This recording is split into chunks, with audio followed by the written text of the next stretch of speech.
we'll go by the old way. So thank you so much again. That video was fun, right? It was made with VO3. And of course, there are a lot of those capabilities we've been sort of covering today. But before we get started, thank you so much for joining us today, taking out time, being here. Welcome to Google for Startups, AI First Accelerator Demo Day of 2025 class. And today we are going to sort of have a bunch of exciting stuff. But before we get started, a couple of housekeeping stuff. We are going to live stream this. I think we are already live on YouTube. So folks who are joining online and waiting for a few minutes, thank you for taking out time to be here. Even though you can't be here in person, thanks for watching this online. And if you're sharing about this event outside on your social, please use our official hashtag called #Accelerator with Google. And also don't forget to tag us. We'd love to sort of see and reshare some of these things on our socials as well. So we have a packed agenda for the day. As you can see, first half of the day, we have like keynotes and panels where we are going to cover like what's happening in the landscape, and also talking about some of the sharing insights from industry leaders, VCs, and DeepMind team, and talking about what's happening in the AI landscapes today. And then post-lunch, that's the most important part. We have a bunch of 20 AI startups who are graduating from this program are going to present like what they built, the progress they made, and all the solutions. So please do join for that. And also they have booth outside. So in between, when you get a time, go and check out to experience that live. And we will sort of end this with networking high tea. So we look forward to having you all throughout the day and engaging throughout the day.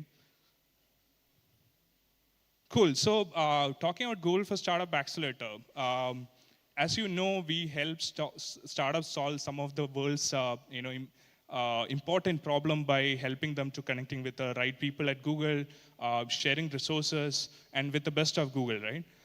At Google, we get the opportunity to work with some of the best startups and some of the very interesting startups who are making impact in people's life and also helping businesses across the world.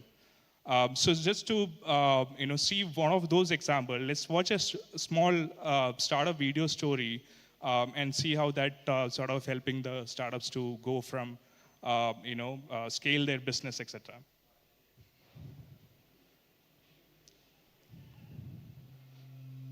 If you would ask any person, when was the first time when you were stressed? Most people say my first high-stake exam. Where that stress is coming from? It can be the lack of urgency that I had while I was preparing, a lack of quality teacher, a lack of high-quality resources. And personalized education is something that you have to do in order to first eliminate the stress level. Whenever we went on to do something, it always felt like it's not big enough. We want to build a product which can be used by millions, something which will really make a difference in their life.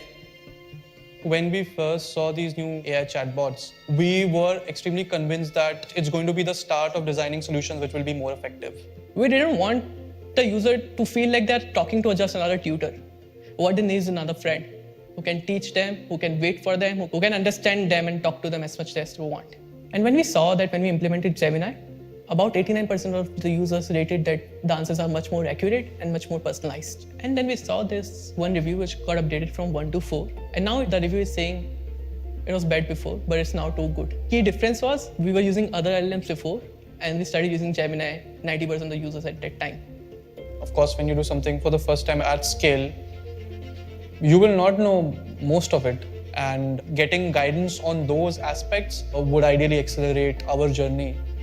Working with LLMs, it's very vague. You implement it, but you don't know whether it will work out or not because LLMs are not predictable. But when you have a person who's actually helped building it, that can give you a lot of insights. That's what happened with us because of Google for Startup Accelerator. Users started recommending us. We saw an increase in organic downloads. And we reached our 1 million installs goal much before than we anticipated. All because that the model that we were using was much better, and the users started to feel like they're talking to a buddy, which is what we wanted. I started playing football 3-4 years back. I thought I'm good enough to, I can go professional. I used to get 41% in my midterm. My parents told me that you need to get more than 75% if you want to go to play football. I started taking studies a bit seriously. Then I found Zoo AI. First, I was asking one or two questions and it gave me the perfect answer that I wanted. I told him that I play football, and then it started giving football analogies in aspect of education also. Then using the app, I got 81%, so everyone was shocked. I feel good. It's a wonderful opportunity for me, so I'm happy. There are a lot of things that can be done in order for kids to be more curious and less stressed about studies.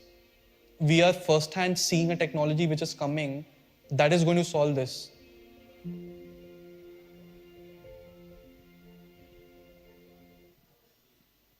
All right, that was a beautiful story of a startup called Zoo AI who went through our Accelerator program last year and made so much progress and making an impact in the people's life. And the user that you saw there is a real users who's benefited by the AI solution that it built. And we have so much of those stories coming in. You can stay tuned to sort of watch some of those stories in our socials as well. So talking about this cohort specifically, like 2025 class of our AI First Accelerator, the journey started with an in-person bootcamp like any other accelerator that we run in Bangalore. 1 week they went through very intense bootcamp in Bangalore, followed by 3 months tailored support. I mean, that's completely tailored based on the needs and the challenges they're facing, and we use OKR to sort of do that. And over the last 3 months, they made so much progress. And today they are here to celebrate, showcase some of those progress and impact they made. So let's, cheer for them. And big round of applause to all of them who's graduating from that program today. So before, just to kick off this officially now, I'd like to welcome Guru, who is a senior engineering director and at Google. He's also site lead for Bangalore offices. So I'd like to have him for opening keynote. So Guru, over to you. Thank you, Paresh. Wow. A door opens and I come out. I almost expected like a James Bond style, hype song to start off. Ladies and gentlemen, good morning to all of you. Those of you who are from Namma Bengaluru, I already see that Bangalore traffic has claimed some victims. I see a lot of empty chairs here, so I know that Bangalore is doing Bangalore things in the morning. So, my name is Guru Bhatt. I have the great privilege of working for Google and also of being here to give you a little bit of an insight into what we are doing at Google and hopefully inform, educate, instruct you in what the future holds. Now, before I start saying anything, I want to recognize the amazing 20 startups who are our AI first class of 2025. A huge round of applause to yourselves.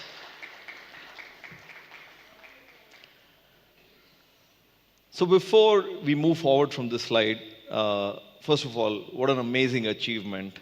To start a company is no mean feat. And to be able to do it in this time with so much excitement that is in front of us, with all the different aspects that the intelligence revolution is bringing, it's truly remarkable. So thank you. Thank you so much for being a part of our cohort, and thank you so much for being here today. All the startups here have booths outside, they have demos, there's a lot going on. So all of you who are here today will get to experience talks from them as well in the second half of the day.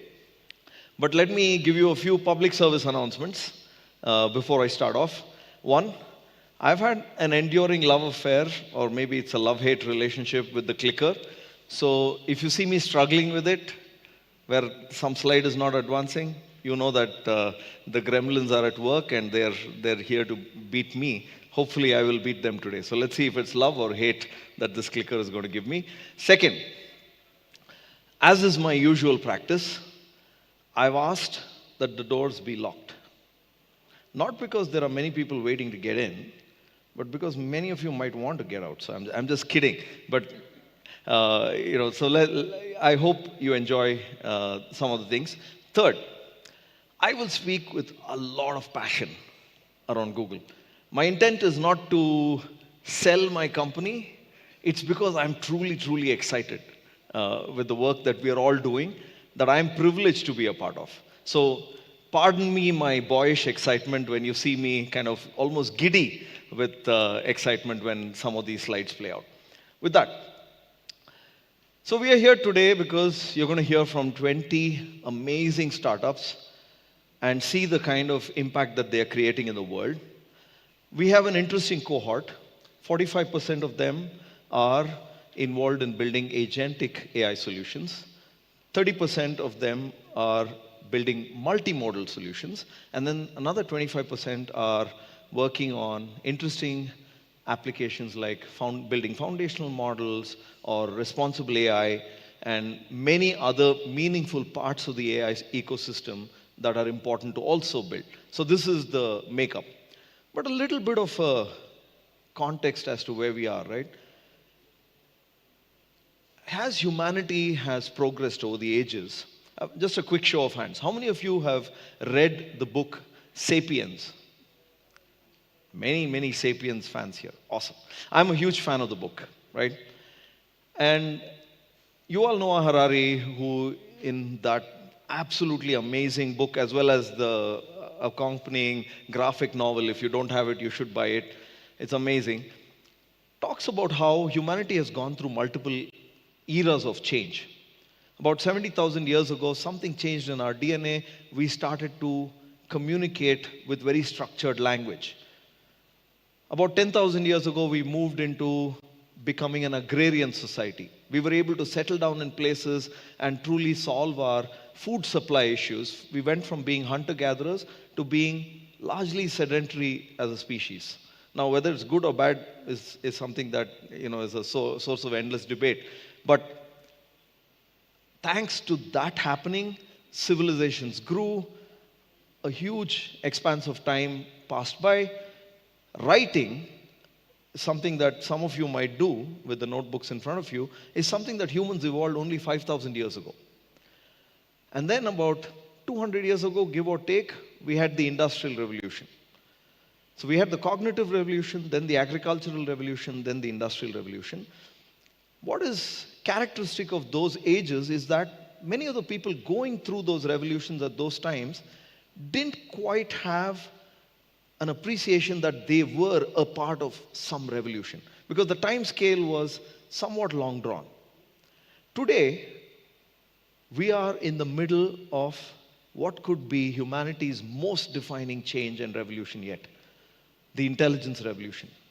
And all of you are contributing to it. The difference between the revolution that we are going through today and the ones that we've been through in the past is that we are fully mindful of creating that change right now. So it's incumbent on us to do it in a measured way, to do it in a responsible way. And so I think the startups that we have in our cohort signify and exemplify the best of what it is to be a responsible startup in this age. So once again, ladies and gentlemen, I would like you to give a big round of applause to yourselves. So at Google, we've had a singular mission that has guided us for the better part of nearly 30 years now. It's hard to believe Google is almost 30, it's like 27, 28 years old. We have had a mission to organize the world's information and make it universally accessible and useful. Now, what has transpired during that time, when that initial days when Google started in a garage to where we are now as a company, there's been a tremendous growth. We are a very successful company by all measures, but this success comes with a sense of deep responsibility, because the world has given us as a company a lot. We owe the world a lot as well. And so we want to be the world's most helpful company. We want to build helpful products. One, we want to improve knowledge, learning, creativity, and productivity, because human beings are remarkable in this ability to constantly keep ascending on this curve of tapping their potential. Whatever you think your potential is, the world has a lot more to take from you in terms of tapping into your potential. And Google wants to be the most helpful company in that regard. What are we going to do? We're going to build the most helpful platforms and devices. Through our platforms and foundational technology, we hope to help others innovate and grow. And in doing all of this, we want to do it responsibly, because we owe a debt of gratitude to humanity, because we are a successful company because billions of people every single day trust us with our products. I'm willing to wager that there's not a single person in this room who does not use at least one Google product every single day. And there's a huge privilege and responsibility that comes from working for a company that builds those products. So we are taking it very, very seriously by building AI in a way that makes it helpful for everyone. How do we do this? Obviously, we're a technology company. At the heart of everything we do is technology, and we want to build the world's most advanced AI top to bottom. We've got every layer of the AI stack covered internally in-house. We build every part of it, as you must be seeing in the news recently, where Google has been in the news for launching Ironwood, our 7th generation TPU. So above that, we've got our tooling, our models, applications. We've got a huge diverse range of services and solutions where all of this AI shows up as well. Not just that, we want our ecosystem to build on top of us as well. One, it starts with the Gemini app. Quick show of hands. How many of you are daily Gemini users? Those of you who are not, please try it. It is genuinely incredibly helpful. I'm one of those people who uses it on a daily basis, and in a myriad ways, it's able to help me get through my day much faster and in a much more fun way than before. Second, you've got AI mode. Those of you who haven't tried this, I urge you to. If you go to the Google search page, AI mode is one of the small buttons that shows up. If you want to do really deep research on some topic that you want to get knowledge about, you're not looking just for information, but you're actually looking to grow your knowledge in something, try AI mode. You will be very, very surprised. Underpinning all of this is Gemini again. Third, I'm no expert at this, but I really wanted this slide to build. You already saw an example when Farish presented that video that was created through VO3. Flow is a tool for the creative types. There is no end to the kind of surprise, delight, and sense of awe that I feel when I see some of these tools in action. I cannot believe that I am lucky enough to be alive at a time when advances like this are happening on a daily basis. Earlier, you used to measure progress in terms of, oh, this decade we had something. Here, it's every single day. Especially when you work at Google, it's a front row seat. And I'm constantly amazed at how much is happening. Every single day. This is one of them. Flow. Gemini is available on a multitude of devices. Super helpful everywhere. I constantly use it, including on my watch. Quickly, inspiration, something that I want to take as a note, or maybe I want to put a reminder for myself. All I have to do is speak into, tell Gemini to do it, and it gets organized. The number of things that Gemini handles behind is quite significant. And for those building on top of our models, all of this is also automatically available to you. The latest in this frontier is our efforts around extended reality. Android XR is a product that was built in the Gemini era.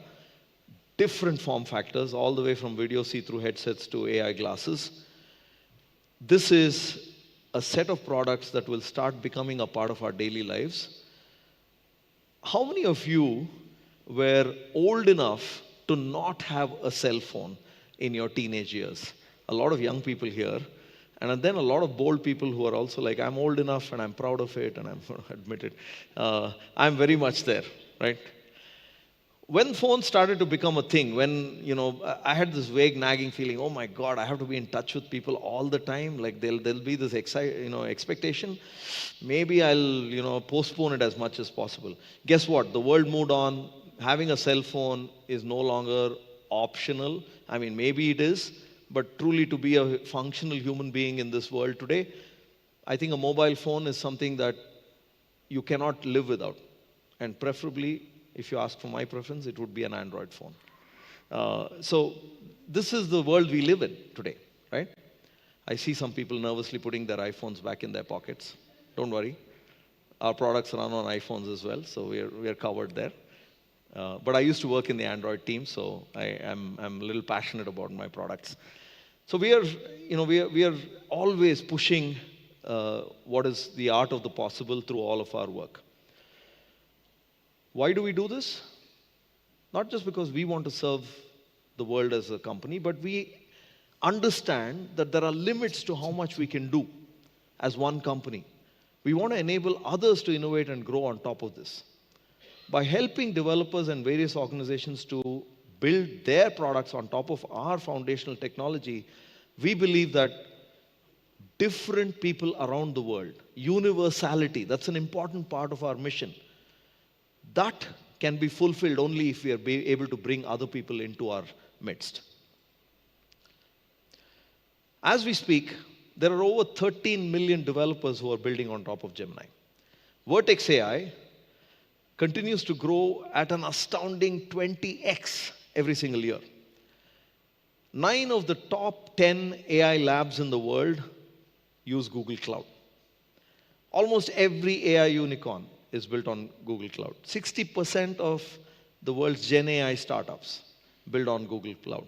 We are justifiably very, very proud of this, and we also take this as a responsibility to continue making it better and better and better for all of you.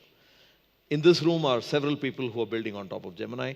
Many of our startups are, and I can't wait to see what all of you build. So we've progressed over the years. Many people think, oh my God, AI just happened from 2022 onwards. Well, guess what? From day one, Google has been an AI company.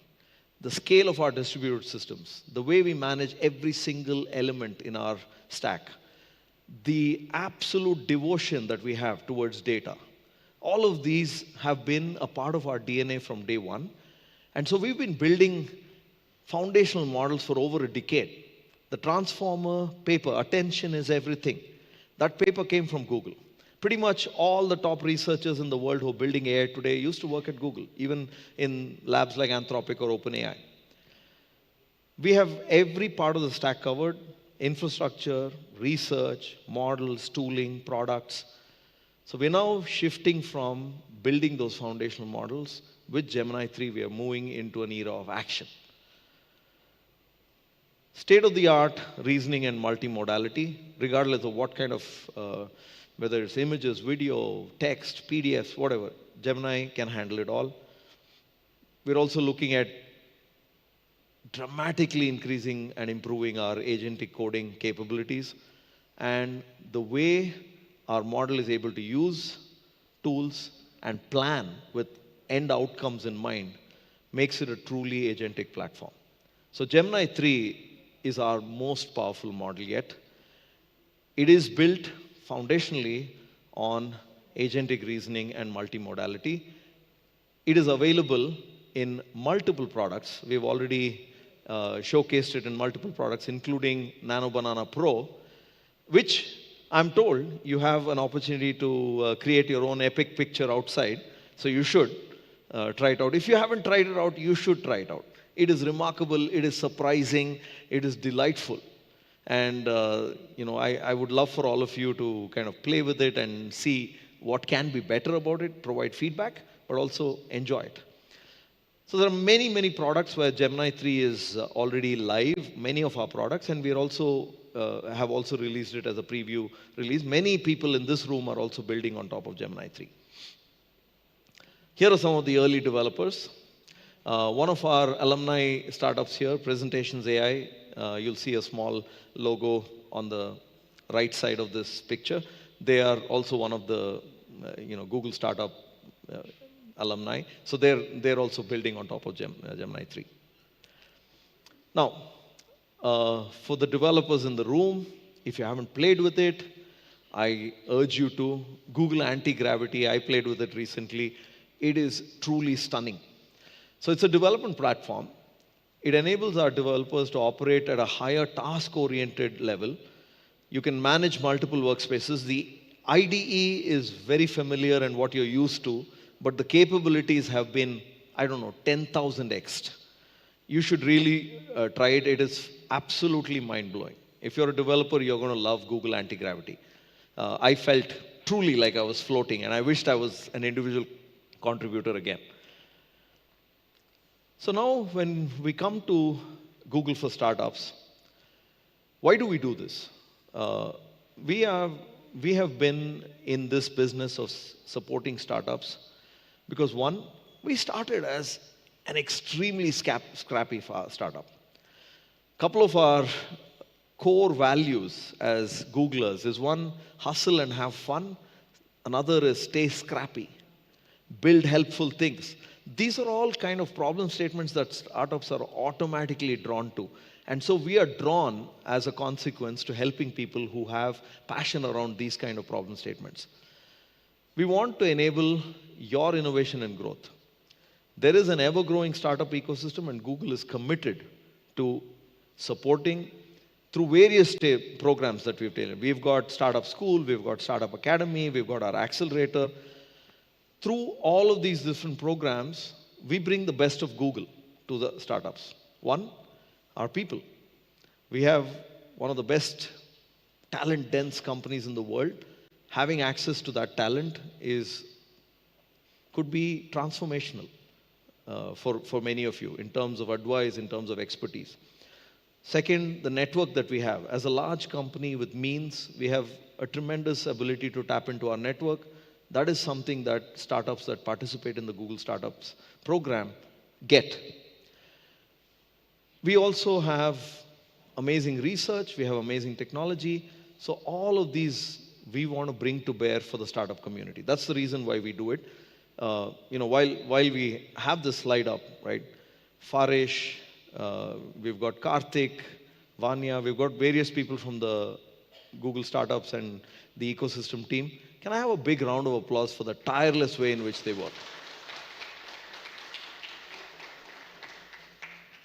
So last week we released our Accelerator Impact Report. By the way, in case you're wondering why I seem to be rooted to the spot, X does mark the spot. I'm told that there's a live stream, so I shouldn't be like making dramatic gestures and moving from here to here. So in case you're wondering, like, why is Guru just standing in one place? There you have it. Last week we launched our Accelerator Impact Report. Here's the amazing thing. We have 1,700 plus startups who are part of our alumni. Today, after graduating from this program across the years, they build products and services that tackle some of the world's most pressing problems. Then, they have raised collectively $31.3 billion. It's an amazing number. That's phenomenal success.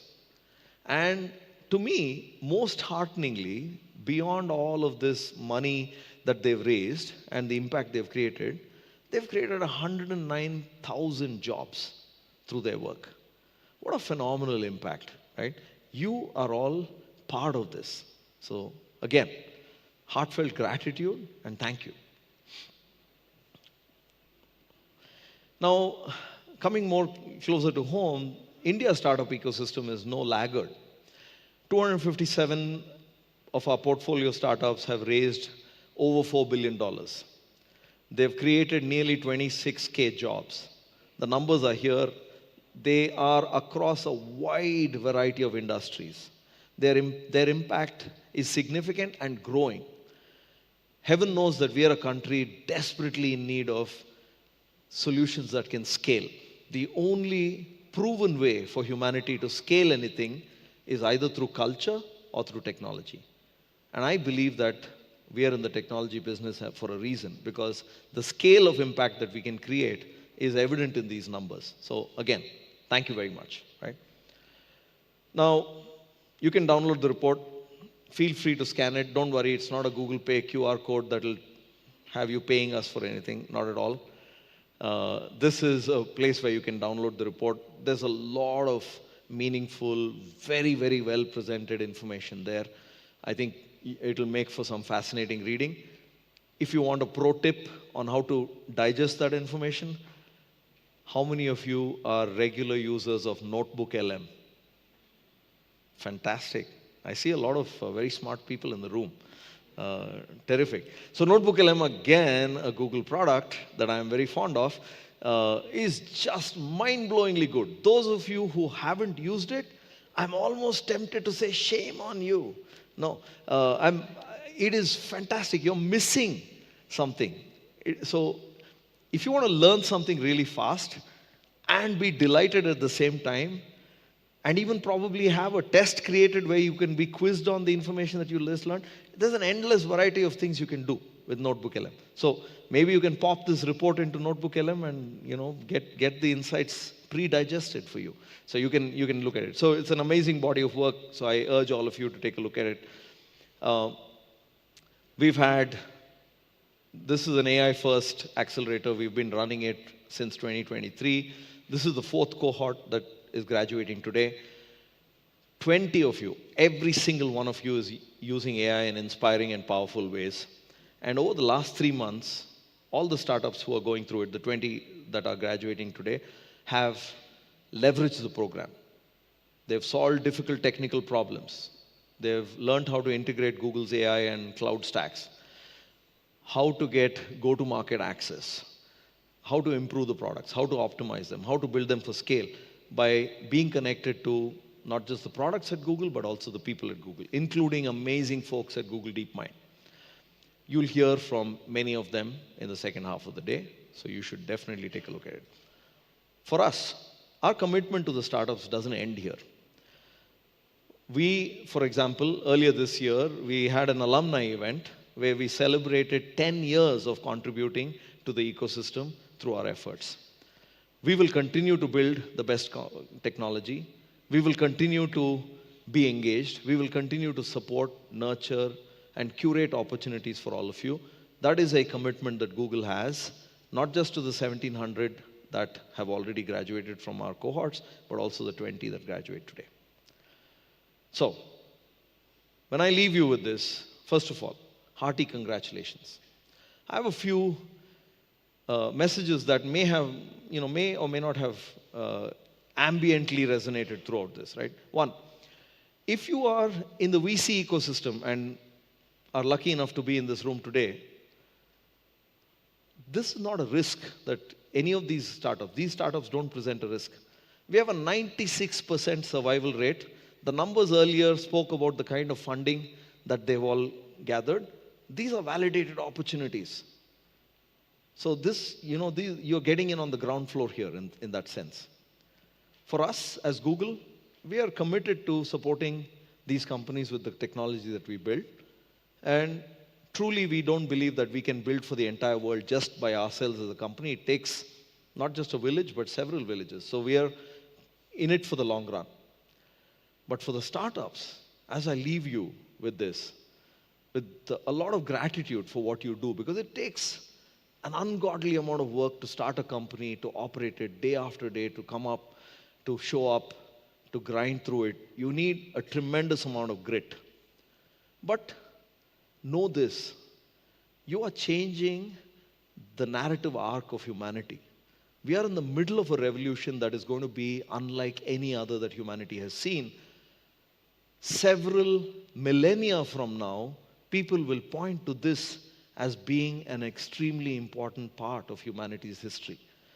All of you are in the driver's seat, actually shaping and designing that destiny for humanity. What an amazing time to be alive, and what an amazing responsibility to have. So please continue what you're doing. Please continue leveraging us at Google. We truly not just value you, we admire you, we are constantly inspired by you, and we will do better because of you. So thank you very much, and go out and win the world. Thank you.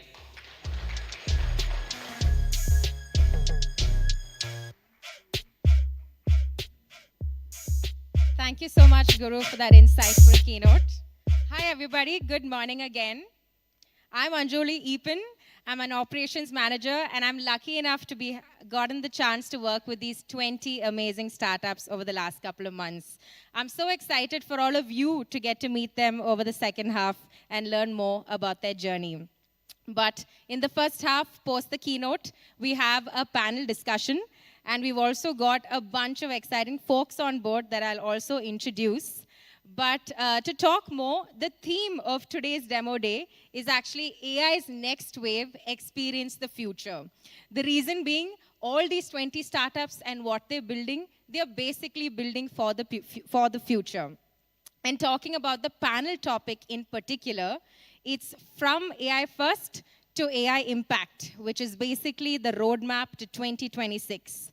So as we celebrate the AI first class of 2025, we're also looking ahead at the AI Impact Summit in February 2026. This particular panel bridges that gap where we move beyond the hype of capabilities in terms of what models can do to the reality of impact in terms of what businesses can solve. So the conversation today will explore how Indian startups can transition from building cool tech to actually solving hard problems. Now to invite our 4 panelists on board, I want to kickstart with a very special guest who is Lena Emanuel. She's the co-founder and CEO of Brainsight AI.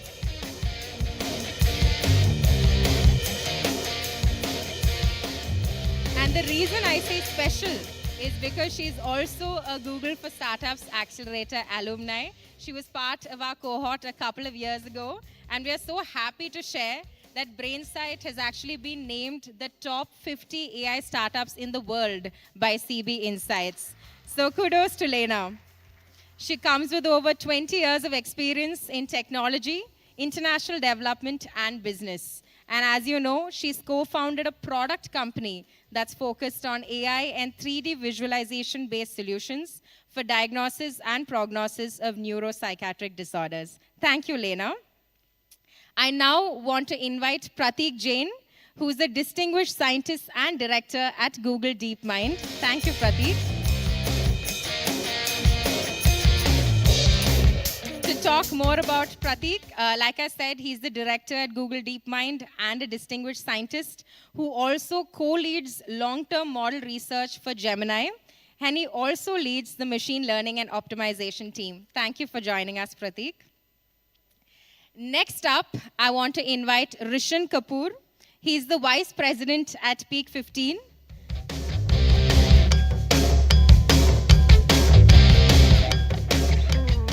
Thank you, Rishan. I think Peak 15 needs no introduction. Everybody in the room knows them. But to talk more about Rishan, while he's part of Peak today, he was actually a founder earlier where he also served as the CEO of Topline, an AI platform that was used by Cloudflare, Dropbox, Canva, and more. Thank you for joining us, Rishan. And last, but definitely not the least, I want to also invite our moderator, Saurabh K. Mehta, who's the head of early stage startups for Google Cloud.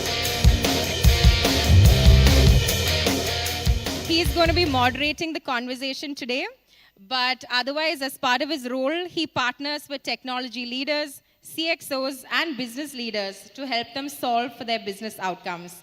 Thank you so much to all the panelists. Over to you. Thank you so much. Thanks for that wonderful introduction. Congratulations to all of you, the AI first class of 2025. As you graduate, I know that this is not a graduation day, but more of a journey which is going to embark as you go and create impact out there in the world. And today's panel's theme is all about how we migrate from a AI first to a AI impact. Forward-looking, the AI Impact Summit in 2026, which is happening in February along with the Government of India. This panel will bridge that gap from building capabilities to creating impact. And I'm sure that the 20 startups which are graduating here today are the ones who are also going to play a very, very important role as we enter 2026. So we'll just start with a quick round of introduction. We'll go with the lady in the room first. Sure, absolutely. First of all, congratulations to all of you.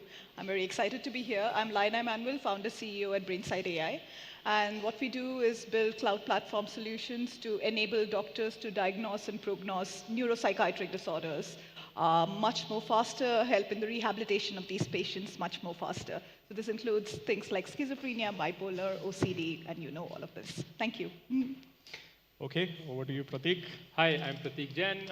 Congratulations to all of you. Really looking forward to the impact that you create out there. Personally, I work for Google DeepMind. I lead the long-term model design research for Gemini. And what that means is that we look out for what are the next set of capabilities we want to add in Gemini in 6 months to a year time frame. Personally, I'm very excited about making the models a lot more efficient, elastic, and reliable. And of late, we have been very excited about some of the directions in the space of thinking models and tool use-based models. Thank you. Over to you, Rishan. First of all, congratulations to the graduating batch of 2025. Very excited to see what you all are building. And thank you for the Google team for inviting us and having us here on this panel. My name is Rishan. I'm a part of the early stage investments team at Peak 15. Our firm has been investing and operating in the region for the past 20 years. We're multi-stage investors, so we invest everything all the way from seed all the way to growth investments. For the first 18 years of our life, we were called Sequoia India and Southeast Asia. And over the last 2.5 years, we've had an independent brand and identity, which is Peak 15. While the brand is new, we're equally, if not more, excited to continue investing and powering the region. So super, super excited to be here. Great.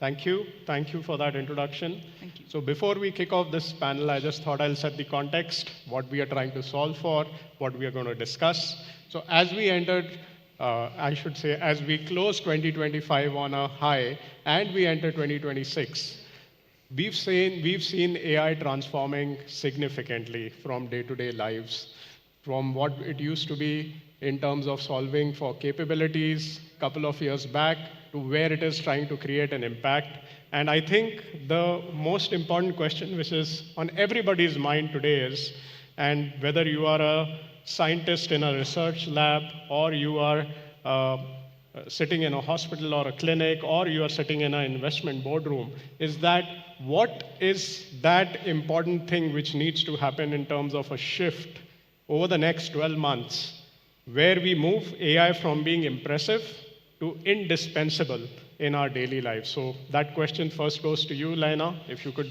just give your thoughts around it. Absolutely. I think for us, what we do is we work with patients, we work with doctors and hospitals. I don't know if how many of you are working in healthcare, and AI is not something that they immediately take to in the healthcare domain. There are lots of regulations, lots of things that they talk about before they even adopt AI. But what we've realized is when you keep the focus on the patient, when you keep the focus on how you can change a patient's life, and you're able to show to a doctor the clinical impact of what you're doing, they are able to get over all of their reservations of what AI could do, what are the problems with AI, to be able to focus only on the impact. And so I think for everybody here, as long as you're focusing on the end impact, all the various different questions around AI adoption will get resolved by itself, according to me. Thank you. Thanks for sharing your thoughts around it. Now, from a lens of a distinguished scientist, Prateek, what do you feel is the biggest shift that needs to happen in the next 12 months to move AI from being impressive to indispensable in our daily lives? So first of all, I feel like already in certain parts, AI has become indispensable. So if you look at coding, I think at least in Google or at least in our teams, we see that now nobody really sort of codes without using our tools like anti-gravity. So it's already becoming indispensable. A lot of slide decks that I see are all sort of decked up with Nano Banana Pro. So it's already, I think, reaching that stage. But definitely there is a lot more to be done. And in particular, I think making models even more reliable, ensuring that they hallucinate a lot less, and making sure that they are able to go in a new domain and understand the tools and use the tools in a much, much better fashion. That's the bridge that I think that we need to cross, so that it becomes even more sort of reliable and just like works out of the box for whatever use case you have. Thank you. Thanks, Prateek. And I'm sure that sitting in row 1A of innovation, I'm sure that day to day you might be seeing so many trends coming your way with respect to this big shift.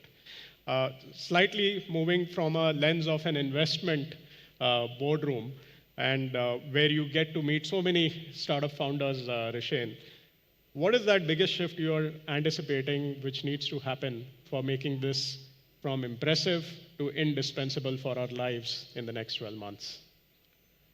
Yeah, I think the soundbite answer is organizations need to get better at implementing AI. But I think the truth, like there's a little more nuance to the truth, so to speak, right? Today, I think if you look at most AI demos, they are phenomenal. If you look at POCs, they're also exceptional.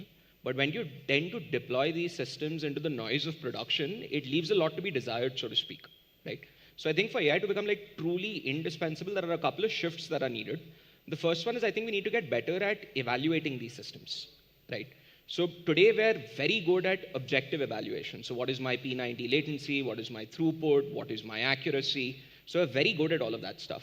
But what we're not as good at is the most subjective evaluation, which is if I've had a conversation with a customer through an AI agent, am I proud of that conversation at the end of the day? If I am working on a healthcare workflow, am I actually managing that end-to-end referral the right way? If I'm underwriting someone's insurance file, am I actually okay with how the underwriting happened at the end of that? So the subjective evals, I don't think we're as good at as we are at the objective side of it.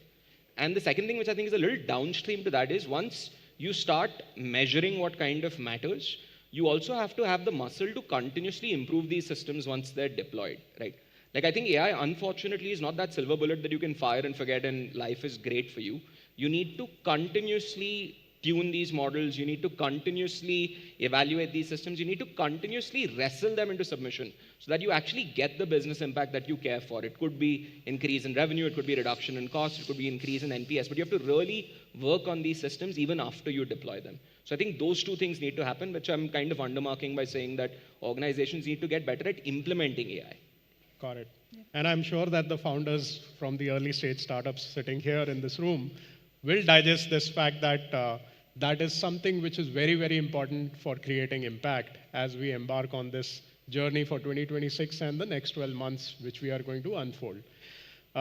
Slightly digressing on the topic, and I'm going to Prateek this time, and more so from a lens of a scientist again, rather a distinguished scientist. Can you talk about some of the work which Google DeepMind is doing in India, that is Make in India, to make Google AI more relevant for the India market? That's a great question. I think in some sense, the mission for the Google DeepMind India is to make AI universally accessible. And there are then multiple components to it, right? So one is, can you make our models like the Gemini model to be much better in terms of multilingual conversations as well as multicultural understanding? That is, can the model talk in Haryanvi and can sort of answer questions about France? So that's in some sense a hard problem, and many times that's where the models tend to struggle. So we want to continue improving that. And we also want to make sure that the models understand the various cultural nuances that are present in different cultures, different contexts. So, for example, if you are building, let's say creating an image with Nano Banana, and you want to, say, create an image of a festivity, we want the model to naturally understand the context of the person and say that, okay, for them, the festivity might look more like a Diwali rather than, say, Thanksgiving.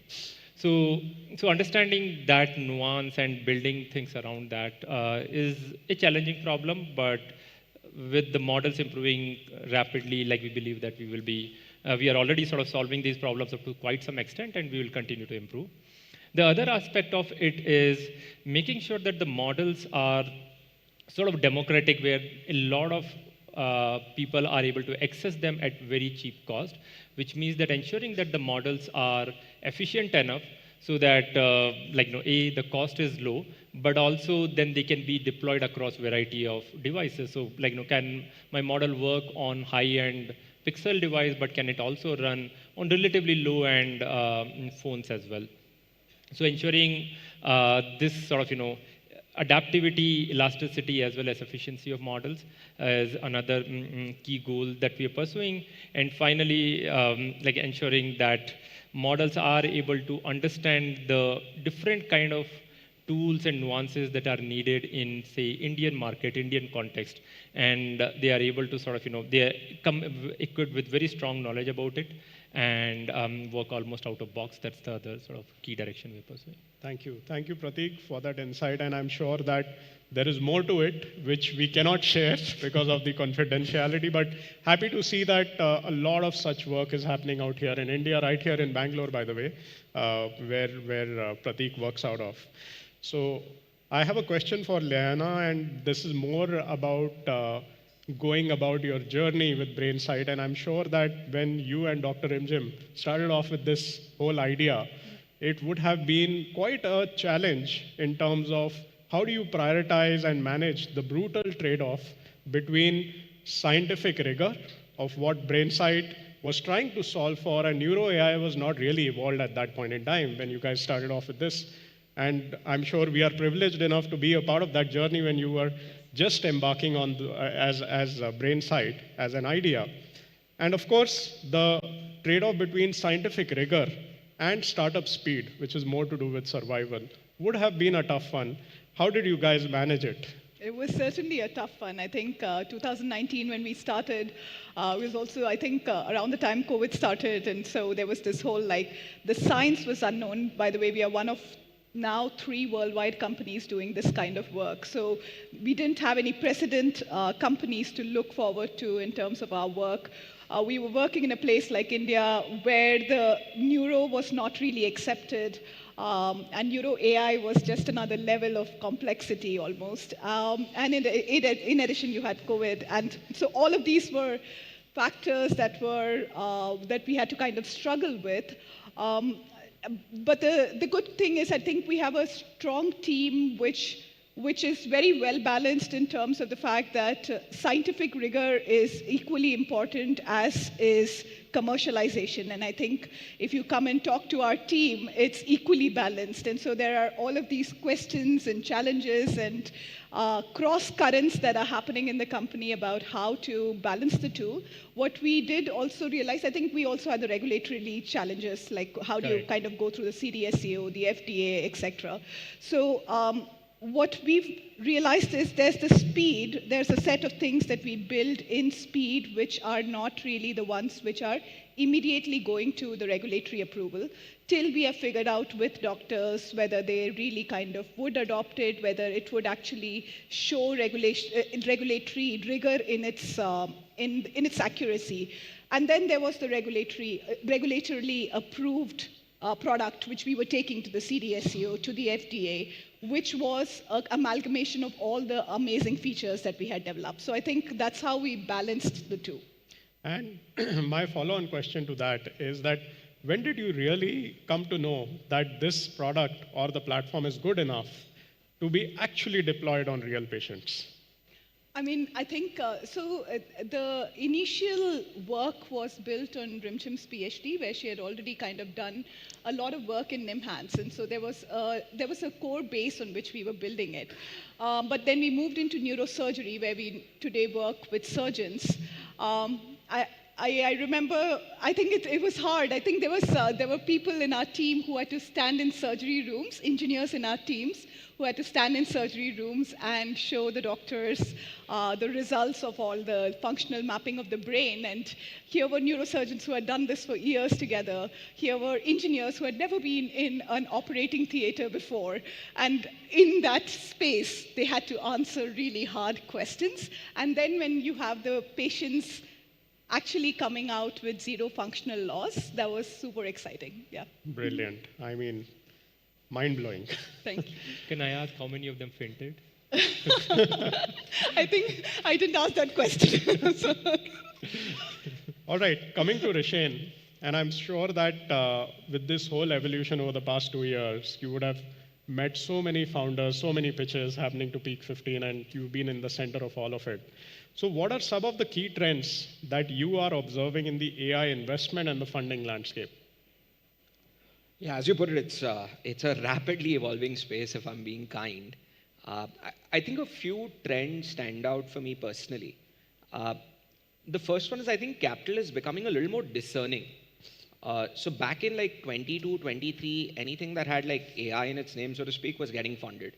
And I think that was in part because there was exuberance in the market was a bit frothy.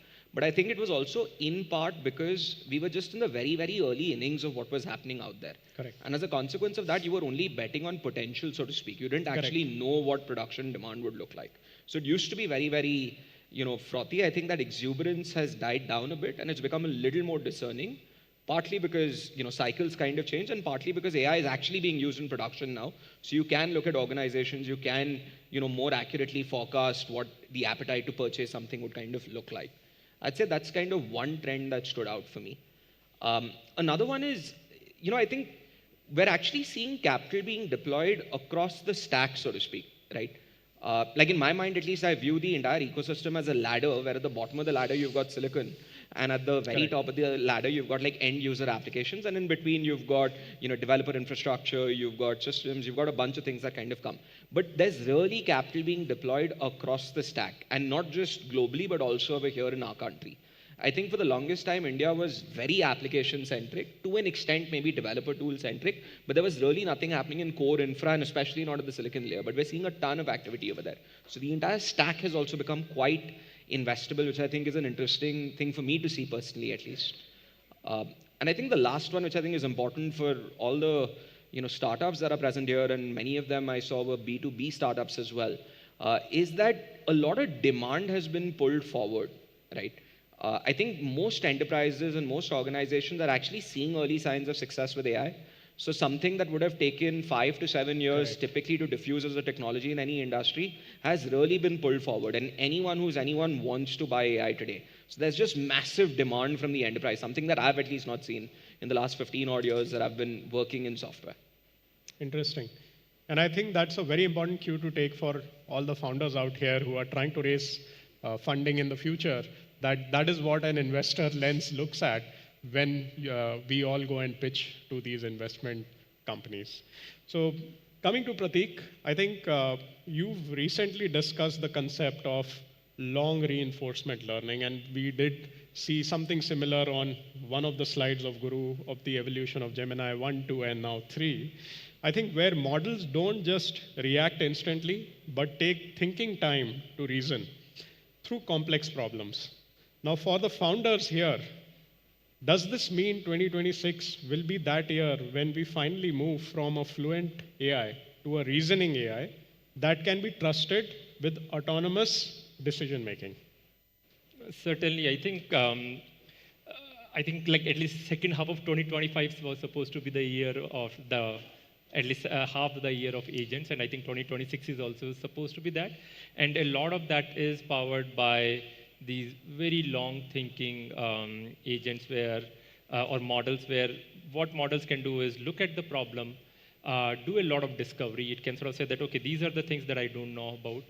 Let me go and do discovery within the domain, get a lot of new information, put it in the context, again sort of understand that, ask some questions, and try to continue to sort of think more and more till it understands that, okay, now I am ready to answer this problem and take some sort of autonomous decision there. So would I say that are they working 100% and they are already at a stage where we would trust them completely? I think in most of the domains, no. But at that same time, given the rapid pace of progress, I do feel like in 2026 we will see that trend to emerge more and more. So people who are sort of looking to leverage that ability and who are building their products around that kind of ability, I think they will have certainly significant headroom. Thank you. Thanks, Prateek. Laina, just coming to you, and the AI impact theme for 2026 is exactly resonating with the kind of work your organization has been doing. And definitely creating an impact in a healthcare vertical, as you rightly said, has a lot of stuff to take care of, and it can get messy at times. Of course. FDA regulations, and actually you are trying to experiment with a human brain in the initial phases. So I'm sure that it involves regulations, skeptical doctors, and long cycles. You recently spoke about moving into a pharmaceutical space as well, and I was reading about it. What is the hardest part, you believe, is for transitioning to or translating a perfect AI model from the lab into a messy hospital workflow? Right. Great question. And I think both the speakers here really talked about it, right? I think when you take an AI model from a lab where it's showing really high accuracy on a carefully curated data set of 10 years, where each person was tested for drug naivety and stuff like that, to a hospital setting where MRIs don't work, where we had to work with the simple fact that they didn't have a wire connecting the MRI to the MRI console, and then you had things like the fact that after you solve for all the logistical operational challenges in a hospital, the fact is that humans exhibit a wide variety of characteristics, right? And so a model which works in a lab setting doesn't necessarily work in a hospital setting. And what you need to do is to kind of create all guardrails around the model itself. The product needs to compensate for all the risks that you might be introducing for the patient. And I think that risk thinking and trying to, and building that in a set of engineers who had never been exposed to risk thinking in a healthcare setting is a challenge, and is something that we had to really develop in our team. And I think over time now they're going through the whole FDA process, and I think they've come really, really far in how good we are. Yeah, it takes time, it takes effort, it takes training to make that happen. And I am sure that you are here for business, right? Of course. So how do you sell this innovation to a buyer who really cares about safety first? Right. I think in healthcare, at least you have to really depend on your regulatory licenses to be able to show that you are safe. That's the first setting that you have to go through. Now, we sell to hospitals, which are B2B cycles, which are really long cycles, of course. And especially when you're selling an AI product, a cloud product, there are all these questions about everything from cybersecurity to how you're going to work with the hospital PAC systems, et cetera. So a lot of interoperability questions as well. So I think over the years, we've become good at every part of it. And so now we are now in over 52 hospitals commercially, another 50 hospitals where we are already operating and where commercials are being discussed. So we've really scaled our operations over the years, and we've gotten better at every part of like showing cybersecurity, to showing regulations, to showing that we are bringing value to them. So yeah. Very, very interesting. And I'm sure that it would be a pivotal theme for the AI Impact Summit in February 2026. Really looking forward to that. Thank you. Over to you, Rishen. I really wanted to understand this, and I'm sure the founders sitting here from the early stage ecosystem would also want to understand that way back in 2023, AI startups commanded a massive valuation premium, and I'm sure that you did give a brief view of it in your introduction as well. And as we head into 2026, has the premium evaporated? Are you now evaluating AI companies strictly on their SaaS multiples, that is their revenue or ARR? Or are investors like Peak 15 still pricing in potential overperformance? What do you feel? It's funny that 2023 was long ago. It was 24 months. See, I think this is one of those subjective questions. Different people that you talk to, you will hear different opinions from. In fact, I'm sure even if you go back to our firm and you quiz more of my colleagues, you will hear kind of varying thoughts. So I can share what's my perspective over here, right? Maybe to begin with, like, why does a startup get a premium in the first place? An investor gives a premium to the valuation if they believe in the potential size of the prize on the other end, right? So I personally still believe that AI startups will be bigger than anything that we've seen before. Okay. And I think there are many reasons why that will happen. Not among the least of which is that software historically, and we're comparing it to SaaS, which is why I'm kind of bringing software up. But software historically was enablement. So if you're buying software for your sales team, you're expecting a 15% efficiency unlock. If you're buying it for support team, you're expecting a 20% efficiency unlock, but you're expecting some kind of efficiency unlock on the core function for whom you're buying software. But through AI, the hope is it actually delivers the outcome and it's not actually efficiency unlock. So it's not necessarily just software spend that you're going to go into. Eventually, over time, hopefully we will also go into some amount of labor spend, right? So I think the outcomes will be bigger than ever before. So there will be a premium because it just depends on the size of the prize that you're betting against, in my opinion.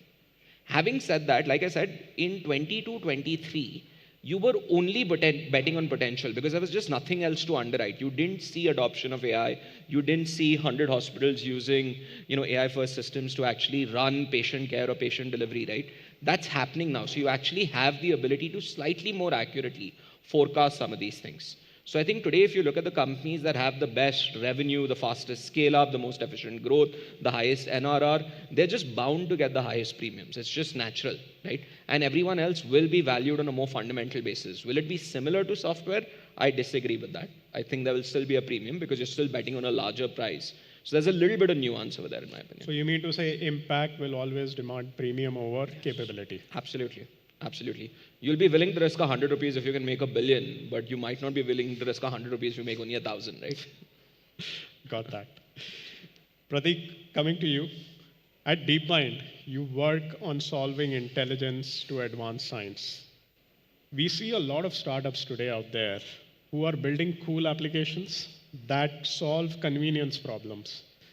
And wearing a hat of a founder now, how does a founder transition their mindset and their tech stack to tackle these hard problems which are difficult to solve, like scientific discovery, research, or complex enterprise optimization, compared to the cool innovation which AI has to give? I think, again, it probably goes a little bit back to what Rishan was hinting, right? That is, you want to now go for situations where AI can deliver end-to-end outcome rather than providing small optimization. Right? Like that's where the main value lock will be.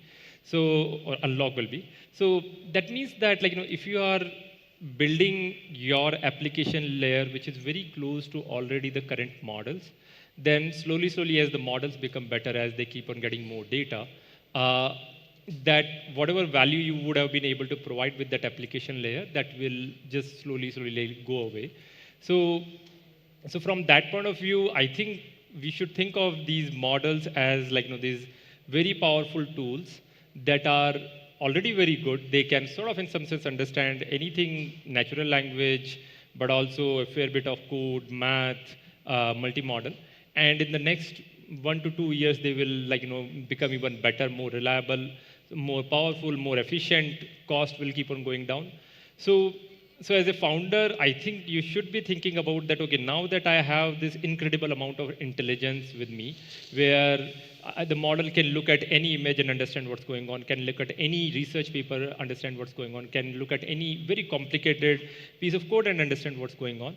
I should be sort of now thinking what I can do with this which can change the world, right? And I see some companies and startups that are indeed going towards that. So there is Isomorphic Labs, which is trying to come up with these completely new ways of doing very accelerated drug discovery. There are companies like Periodic Labs, I think, which is trying to come up with this new age materials, superconductor materials, etc. So I think now we are at a stage where these previously completely sort of scientific fantasy kind of ideas can be solved, and that's where the main value unlock will be. So I think as a founder, you should sort of go for that significantly big prize rather than trying to sort of catch something which is there, might not be a lot of value, plus that value might evaporate in a few years. Thank you. Thanks, Prateek, for those insights. Over to you, Leana.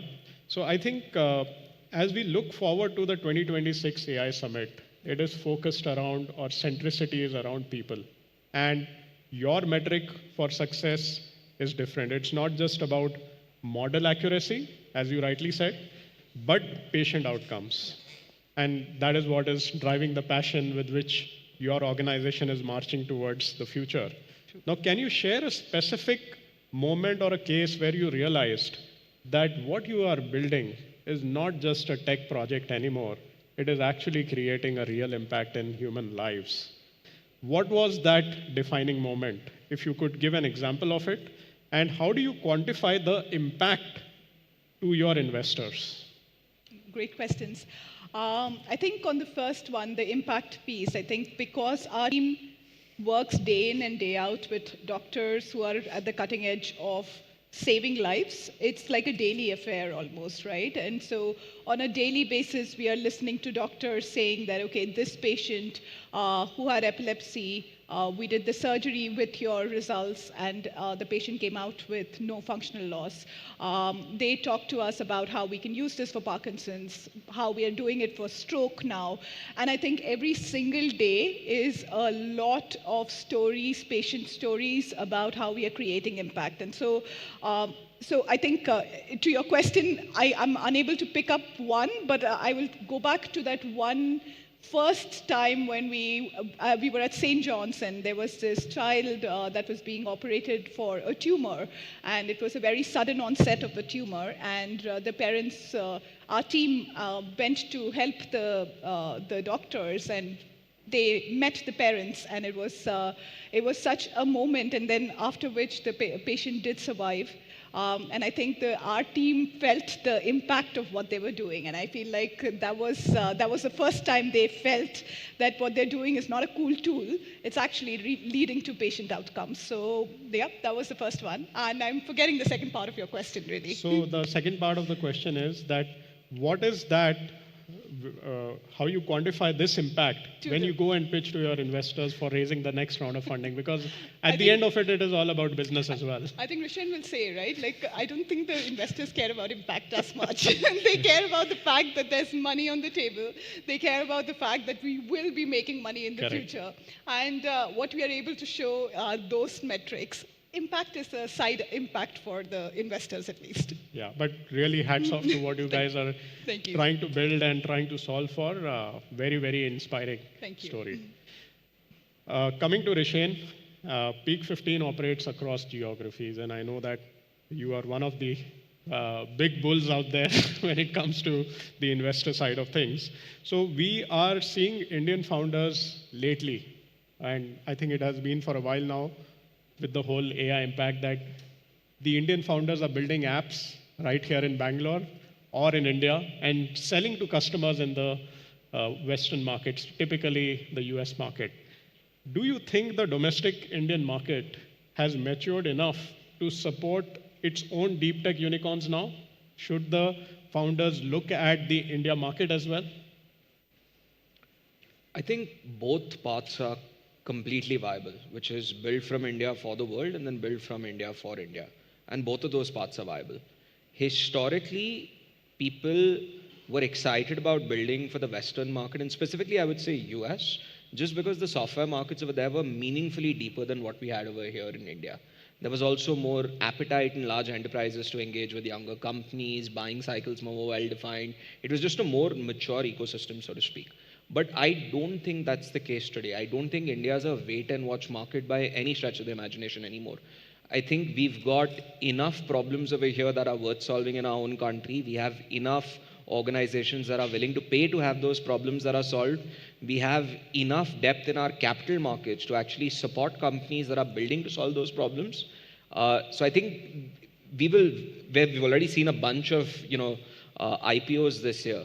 Of companies kind of built from our region, which were tech-first companies. But I think over the next couple of years, we will see many companies get to hundreds of millions of dollars in revenue building from our region, for our region. And thankfully, we have the public markets that will reward those companies and their teams as well.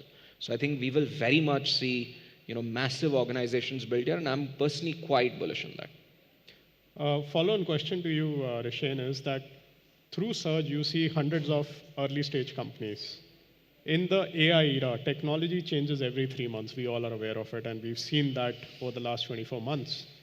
When you back a seed stage founder today, typically companies which are in their early stage of building products or platforms, are you underwriting their current product, or you are underwriting their ability to throw it away and rebuild 3 months before Series A?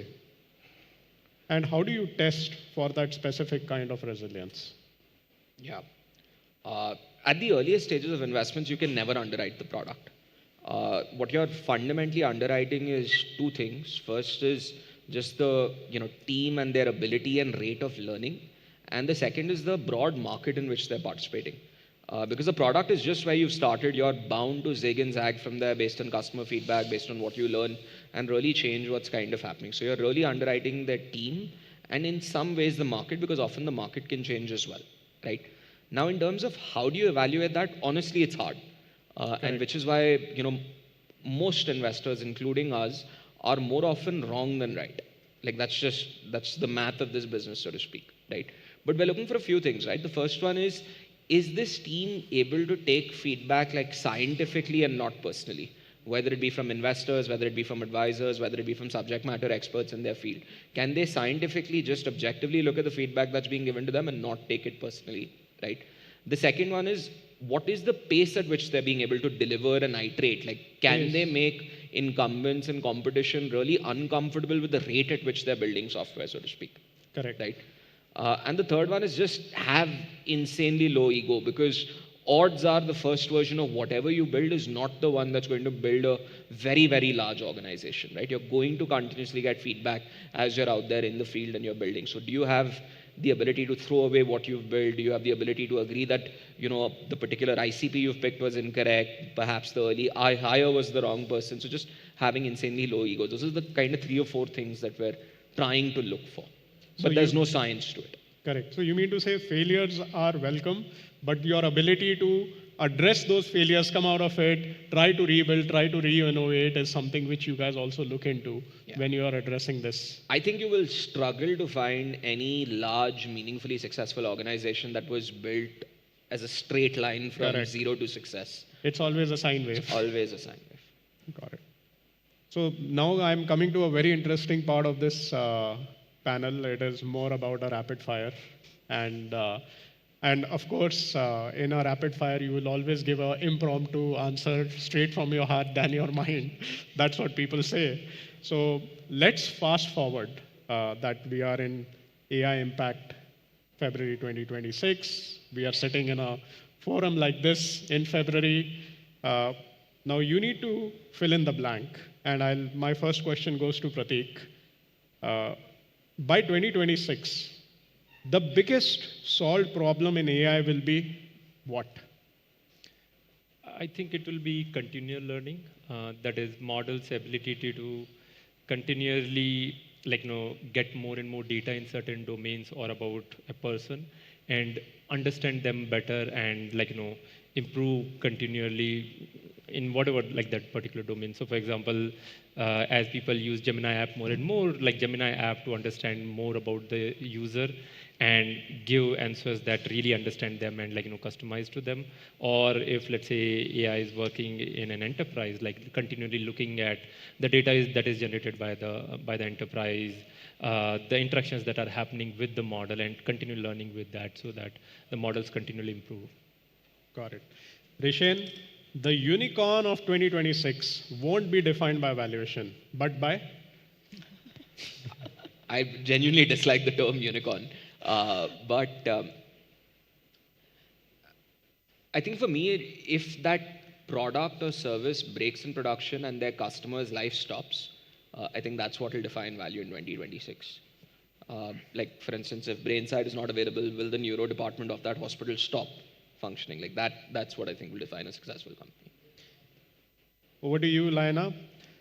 The one sector AI will completely reinvent by 2026 will be?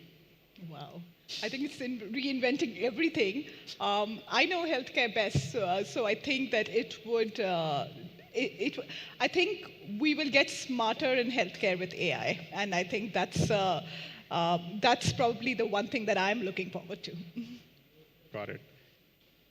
So we have few minutes. Any questions from any of the audience? We can take 1 or 2 questions for any of our panelists because we are good with time.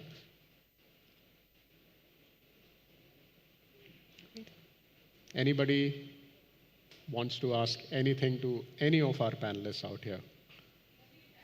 We have ma'am sitting in the first row. Yeah. If you could just start with your name, your organization name, and then the question. Hello. My name is Prachi. I'm a Zoogler, just starting a startup in healthcare space. Wow. But my question is not related to impact or technology. I have been reading a lot about AI bubble burst, and we are talking a lot about the technology and the potential and everything. So what do you think about it? Love to see a Zoogler asking that question and trying to build their own startup. So your question, who would want to address that? The question was, is AI a bubble? Okay, Pratik. So I would say that, like, do certain parts of AI or like what's going on in the world, like, feels like a bit of a bubble? For sure. Like, there are some places where it feels like a lot of hype is being created around something which is not solid, which is not that grounded. But at the same time, the reason this is, like, at least to me, this is not at all a bubble is because the entire, like, new capabilities that are being brought in the system by these AI tools is just previously unheard of. Like, I have been working in the field of machine learning or AI for almost 20 years. Even 5 years back, if you would have told me that something like this can happen, I would have said you are completely out of your minds. So I think there is definitely a lot of very solid capabilities and work that is being done, a lot of very important artifacts and platforms that are being built. And that's where I do feel very lucky to be in Google and in DeepMind, because we are one company that has, like, pretty much every part of this entire stack very solid, like, grounded. So we have our own chips, our TPUs that we are designing for our models. We have our compiler layer, Accelerator layer. We have our models.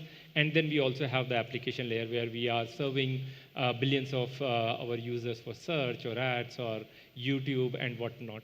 So due to that, I feel like, yes, certain parts might be that, but it, like, based on whatever I have seen and based on the potential, like, this is a technology which is definitely changing the world in big ways. So there will be something, like, after a few years, the world will look very, very different. Like, the way things are being done, they will look very different. Rishan, you want to add anything from an investor lens perspective? Sure, I can add my 2 cents. First thing is, I don't know if I'm smart enough to even tell you if it's a bubble or not. But I'll tell you how I kind of see it. The first thing is, I think, to Pratik's point, the technology is very real, and the products being built on the other side actually work and they actually deliver value. But then we've got this complexity, which is human beings as social animals. We are definitely taking this technology, at times building vaporware and trying to sell it to the enterprise and make money on the other side of it. We're definitely mispricing assets. We're definitely over-investing in things. So all of that is happening. But does that mean the entire thing is a bubble? I don't know. Will money be lost? For sure. Will value be created? For sure. Will companies be built? For sure. Will some companies fail? For sure. Thank you. Hi, Saurabh, this side. So my question is targeted towards Rishan and partially... If you could just give your name and your company. So this is Tushar from Vani Research Labs. We are building the complete infrastructure as well as foundation models for voice AI. So it's a research-focused company. And my question is also focused towards that, specifically to Rishan. Rishan, raising our first round, the last round that we raised, it was so hard for us to raise that just because of the sheer proof of concept that we needed to give to our investors, because coming from a research background, most of the Indian VCs that I pitched to always asked me for numbers, for MIS, for traction, for how many pilots we are running, and all those like business metrics. So I found it very hard to raise our first round, which is not that significant check as well. So, and when I talk to US-based investors or maybe Singapore-based investors, they have a higher risk appetite to back the research-focused companies whose ROI may start maybe a year after.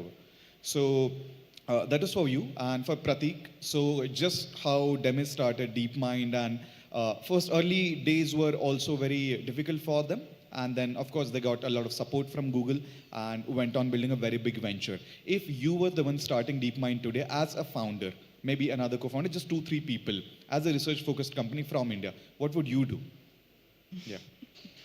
Yeah, so I think there are a few questions there. I'll try and break and answer it, but Prateek, you should definitely take the second part of it. And sorry, I missed your name. Tushar.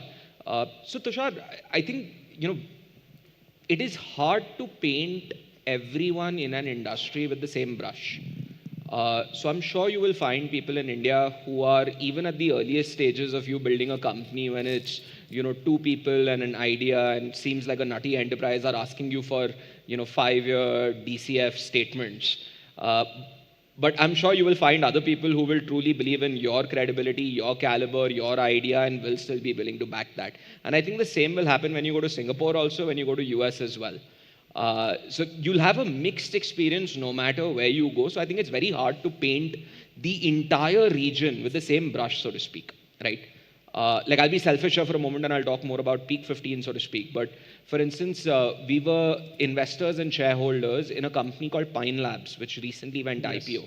We were shareholders in that company for over 17 years. So there was no urgency to say that in year 3 it has to be profitable, or year 5 it has to be a unicorn, or in year 10 it has to be the market leader. We were shareholders for 17 years and it only recently went IPO, and we continue to be shareholders after that, right? Similarly, on the flip side, we were early investors and shareholders in a company called Sarvam AI, which, much like you, was a research lab. And at the time, it was just 2 founders, right, with an idea.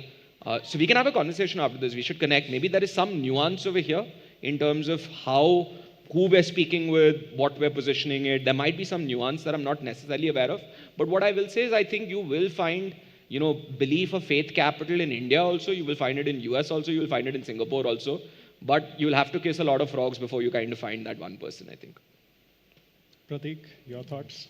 Yeah, so Tushar, first of all, thanks for the question, and also congratulations on Vani.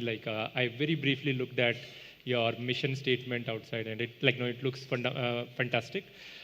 In terms of thinking about what kind of DeepMind or long-term research organization that I would like to build, I think I have probably already sort of hinted at it earlier. That is, what I feel is that now that we have these amazing tools at our disposal, what I would want to do is to see if we can use these tools to go for something which is something in the scientific discovery domain, which is completely unheard of, which would earlier people would have thought would take at least 15 to 20 years, if not say 50 years.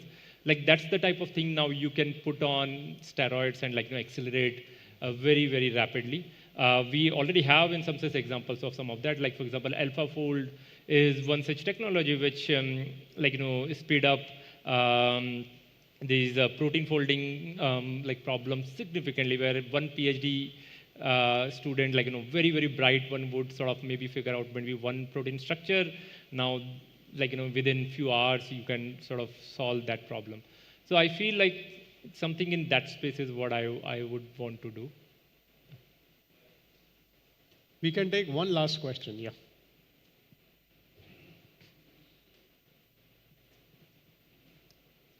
Hi, panel. My name is Manoj. I'm a founder of Orbo AI.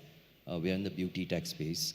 My question to Prateek, recently I came across a post where a gentleman actually used Nano Banana on an egg product, where there was one eggshell was broken, and he prompted Nano Banana to say that, hey, create an image with 5 eggs broken, and it created the a super realistic image of that.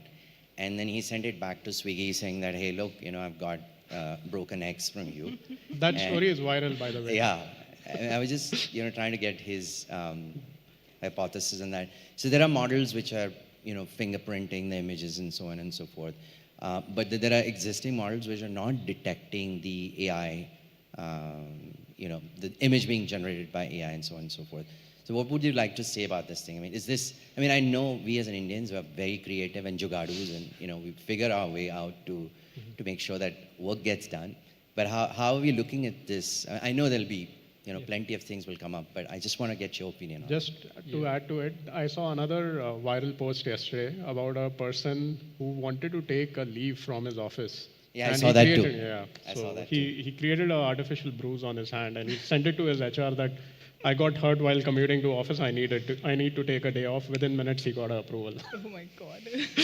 There was something about COVID. So he said that, hey, I've got a COVID and I need 1 month vacation and I won't be able to come to office, right? So if you want me to come to the office, then, it's going to be a problem. So the guy replied to him saying that, hey, look, we tested everybody. Nobody has COVID. So we asked them to work from home. You can now come to office. But anyways, over to you, Prateek. I think it's a very, very tricky question, and definitely, that's one of the big concern with the technologies that we are building, which is that it has tremendous potential to help humanity overall, but at the same time, each technology people can come up with creative ways of not using it in the way it should be. From technology point of view, what we are trying to do is to see how safe we can make it. So, for example, we would try to sort of ensure that the models that we have, we are sort of putting enough safeguards in them so that people are not able to use them for destructive purposes. But at the same time, such use cases will come through. For that, a lot of research is being currently conducted in the domain of watermarking, etc. So that, if some image is generated by AI, let's say Swiggy or an HR should be able to then figure out, run a classifier on top of it and say that, no, this is AI generated. I don't believe you. You need to present some other evidence. So I think, this is a real problem. We need to be very careful. That's why, every time we release any model, we put in a lot of thought and effort and have a lot of studies around it.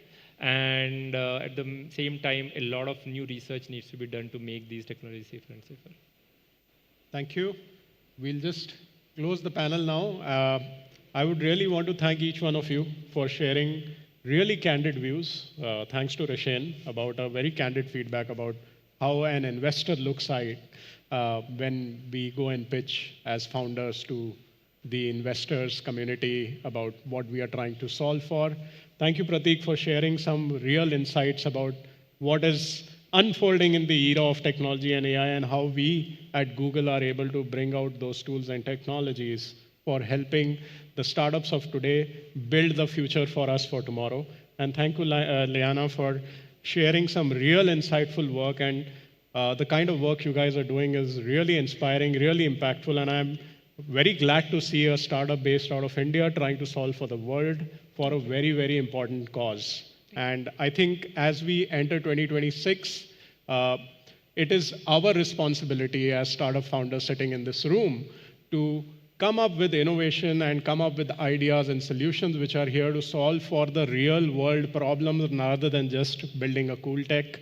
And I think all of us here have reached a stage where we are graduating and moving towards 2026 with the AI impact story rather than an AI first story.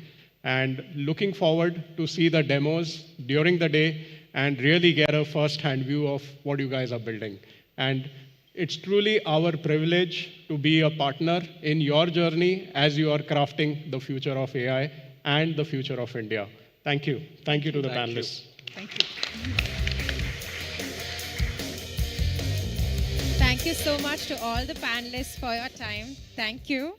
And to the rest of you, it's time for lunch. So there are volunteers here to help you, but if you move out this way and take a left, the lunch area is there. What's important is please be back here at 1 p.m. so that we can actually get to all the 20 startup pitches.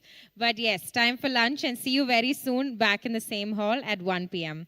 Thank you again to the panelists. Thank you for your time.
All the startups in the room who haven't done their rehearsal yet, please come to the stage so we can do it now.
Riya's AppTel slides, please.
That's done. Done. Check, check. Hey.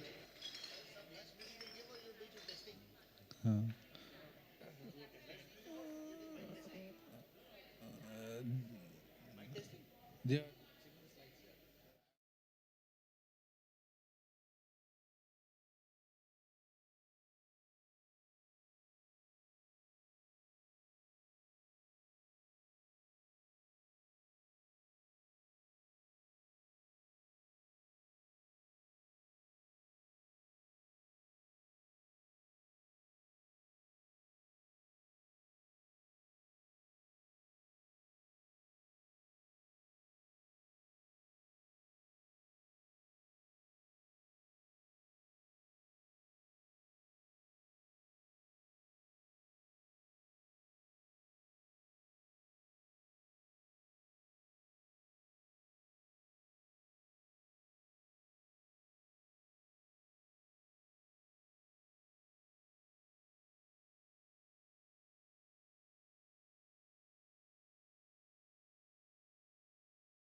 hope the ones outside know that we're going to start with the startup pitches right now. So if you can all move in, we can get started. We've got 20 startups to go.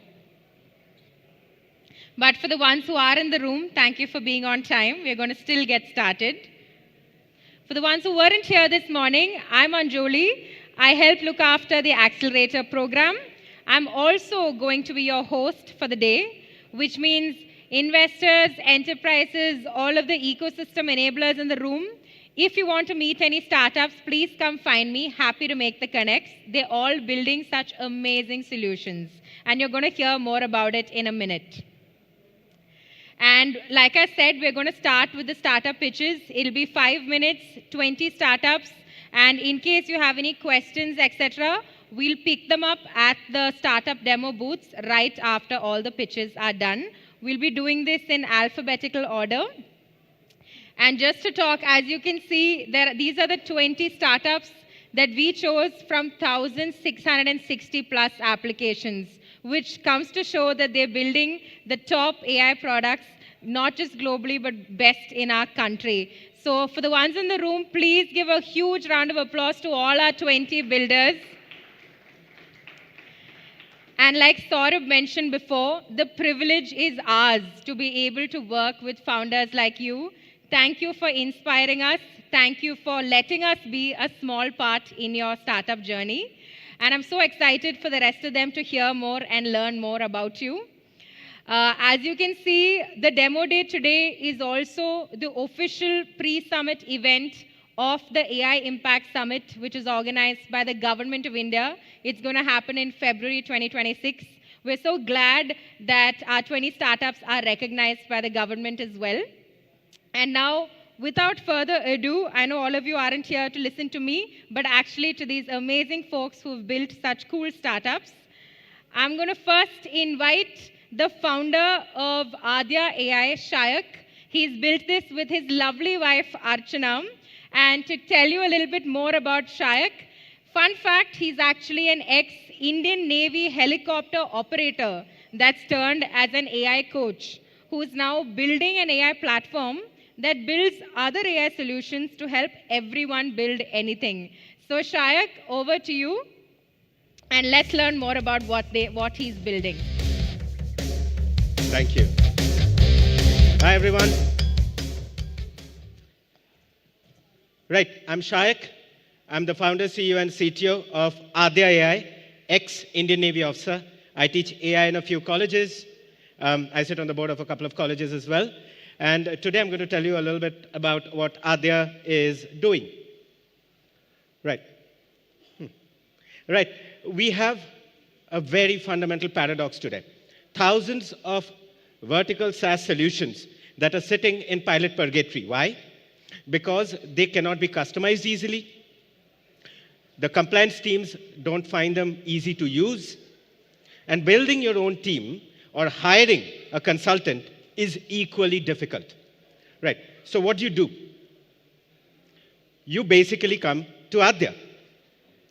We have ready solutions for various domains: healthcare, pharma, BFSI, retail, government. Critically, if you are an enterprise, you can come on the Adya platform and you can build any application, any agent, even your own LLMs, and then host it yourself on your own cloud. Today, we have the intellectual property, the IP, on 3 of the most difficult problems when it comes to agentic AI. First, agentic AI systems need to scale. Today's best multi-agentic frameworks can handle about 4 to 5 agents. We need systems that can scale to hundreds of agents. So we created a multi-agentic network, the first of its kind in the world, fully decentralized. Second, your agents don't exactly follow what you are asking them to do because you're giving them instructions in vague English. Instead, we created a mathematical proofing language. Tell your AI what it should do or not do, and it will convert the entire thing into governance protocols, making sure your AI does not make a mistake. Also, making sure that the cost does not scale. Today, with every message you're sending in all the older messages, increasing the cost of your context. We created a ledger memory, a new kind of a memory system. One of the key solutions that we offer is called the Enterprise Strategy Agent. This one will look at all your data, give you the answers, do the research by itself, find all the information, add to your knowledge base, do the analysis, insights, reports, charts, graphs, and even do a visual simulation of your strategy. We are using it for equity research, for drug discovery, for managing ministries for the government, for managing things for the Indian Army. Our primary target are large enterprises in the US, where we are selling these ready solutions. We have very successful deployments already, and we typically do this through our partners. We have forward deployed experts, people who are the chairman of large companies, who are taking our solutions to their industry. We have system integrators like Accenture, who have just showcased us as a startup of the week and taking it to all their customers. And in the last 4 months since launch, 5,000 agents were built on Adya. We won awards like the AI 50 in the Silicon Valley. We've been showcased by Google, by NVIDIA as one of the top 10 AI companies. The team is the real secret sauce. Dr. Santosh Kakarla used to work at one of the top AI labs in Paris. Mani used to be the chief digital officer at Aditya Birla. Archana has produced more than 800 television commercials. Saurav is an IIT Roorkee gold medalist. Neha used to head customer marketing at Google. 40 plus rockstar developers. That's what makes Adya tick. And in the last 3 months, revenues have tripled. Our pipeline right now includes 50 plus Fortune 500 companies from the US. And very critically, we've launched the Adya Launch Lab program. This is creating India's largest AI ecosystem, where 40,000 developers are getting access to the platform entirely for free and building agents in the next 2-3 months. Google helped us insanely. Like, the amount of help we've got from Google is just beyond belief. All the way from helping us partner with the government, to helping us with deep technology insights, to helping us evaluate our products. Google has been through and through helping us in everything that we do. And that, my friends on the screen, are hoardings that went up today. All over Uttarakhand, the colleges that are showcasing Adya, their students, their developers are using Adya to build solutions. We are raising 5 million at 20 million, and we're almost done. So if you're an investor sitting here, let's have a chat. Thank you. I'm open for questions.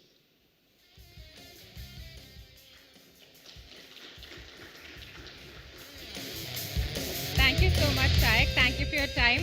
If anybody has any questions for Shayak, the Adya startup booth is right outside, so post the pitches, feel free to connect. And in case you don't find him, come find me. I'll help you meet him. Perfect. Thank you so much, Shayak.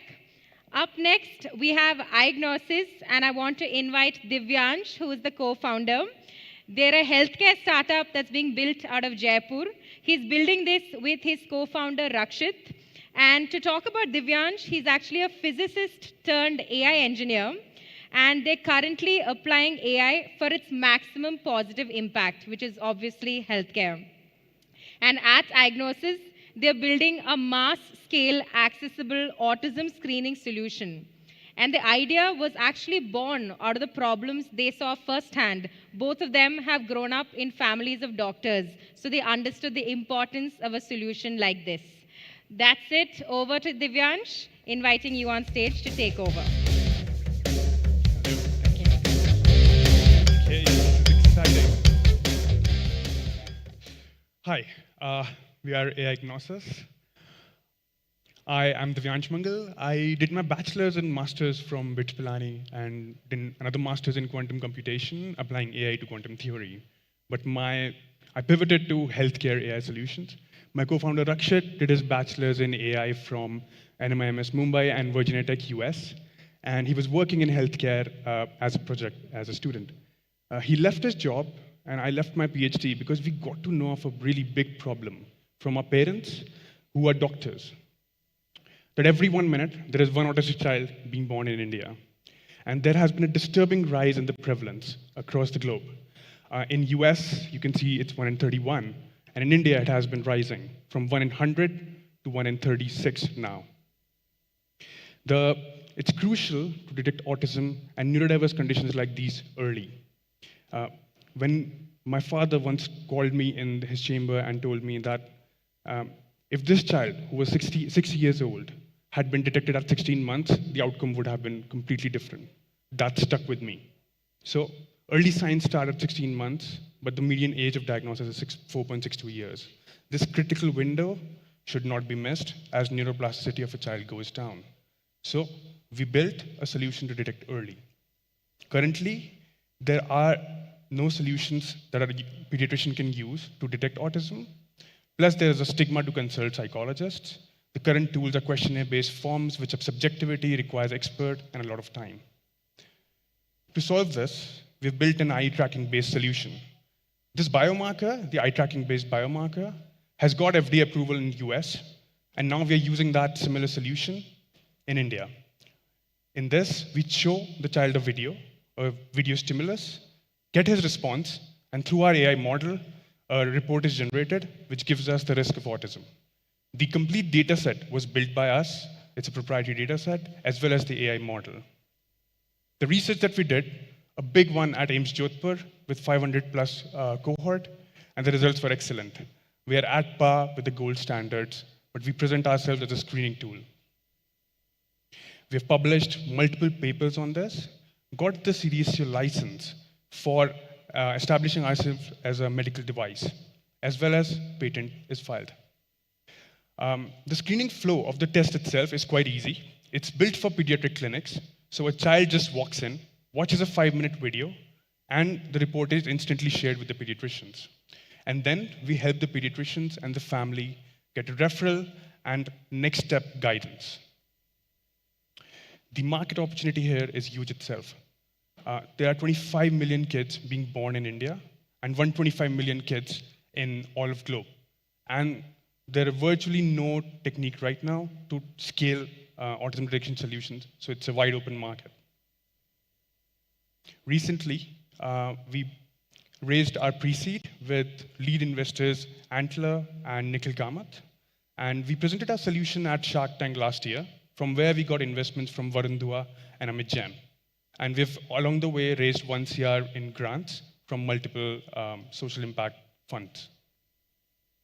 Now, at Google Startup, it was quite helpful. Our entire architecture is hosted on the cloud, and during this GFSA, we upgraded our cloud architecture, we upgraded our cybersecurity, and we were connected to a lot of health tech experts. Now, the ultimate ambition, the vision for AI Agnosis is to be a one-stop solution for anything developmental related with children.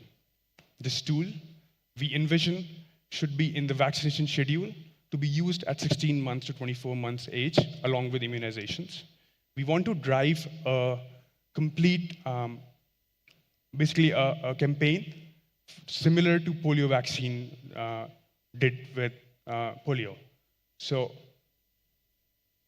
join hands with us in our mission to detect autism, act, and thrive. Thank you.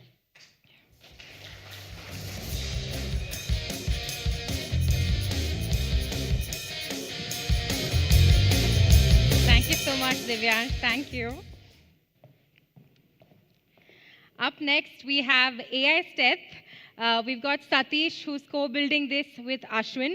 And to give a little intro on Satish, he's actually a physician by background, an ex-army officer, and now he's turned into a founder and CEO of AI Health Highway, which is a medtech startup. And something cool is today they've brought in, which is India's first AI-enabled smart stethoscope. So if any of you in the audience are worried about your cardiac health or want to get an initial screening done, look nowhere else. Post this, head to AI Stats demo booth, and you can get that screening done. But now over to Dr. Satish to take over for his startup pitch.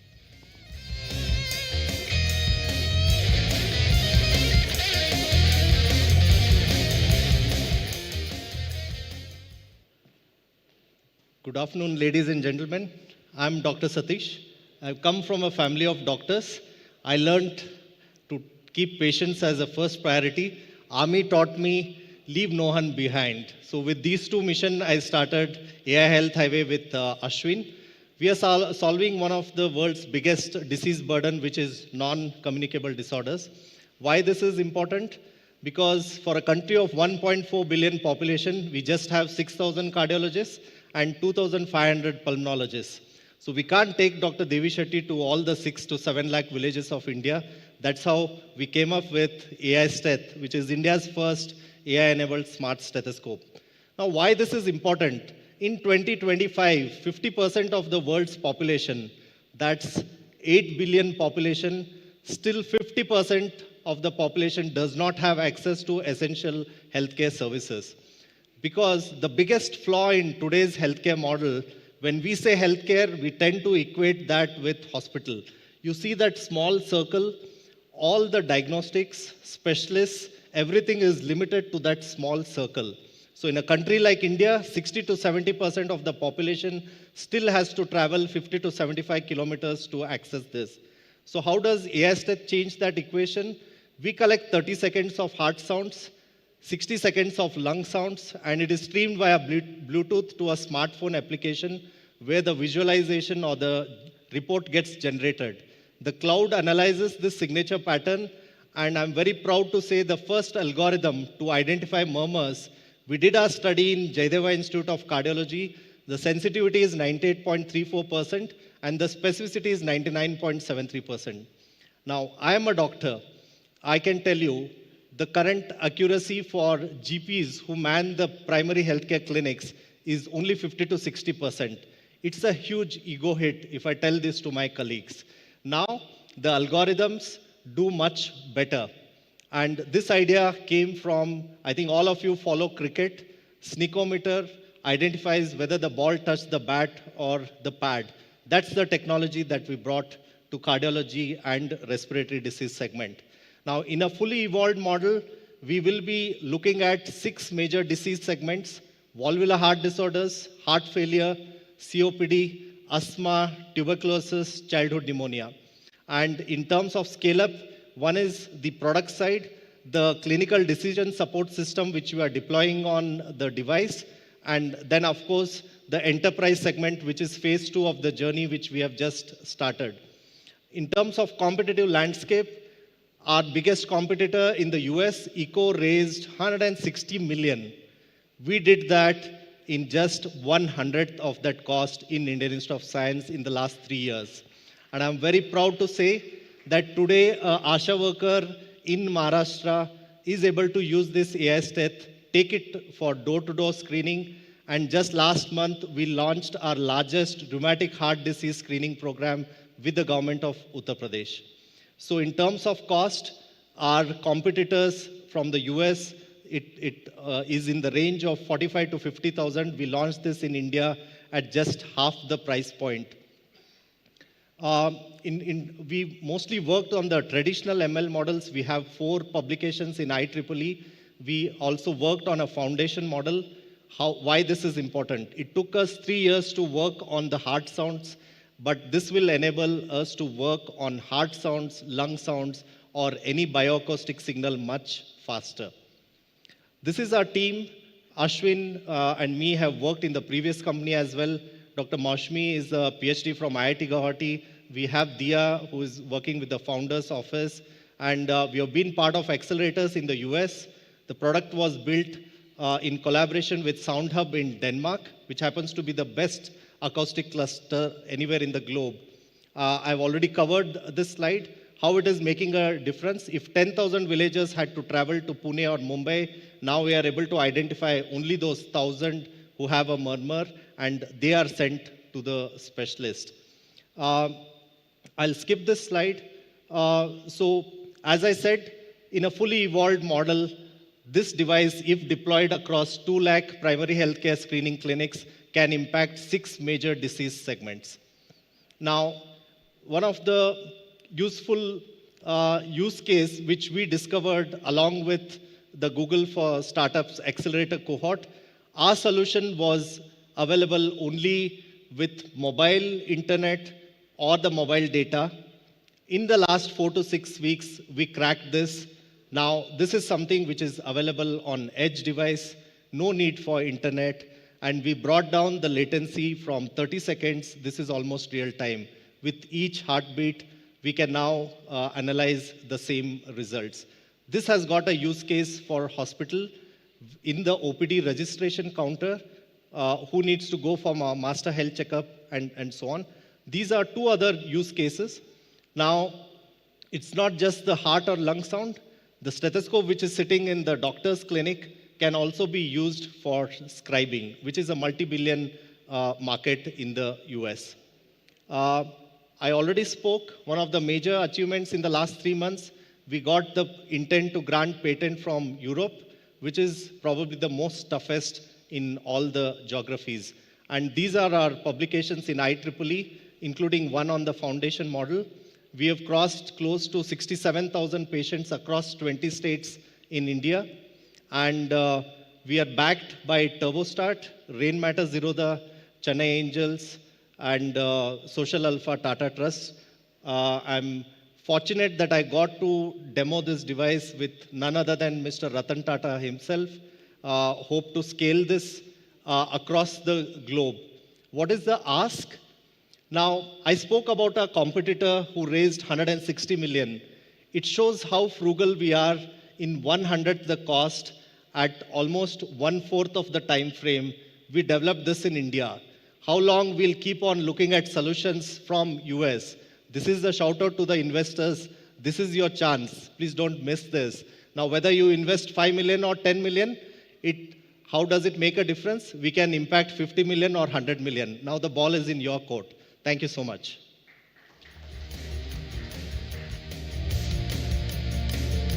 Thank you so much, Dr. Satish. Up next, we have Aptile. I want to invite Rohit, who is the co-founder. He's building this along with Vishal. And to tell you a little bit about Aptile, they're a multi-agent coding platform that aims to accelerate mobile stack. Its full stack approach drives impact in the AI coding space, and their hope is to move beyond the hype of vibe coding. But over to Rohit to talk more about Aptile and what they're building.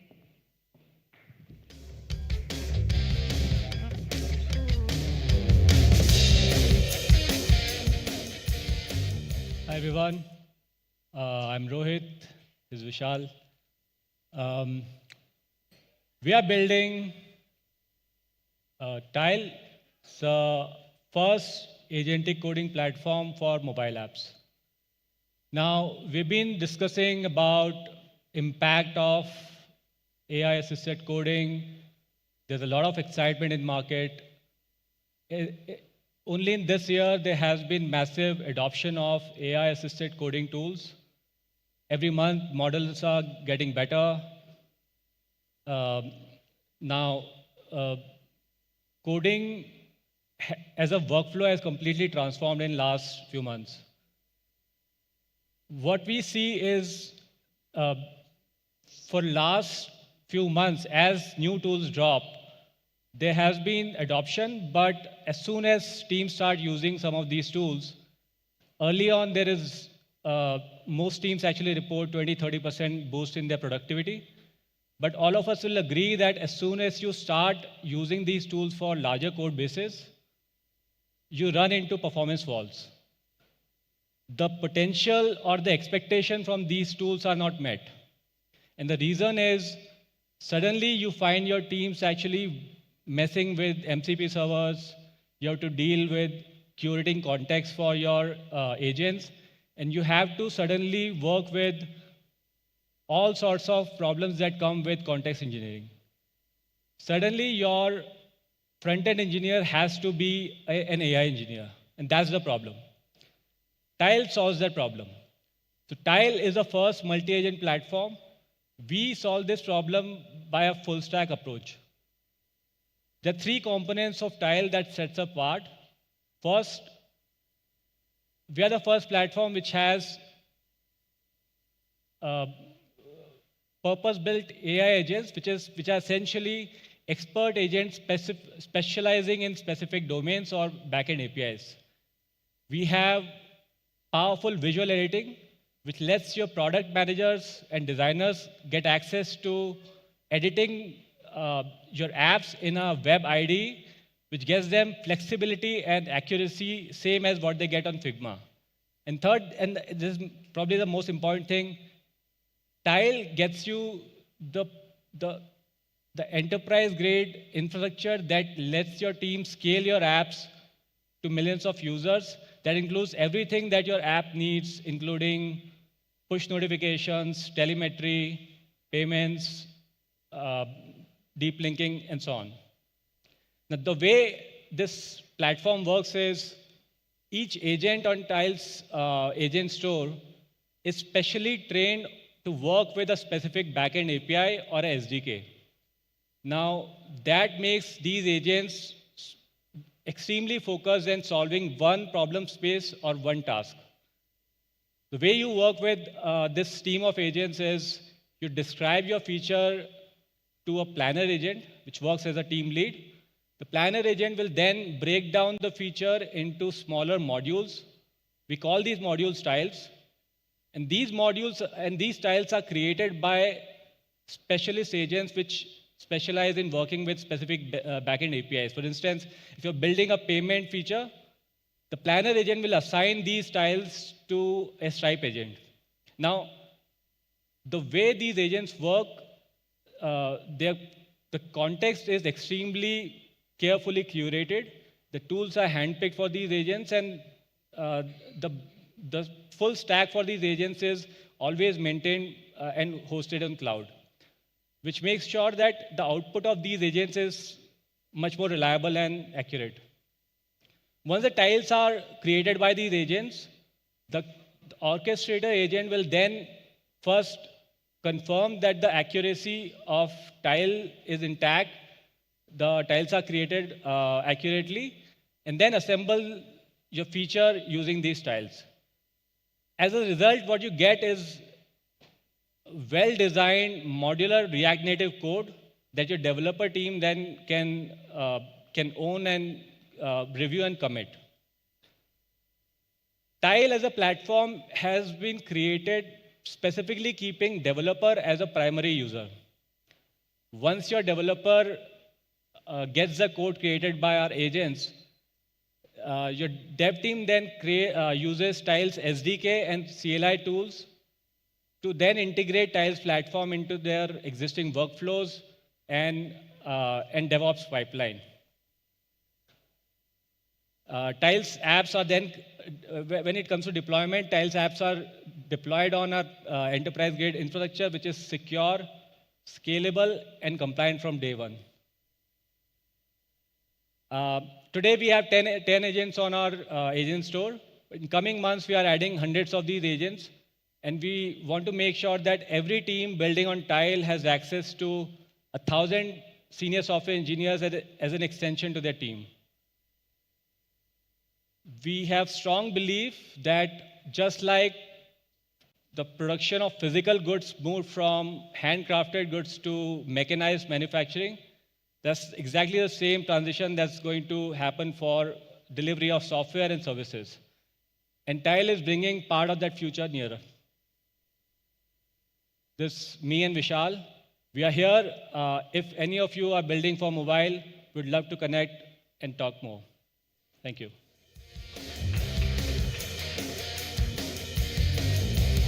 Thank you so much, Rohit. Up next, I want to introduce Scott, who's the founder of DView. He's building this along with Supratik, his co-founder. And to tell you a little bit about Kotz, he's the regular co-tech guy, as he likes to call himself.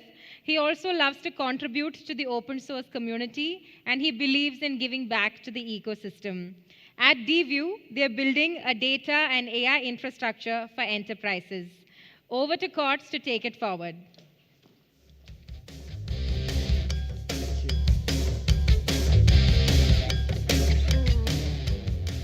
Hi, everyone. Very good afternoon. I'm co-founder, CEO of DView. We are building Agentic Lakehouse for enterprises. For every enterprise, they have huge amount of data, petabytes, terabytes of data into silos. And to extract data to analytics to an information journey to identify the patterns and deep insights, they require heavy lifting.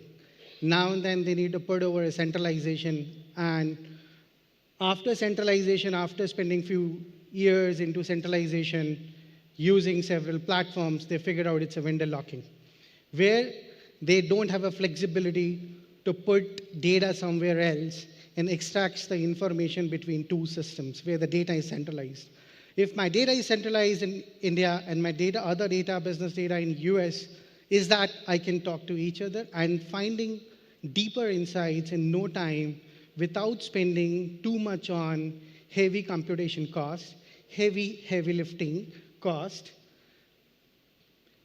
That comes with the siloed data, lack of data readiness, LLMs without domain fit, scattered knowledge, data security risk. These are the things that comes with the data which is being centralized into different stores.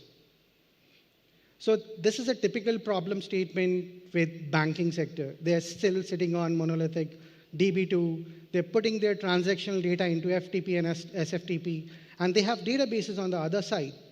Every month, they're spending their 15 days, for 2 weeks, just to put the data at one place so they can perform analytics and they can take decisions. DView can process TBs of data in just few minutes and combine with the transactional and non-transactional data and figure out the explainability, causality, and bringing the deeper insights along with self-visualization. So what DView is? DView is a new lake house to enable enterprises with quick AI workflows. How we are leveraging LLMs and AI. So if my data is in India and US, people talk about compliances. If we put the data in India, bring this data from US, will breach the contract. Data policies. Our platform is not only capable of understanding just like our brain. If I have bookshelf of different category, business, tech, and other part, this knowledge is centralized at a one place as just as neural. So when we do a conversation, it connects with all the shelves, identify the right data, identify the right patterns which is required for a specific persona to know, and bring the deeper explainability without persisting the data. That means if my data is scattered across regions, I don't have to worry about data policies. And I don't have to worry about how many PAs in my whole organization. So this personal identity details, which I need to figure out and build myself for the different data policies like GDPR, DPDP, our system gives the whole information at a one place so they can write their own workflows and solve it in no time. So what DView is in core, it's bridging the gap between data, analytics, and insights. So if you have data on left-hand side, all the data, it doesn't matter, it's structured, unstructured, semi-structured. On the right-hand side, you have all the LLMs of the world. We have in center, we have a DView, which is brain with all neurons, understand everything, and capable of connecting and answering. Strategically positioned to modernize the data stack for financial institutions. So we being identified that we can help financial services or financial banks and institutions which is sitting on bare metal, for them to put their data into different centralized stores and then driving their AI opportunity. It's a high SLA opportunity loss, where they can just plug iServe and they can drive their AI opportunity from day one. So large revenue opportunity of 484 billion size across different verticals. So as of now, we have more than 700K active book size, more than 12 customers. Current ACV is, grown from before Google incubation, our AC was 50K. Now it's close to 200K, and our active book is also 750K plus. So how we operate? We operate on a fixed pricing, subscription model, and set up add-ons as well. So, I mean, to build a very strong product for global requires a very good, strong-headed team. So I have my other co-founder, Supratik Shankar. He is co-founder and CEO and CFA charter as well. These are the advisors and investors. Amar Bahel, who was ex-group head AU Bank, Ankit Bhati, ex-Ola co-founder, Vineet Agrawal, and Rahul Ghosh, who's leading data and AI in Walmart. How Google ecosystem helped us. It not only helped in terms of looking deeper opportunities, how can solve bigger problems with these financial institutions, it also helped us to migrate from AWS to GCP with complete detailing how we are spending our cost on LLMs plus data infrastructure. Thank you.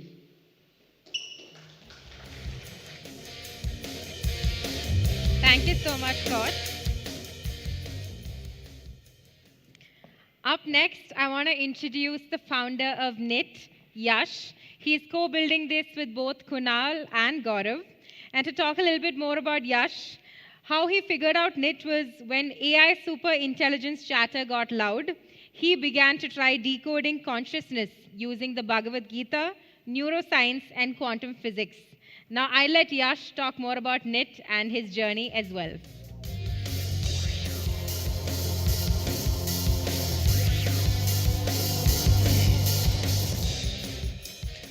Hi everyone, I'm Yasharth. I'm the founder and CEO at NIT. So at NIT, we are solving for integrations, one of the most persistent and universal problems in software. Now, every software needs it, every agent now depends on it, but still building and maintaining integrations takes weeks or sometimes months of engineering effort. And that is the problem we are looking to solve for. Now, if you are a developer, this image probably feels familiar. To build even a single integration, you need to go through hundreds of pages of API documentation, build the connector logic, handle authentication, test it, and deploy it. And you're not done. You're now responsible for fixing it and maintaining it every time something changes. And with the rise of AI agents, this problem itself is now evolving. Now, earlier integrations used to be deterministic code blocks that the same integration logic ran each time. But now, LLMs are deciding what tool to call on the fly based on user context. And this is changing or bringing a new set of challenges. The first is accuracy, that how do you make sure that agents are calling the right tool for the job? And the second is access control, that how do you make sure that only the right user has access to the right set of tools? So we've approached this problem statement in two layers. The first, for deterministic integrations where the same business logic runs each time, we offer unified APIs. Now think of them as one-to-many connectors for a category of tools. So as a developer, for example, if you're looking to integrate with CRM systems, instead of integrating with each CRM system individually, you integrate with our unified CRM API, and you're live with 50 CRM integrations in one go, saving you weeks or months of engineering effort. And for probabilistic integrations, where LLMs decide on tool calls dynamically, we offer managed MCP servers for 150 plus enterprise SaaS applications, which expose safe, structured, LLM-ready functions along with access control and policy management. So today, more than 40 customers and AI product teams and enterprise SaaS software companies rely on NIT, including teams building enterprise-grade software. But still one problem remained, that developers still needed to code their integrations themselves.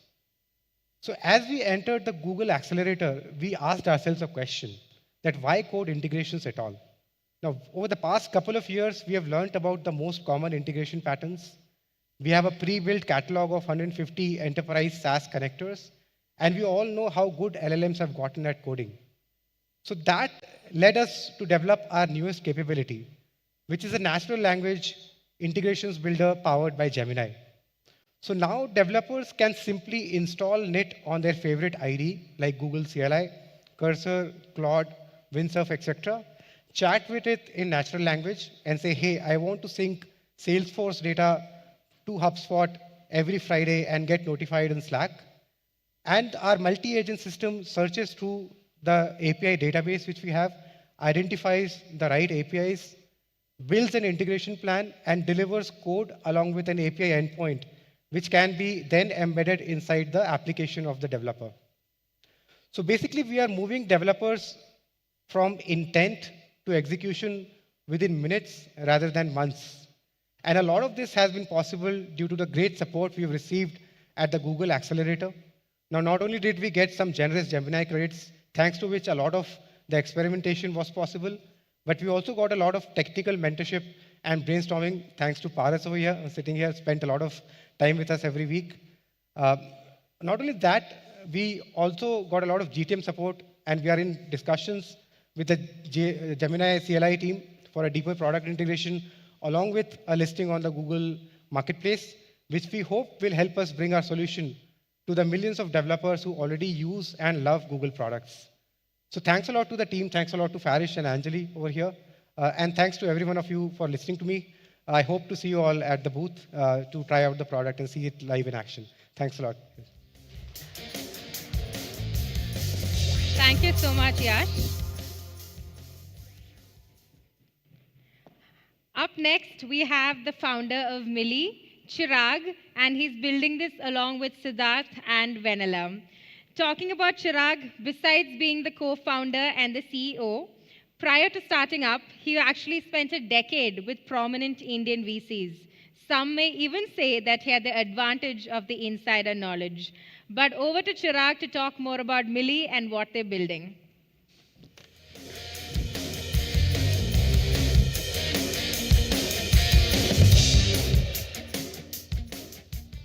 Thank you everyone for joining us here. And if you're watching this on YouTube, I plan on keeping this light and breezy. So we are Millie. We are powering financial advisors and advice firms with tailored AI agents. The problem that we are solving is really faced by north of 3 million financial advisors globally, where their potential today is handicapped by all the admin and back office work that fills up their plate. This is taking notes in meeting, updating systems of record, filling up compliance paperwork. Nobody wants any of that. What they want to be doing is speaking more with their clients and not less. When we talk about a financial advisor, it is anybody touching any part of the financial services life cycle of a client. It could be a wealth advisor, CPA, estate planning attorney, so on. The problem further manifests into how the resources get used. So if you are an advice firm, you are spending half of your time and half of your money on things that don't scale and don't help you serve your clients. Our Act 1, the first product from the house of Millie, was the meeting agent.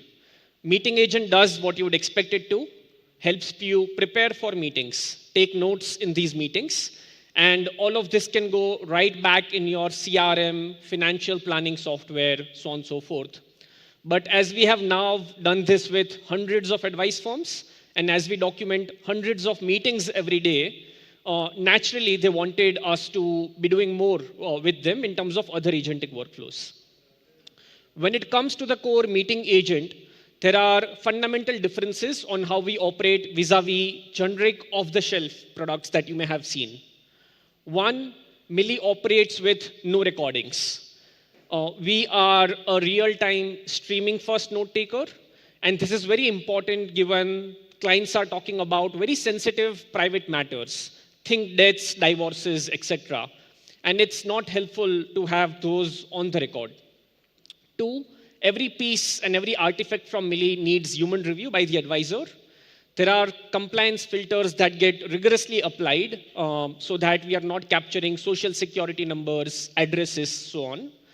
And this is a non-intrusive technology. Imagine you are on a Zoom call or a Teams call. There is no AI note taker that shows up on your window, thereby making this a private space for you and your client. Our Act 2, the next set of products we are launching, are around Millie Office. Once we have enough context of a firm, by sitting in every meeting that the wealth advisor has, we help them ask automate, and alert different actions. We do this by sitting on top of all the different applications that they work on and the different custodian platforms that they use. This is how it would look like. It's a chat GPT interface. I'm presuming most of you would be familiar with that. So you would just select a skill. It could be, I want to research a prospect, or I want to onboard a client. You would select what clients or prospects you want this insight on, and you would tell us what connectors we should refer to when doing this. And voila, Millie gives you a comprehensive, consumable one-pager loaded with insights from all the different tools in your tech stack. Today, Millie already powers hundreds of advice firms, ranging from 100 million, 200 million AUM firm to some of the largest community state banks, broker-dealers in the US. And we are constantly looking at adding more. Now, the impact of Google can really not be understated across our entire stack. They've obviously been very helpful with the infrastructure and the models that they have built. But the sessions we've had with the mentors around our product, our growth, and our technology have been transformative in our ability to serve these enterprises. As a company, we raised our 2 million seed round last year, and we came out of stealth earlier this year. Over the last 9 months, we've scaled 7x, and our existing customers are finding enough value to continue adding more products, more seats. So if you are a wealth advisor, or you know somebody that's a wealth advisor, and that's struggling with all the administrative work, you know who to reach out to. Thanks.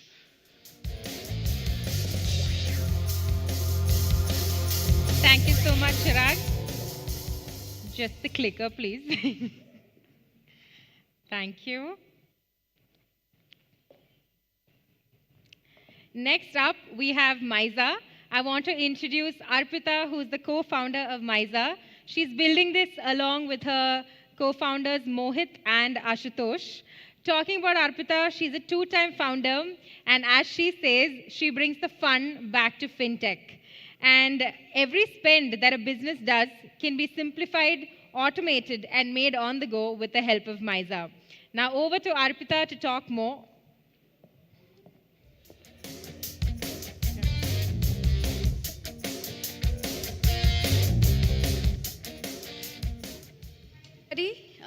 I'm Arpita. I'm one of the co-founders and CEO of Myza.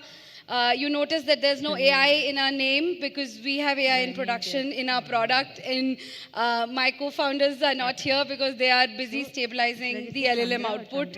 We are in business of spends and banking and money and finance and marrying the accuracy needed by the CFOs who use us with the, the probabilistic nature of AI when we work with it is one of the top challenges that we've had, and that's why we joined and applied for this accelerator. How beautiful does Myza look on this rich, expensive screen? So this is Myza. This is when you use Myza as a team, as an employee, as a CFO, as a founder. You get to see this beautiful interface which you can interact with all of our AI capabilities, all of our non-AI capabilities, which are also very essential to run this platform, and a mobile app. We are used by, these are some logos that may be known to Bangalore people, and hence they are on this slide. So whether it is water purifier manufacturing companies like Drink Prime, Swish that gets you food in 10 minutes, Bodycraft that makes you look more beautiful, or DPD Zero, fintechs like Vint Wealth, companies like Bharat Silks, which are one of the largest silk manufacturers in the state. Everybody uses Myza every single day to spend what they spend for their business. This is our team. So I and Mohit, my co-founder, built a social gaming startup called Mekmoka. Before this, company exited to Flipkart. All through the journey, we always felt finance was never in order. Every time we needed reports, we had to ask someone who has to ask someone who has to ask someone. So we felt like this needs to be solved. After the time spent post-acquisition, we decided to team up together again to start MISA. We have Ashutosh, who's our co-founder and CTO, and never in these events because he is working very, very hard to make MISA as accurate as needed. He is ex-Cred and ex-Myntra. We have Mohit Jain, who is a senior banker, decade plus in Citibank, and then Axis Bank, and then MISA. This is the team you can bank on because genuinely we want you to do that when you become a MISA user.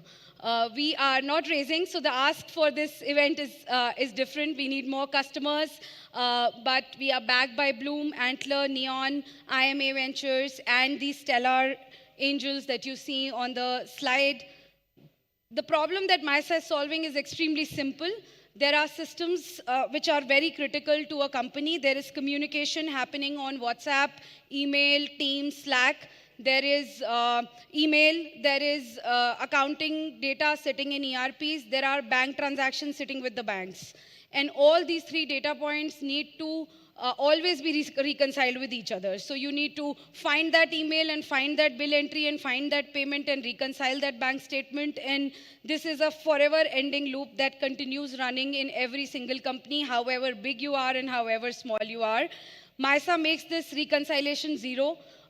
We sit between these systems and apply intelligence on top of them to make it extremely simple, make it error-free, make it compliant, reduce loss of money in tax leakages, and make it very simple to run the business at the scale that our customers are running every day.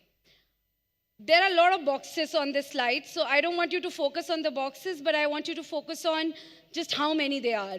And to process a bill in this country, you need to get the bill, you need to get it approved, you need to compare it with the purchase order, you need to compare it with the, the GRN that your team may have done in a warehouse.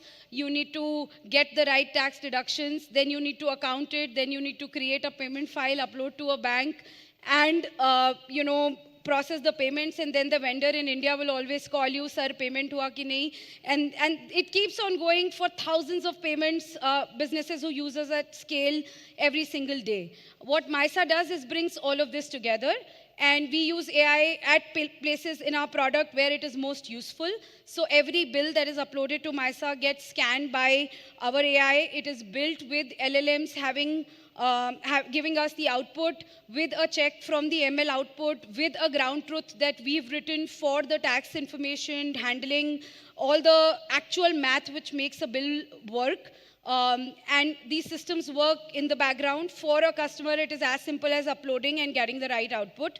Our AI is able to automatically account it in your books of accounts. It could be Zoho, Tally, NetSuite, wherever, SAP, and is able to do the cash flow planning for you, queue out your payments. We are a multi-banking platform. We integrate deeply, which is the toughest part of our business, and very little solved by AI, which is working with banks and integrating deeply with them so that as a founder of a company who may have 3 entities, 6 bank accounts, you can just do that in this event, sitting here, make the transactions. Your finance team doesn't need to call you, and do this across banks, across entities, across ERPs in a very, very simple manner.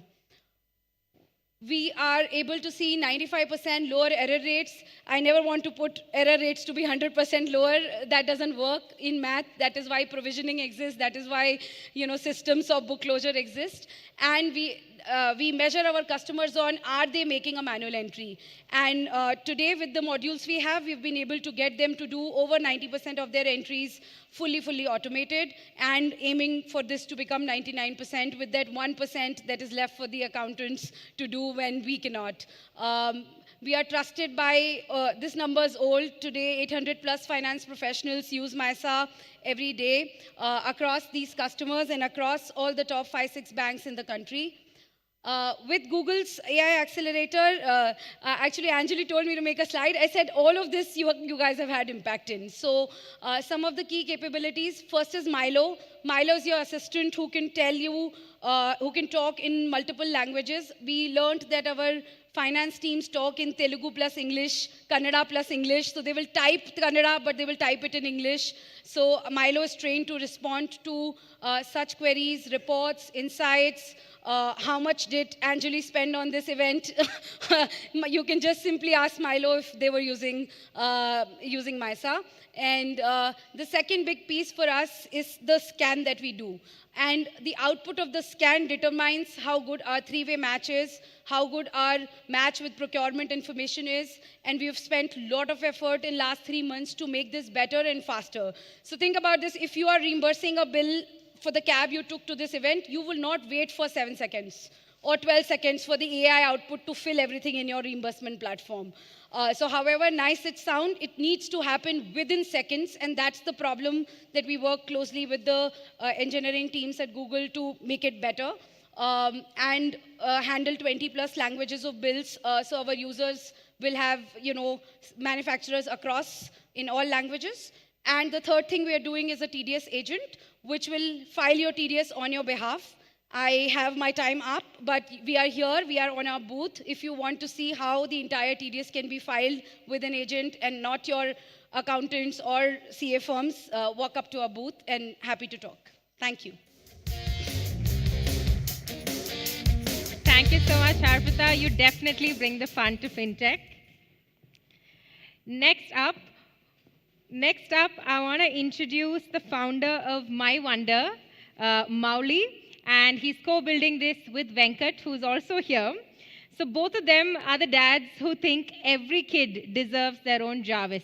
I think the Iron Man fans here would know this reference, but they went ahead and built one. Both of them co-founded MyWonder, creating AI companions that spark curiosity and joy. And to put it in simple words, parents in the room who are worried about kids and their screen time, both Molly and Venkat have solved that for you, but I'll let him show it in real time on what MyWonder is building.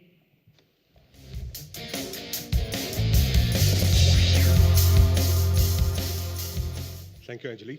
Hi, guys. We are MyWonder, and this is our product. We are a learn while you play AI companion device for children aged 3 to 10. So quick intros, I'm Chandramouli. I worked at Amazon Kindle for some time, part of the team that built the first Kindle, if you've used them. Was at Redbus when it was still a startup, and then more recently 2R Learning. So I bring about 20 years of experience in product and tech. And Venkat, who's my co-founder, brings more than 20 years experience in retail. He was with Tesco, e-commerce.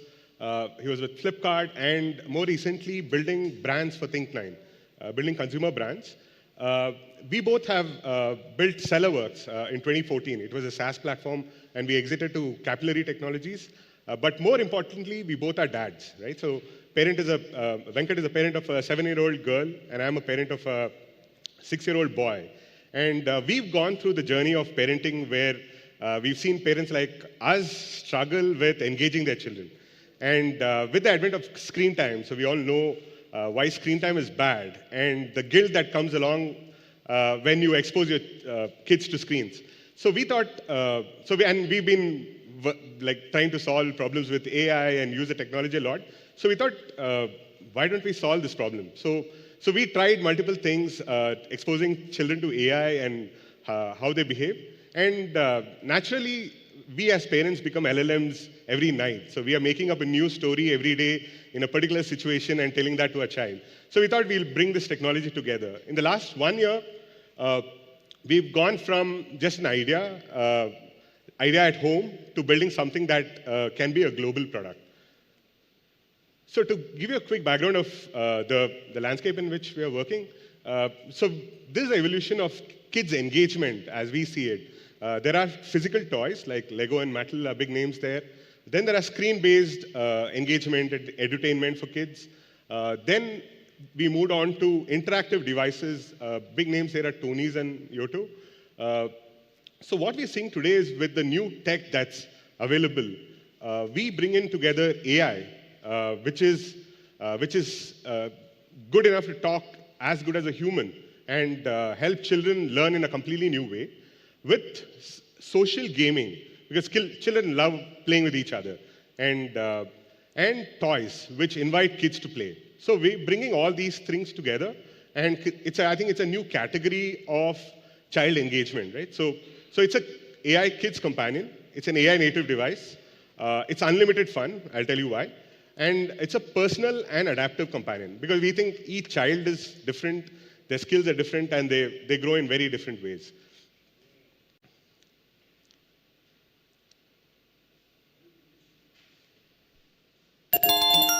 Good morning, Leah. It's amazing how even waking up feels special with my Wonder by their side. Good morning, Wanda. Hey, it's time to brush your teeth. It's like having that personal little coach. And you're done. Glug glug some water and feel like a superhero. It's a little voice that actually gets through to them. Which sea creature has 8 arms? Octopus. The correct answer is octopus. Congratulations! It's like a game that they're learning without even realizing it. Plus, the app keeps me in the loop. Mama, Grandma telling me Tony. Once upon a time, deep in a past, that's something she'll always cherish. Plants are like tiny magicians turning sunlight into food. And I love how it makes their curiosity feel limitless. Ooh, the sky. It's like a giant magic show happening above us every day, Dia. The way they see the world, it's full of wonder. Now tell me, boys, who's your best friend? My Wanda! Looks like someone's got a new best friend. Did you know Ryan? Broccoli gives you secret powers to run faster, think sharper, and even fight off bad germs. For the kids, it's magic. And for us, it's watching them discover something new every single day. Good night, Leah.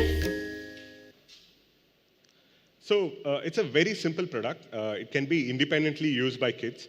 So this is a device. It's a simple device. I'll tell you what all it can do.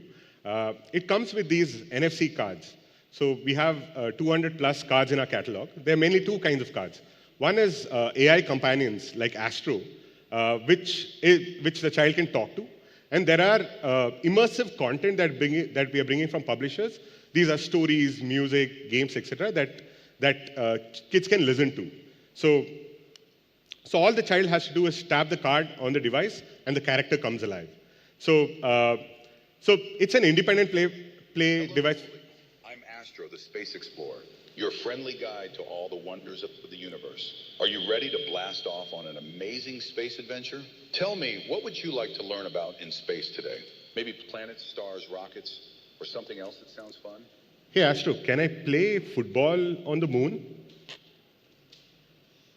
Awesomely, did you know that people have actually driven on the moon? Astronauts in special moon cars, called lunar vehicles, zoomed around on the moon during the Apollo missions. The moon's gravity is much weaker. Wait, Astro. I asked you, can I play football on the moon? Oh, I see. You're wondering if you can drive on the moon, maybe like in a game. So I think there's an echo, but basically Astro can talk anything about space, and we have multiple characters. For example, Math Battle is about a mental math game. So you tap this, and the AI and the kid are having a conversation about math, right? So it's simple problems that give to the child, and there's a competition. And there are 20 different characters like this. Mind Reader is a fun game where you can think of something, and Mind Reader will guess what you're thinking. So basically what we are bringing here is a conversational experience for children. And we've been testing for quite some time now. And we see kids engaging up to 30 minutes with Astro. So children of this age, 3 to 10, their typical, like theoretically, their attention span is about 12 minutes. But we've seen kids engaging with Astro for like 30 minutes, building new planets. They're adding trees from Earth, adding maybe planets, satellites from Saturn, etc. So it's a personal and adaptive companion. So every time the device comes up, it has memory. It remembers what the child told. And it also adapts to the child. Like, for example, if the child is playing a math game, so as the child answers questions correctly, the level of the questions goes up. And so every time the child answers the right question, it goes up, and the child answers the wrong question, it sort of levels down the game for the child. So as the child grows, the content grows along with the child, and this is applicable to math, language, and all of these things. So, and the device itself is made to be a companion. So it's a lightweight, weighs less than 200 grams, and it can be carried around everywhere by the child. It's durable, it's IP56 rated, and there's also an offline mode where you can take this device in your car or a flight, etc.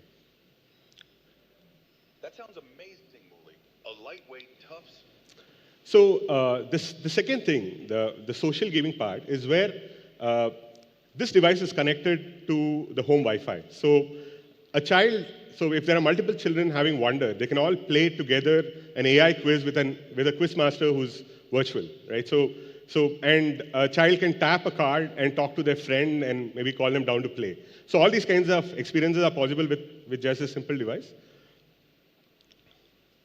So we also have a parent app. So one of the problems with us as parents is that we don't know what the child's interests are, what they're learning, etc. So the parent app gives insights on what the child is learning, what are they interested in. For example, if the child is talking a lot to Astro, we can tell the parent that, hey, a child loves Astro, maybe you should take them to a stargazing party nearby. So last 1 year, we've done a lot of work on the whole stack. So the product is designed from ground up, including the design, the hardware, the electronics, everything is designed from ground up by us. So what we've solved for is, this is a super low cost, low power device, right? So we are able to get the quality of conversations similar to what you can do on your phone. Although your phone is a much more capable device. So all that is happening on a low cost voice hardware. So we can say that this is one of the best stack to build voice companions today. So, this is built like an OS. So tomorrow we might add a camera instead of having these screens where the AI can help the child do homework or do origami, etc. So working with Google, the Startup Accelerator program has been super helpful. So a couple of important things that that Google has helped us in is using Gemini for our multilingual conversations. So one of the biggest requirements is that urban kids today talk English, but they can't talk the native language, and rural kids want to talk English. So we are bringing that, so a child can talk Kannada, Tamil, Hindi, any language, and they can get the response back in either English or their native language. So there's nothing to stop them from learning in terms of language. Second is that we are producing a lot of original content. Like mythology, spiritual, religion, and for that we are using Google's models. So we also partner with some of the world's best publishers. For example, this is from a UK-based company called the Audio Agency, and this is an immersive way of learning biology. Arcturus Publishing and the Audio Agency present. So this is immersive audio content. This, again, there's biology, there is mythology, and a lot of games that we are producing that keeps the child engaged. So the way we've thought about it is a day in the life of a child. From the time they wake up, there is a very nice, soothing alarm. There's a brushing timer that they can use to make their routines fun.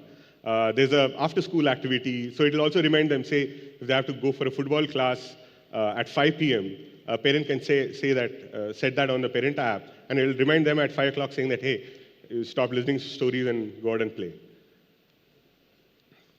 So we've tested with close to 300 children in the last 1 year, and this is from our beta program. So we see that 60% of the users are active at least 3 times a week. They come and play with the device.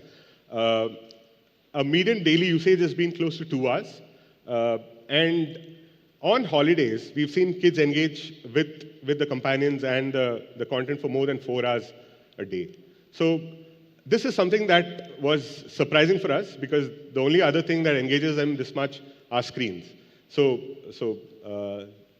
And also the content that we produce, the My Wonder originals, again, we're using AI plus a lot of audio production to produce this content. This works really well for kids, and this is super cheap for us to produce, and it's great immersive content. So this is the opportunity that's lying ahead of us. India is a really big market, and there's nothing like this for kids anywhere in the world. So we are a global product. We are CE, FCC, and BIS certified. we're launching in India first, and eventually we'll scale globally.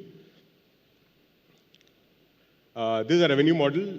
Again, there's a starter pack, and we have a catalog of 200 plus cards, which are like books. So as a child grows, you can buy different cards that cater to them. So we just launched. We are at pre-launch, so I mean we are open for pre-orders. So we've launched about 2 weeks back, and without any marketing, we've already hit 2 lakhs in revenue, and we'll be going full-fledged by end of December and January. So yeah, so we'll be on Amazon this month, all other marketplaces. Eventually, our cards will be on quick commerce, so that if you want it quickly, you will have it in 10 minutes. And we're also planning to launch in Amazon.com starting with the Indian diaspora in the US. Yeah, so this is us. And we are in the middle of raising a seed round. And if you're a parent or if you're an investor who's interested in this product, please talk to us. You can play with the device in our booth outside. Thank you so much.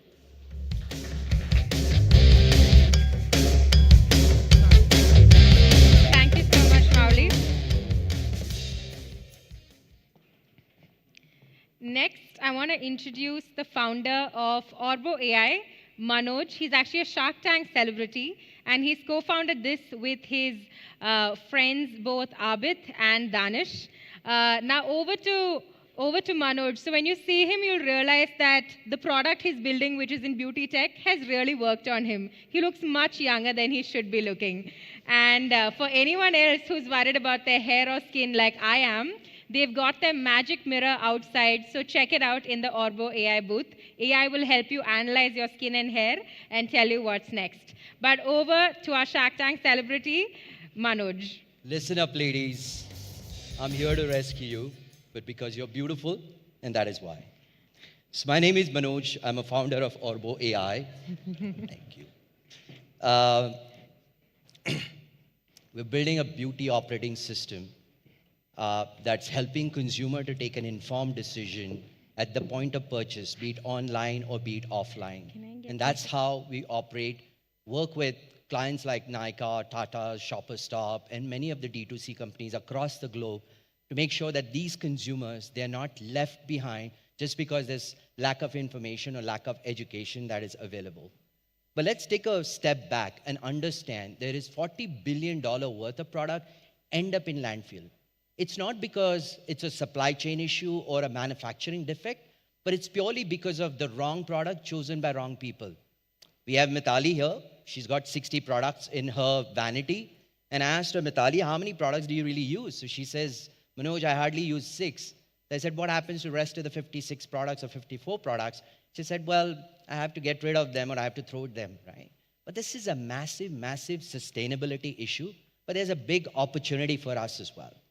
Now, let's take a look at the existing scenario. For the last 25 years that I've been working in the e-commerce, the front end of the e-commerce companies hasn't evolved. The same left-hand side menu, same right-hand side products, some sorts and some filters, right?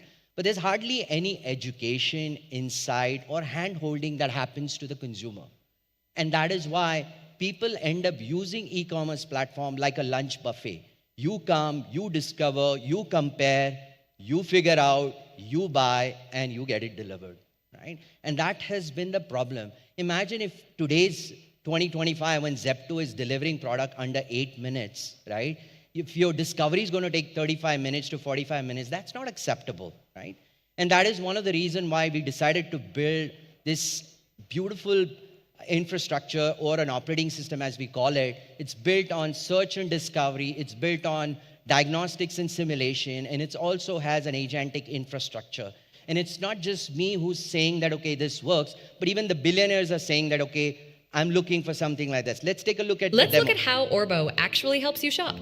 Most shoppers don't know where to start. Too many products, too many claims, no clear way to narrow it down. That's where discovery comes in. You type what you're looking for.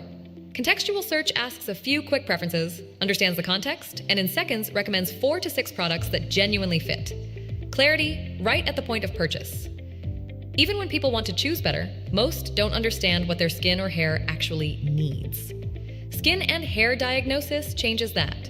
One Photo and Orbo analyses the key parameters, breaks down what the results mean, shows what needs attention and why, then guides you toward the routine that truly fits. Meanwhile, brands struggle with mountains of data in separate silos, never fully used. Agentic infrastructure pulls it together instantly. A brand asks a question. The agent connects the dots, delivers the insight, and turns it into a full campaign. Email, visuals, targeting, all from a single prompt, helping brands stay ahead of trends before they even hit. So we didn't just end up building a complete operating system which solves search and discovery or diagnostics or even agentic infrastructure.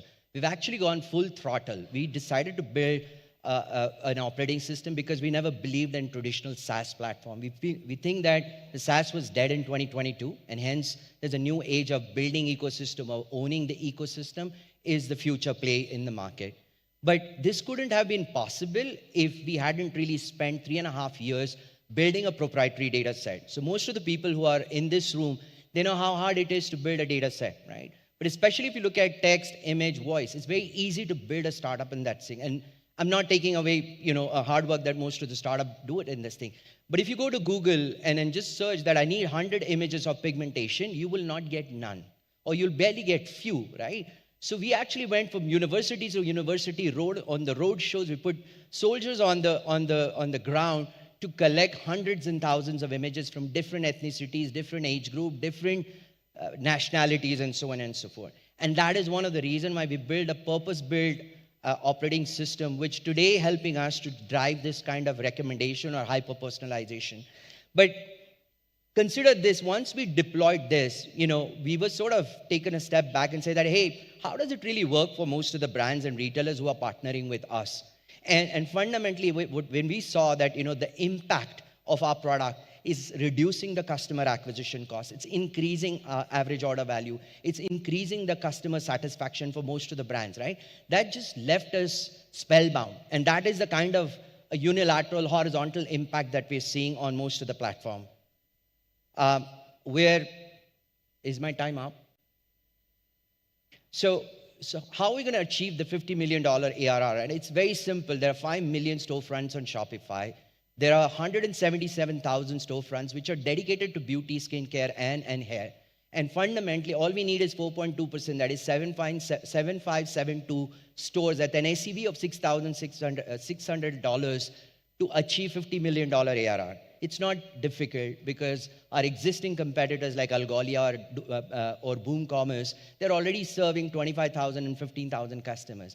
We are going to completely revolutionize that with outcome-based pricing. There are plenty of brands who are already working with us, right? From Unilever, who's the god of the beauty brands, but across Japan, across Estonia, or across Europe, we're working with many of these clients. The reason being, because today's customer is reading ingredients. Today's customer wants an endorsement and trust cycle, which existing brands and retailers are not offering. And this is where we step in. We help them, we handhold them, we make them understand about themselves, and that's how they're taking that informed decision.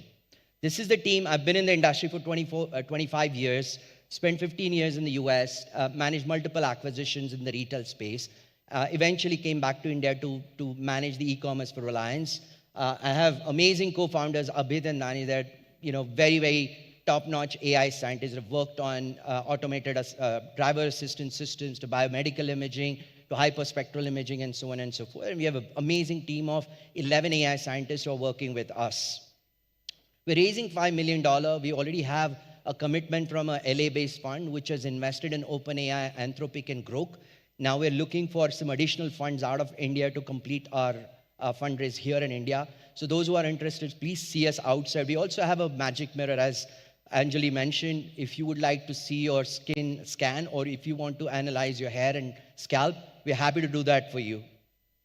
So yeah, thank you so much. But I think before I say thank you, I'd like to mention when we started working on contextual search, which was about 4 to 5 months back, one of the key aspects that we realized that the search is driven by speed and agility.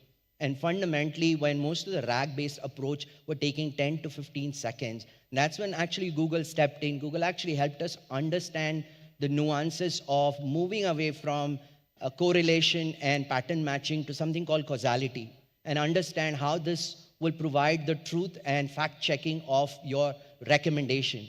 That not only enabled us to provide most accurate output, but it also reduced the fundamental speed and latency to 2 seconds. And I'm greatly thankful to Google team, Anjali, Farish, Mitali. You guys have been fantastic, and the entire Google team.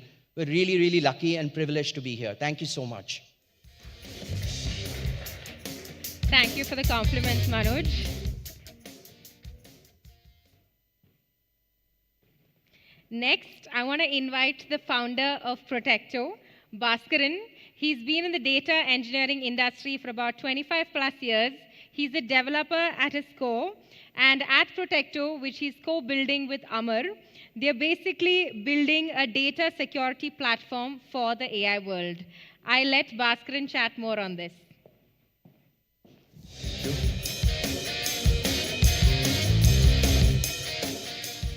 Hi, I'm Bhaskar. I'm CTO and co-founder of Protecto. Protecto is a data security platform what we are building for AI world.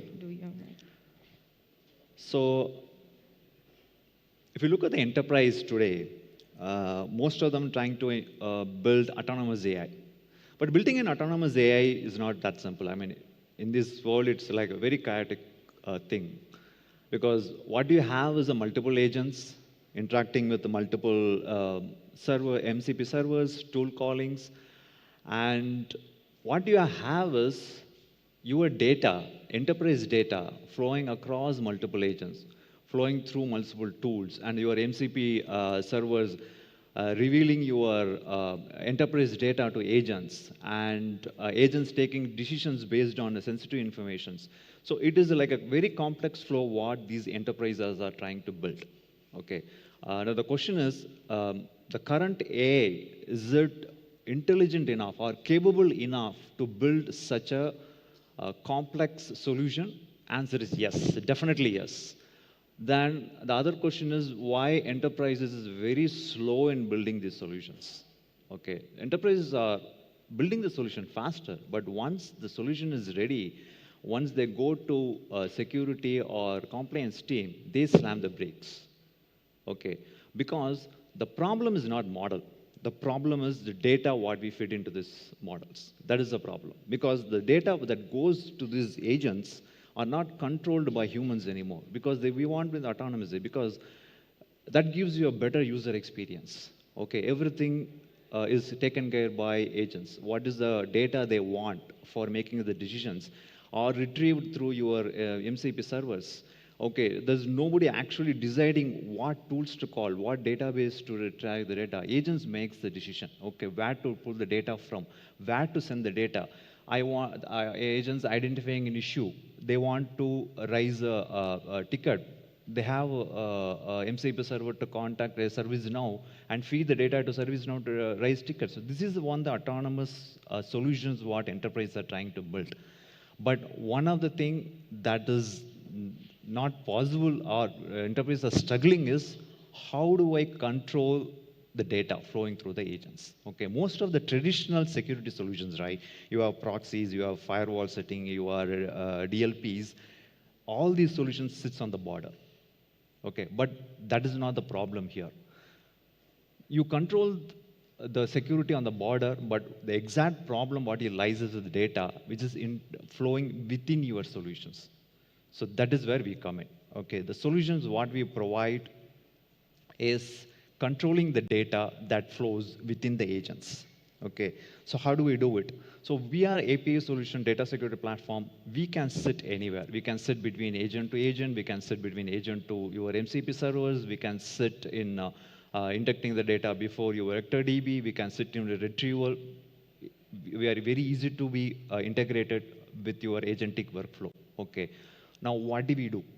That's the question. Now, the easiest solution is block everything. Okay, wherever you see sensitive data, wherever you see unprivileged data, the agent is not supposed to have access to block everything. But that is not going to work. You are building an autonomous agent. You cannot say, okay, I'm going to block it. We have to allow the data flow, but allow the data flow in such a way that sensitive information are still protected. So that is what we do. We do a lot of things like we do masking, tokenize, control, block, unblock. based on the decisions, we ourselves is autonomous agent. Okay, what we run is a simple autonomous agents within your solutions, which takes the decision and take a call. What do I have to do this data? Okay, so that is what we do. And though we apply rules to tokenize or mask or control the data, we make sure that the context of the data is not lost. Okay, one of the key thing is whatever you do with the data, okay, in terms of securing the data, enterprise does not want their LLM response to go down. They do not want to have any impact on their workflow. So that is what we do. Though we apply all the rules and make sure that the data is secured, but we also make sure that the data utility is maintained. And that is the solution what we are building. And if you look at the entire end-to-end, right, there are solutions which take care of prompts. There are solutions which take care of models. Okay. Now, model security issue is a very complex thing. But whatever the model problems that was there 6 months back, now those issues are not there. Models itself are evolving. Okay. Definitely, new problems are going to come. But the main problem is not models, not the prompt. Main problem is the context, the data flowing within your engines, your AI solutions. That is the main problem. So that is where we tackle. And this is a quick demo of our product. Okay, ours is an API solution. The UI is just a demo UI, just to show the capability of a backend API, what we are showing. So this is a complete rack system, what we have built. If you see a prompt of send with the sensitive information, okay, and for a regular user, it looks like, okay, everything is done, your LLM responded, but behind the scene, what we are doing is we are masking the sensitive information. It's tokens. It's specially designed tokens. I will talk about it. And we make the LLM also respond with the tokens. Okay, but once we get the response, we unmask it and show it to the user. This is just one of the use cases what we are doing. Okay, now what are the things that is happening behind the scene? Okay, now one of the things what we do is identifying what is sensitive. Okay. Now, if you look at the traditional tools, right, there were rules to identify the sensitive information. But these rules were built with the assumption that these are static information. Okay. But with the AI world, nothing is static. Your LLM changes your text. It transforms, summarizes, it adds information. It completely restructures your information. So with the dynamically changing data, how do you identify the sensitive information?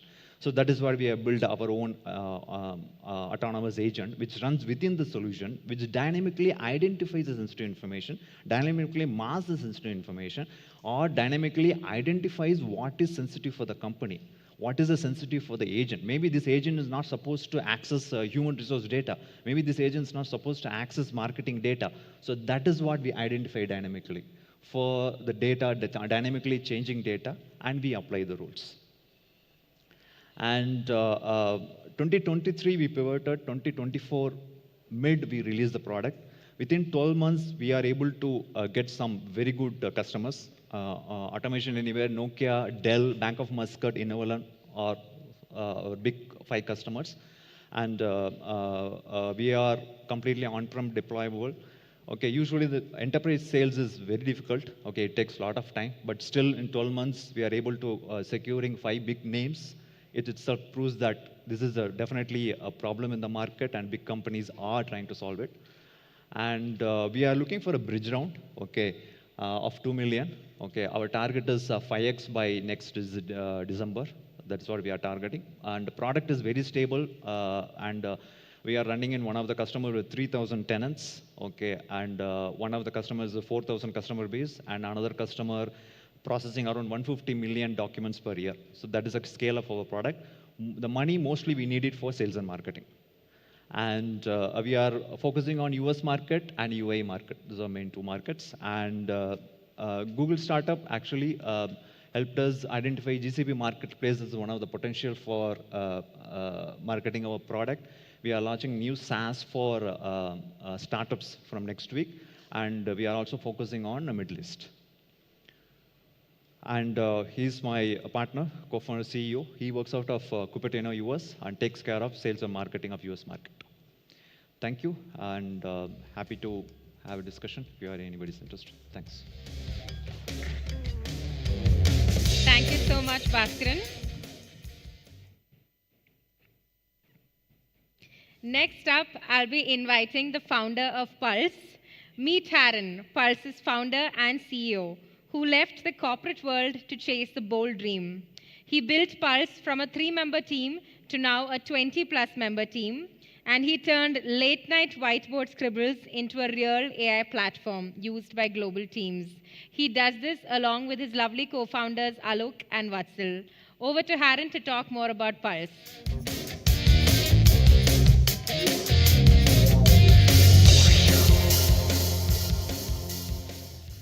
Thank you, Anjali. That was a great introduction. Hello, everybody. Good afternoon. Thank you for taking your time to be here and listening to us. Means a lot. Thank you.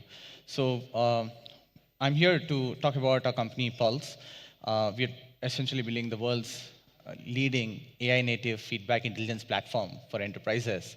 And before we get into the problem we are trying to address in the global market, I'll quickly introduce the team that has come together early into the story, helping building the company along with me. Alok, my co-founder, who currently looks at platform engineering, ex-Confluent, and then Vatsal, who is running our AI labs and product currently, ex-Goldman Sachs, and a gold medalist from IIT Patna. Now on the problem. So if you look at every SaaS, global tech, or a large digital native consumer brand, one thing that is common across is all of them are sitting and drowning across a lot of feedback. Feedback that today sits across a lot of system of records, fragmented, and all this feedback today, when people look at analyzing, it is a completely manual, cumbersome process.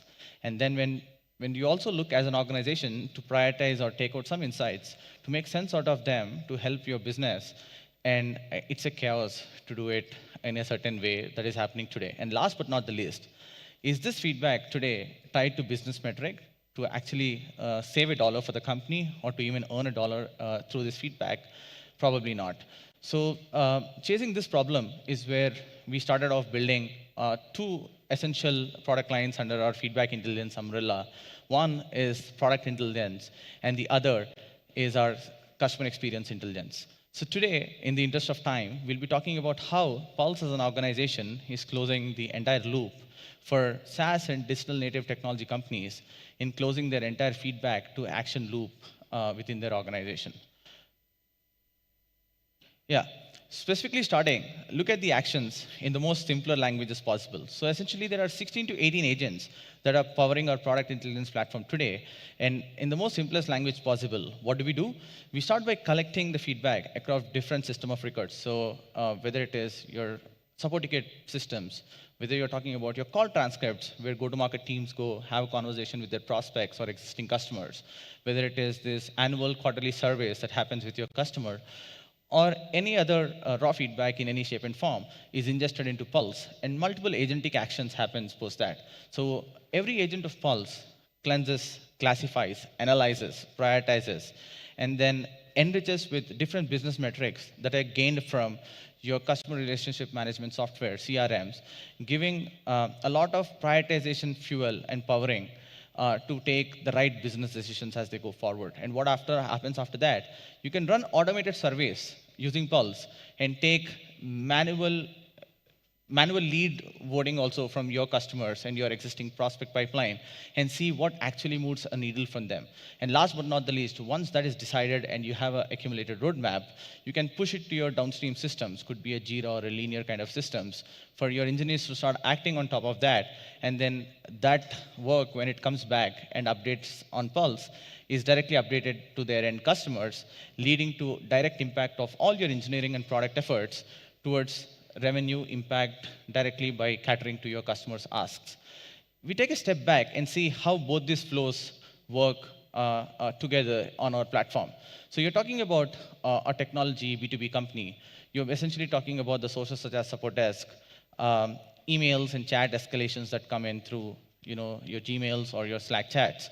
You're also talking about your transcribing tools, transcripts, and so on and so forth. And then our IAPA engine takes it from there. That is identification, analysis, prioritizing, and driving relevant actions, and then impacting each of the teams in organizations. The same way, our customer experience intelligence product line picks up data from kind of different sources, but then much aligned on top of feedback, which includes your App Store, Play Store data, which includes your social community and aggregator platform data, and the remaining relevant data from where most of their majority enterprise feedback starts flowing into it. And again, comes back to impact teams across product and customer experience, CX and business operations together, and specifically trying to impact different set of KPIs, which includes executive visibility, growth and retention, NPS, NRR, and new revenue that flows in.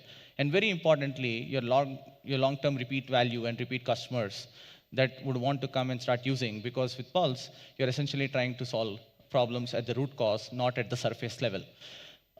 Just going into detail on at least one product line, how do these actions happen? So there are 5 steps. I'll go each step very quickly. I think my time's up already.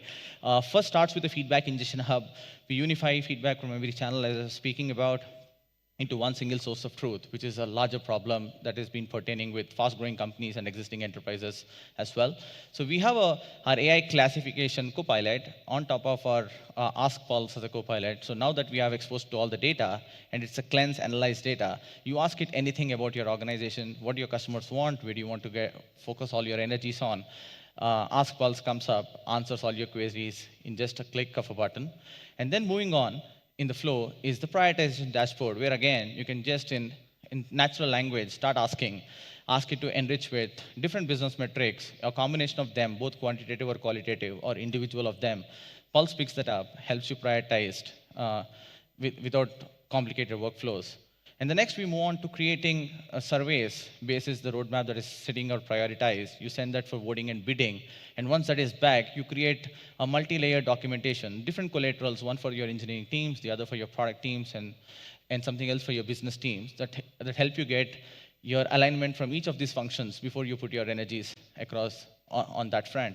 And also have an external portal that is sitting with your customers, which is shared with their end customers, where they can continuously track and keep a check about what's happening, what's changing at that customer's end.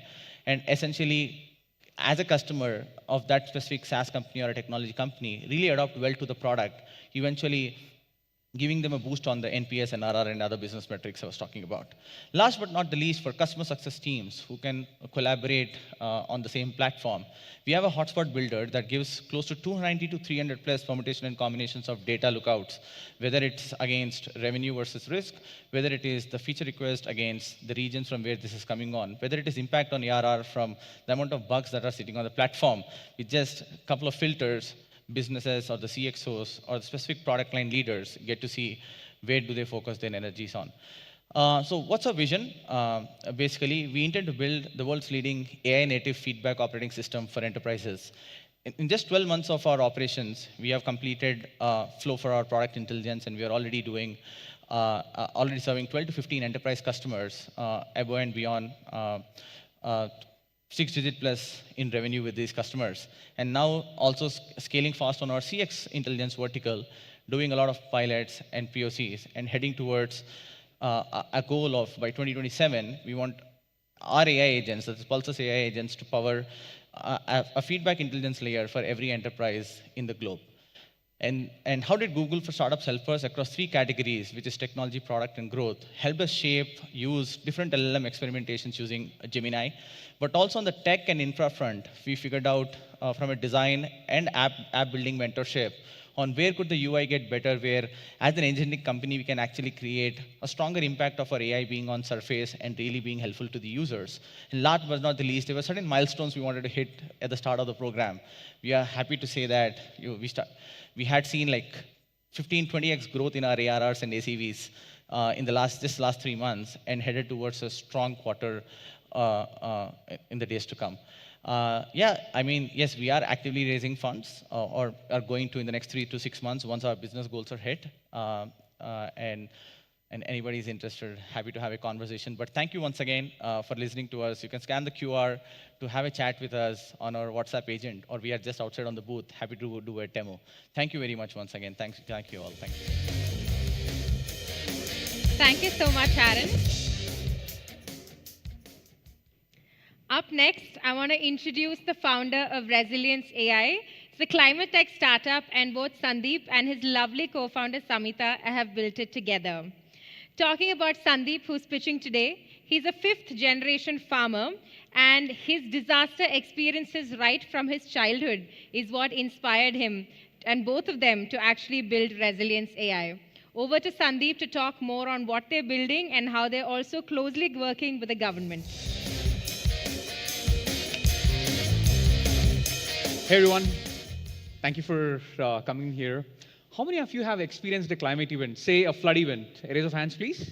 Anyone experienced a flooding event? We see hands going up. Anyone experienced a heat event? I must say I was surprised when the flood event was only few, being in Bangalore. How about earthquakes? Anyone experienced earthquakes? Oh, that's significant. This has been our experience as well, me and my co-founder Samita.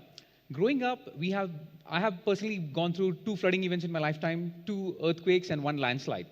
And the ferocity and the frequency at which we see climate events occur today, it has doubled over the last decade. So you are seeing increasing occurrence of climate events, which is resulting in large set damages, which are now significant enough that businesses and governments are paying attention to this. As a glimpse of what has happened in 2024, globally we have noticed 390 plus climate events that have created significant economic damage that was close to $400 billion. And with the pace of climate events frequency and ferocity, and close to $400 trillion worth of physical assets that are already built globally. This includes infrastructure, assets, houses, everything. The enormity of the loss is pretty high. And what happens when an event occurs? Let's start with basic things. Like some of you have raised hands. It's a localized event. When you have flooding, you are experiencing water flowing into an area which is not supposed to. That's step 1. When that happens, you're losing access to a location. It could be a business, it could be your home, it could be a place of work. When that happens, the business in which you're working in, it could be a factory where it's no longer accessible, which means employees who are around staying in a vicinity of, say, 10 kilometers, they can't get to the place. When business is not functioning, it creates a financial risk for businesses. In case of governments, it's a case of inability to service a community from a hospital.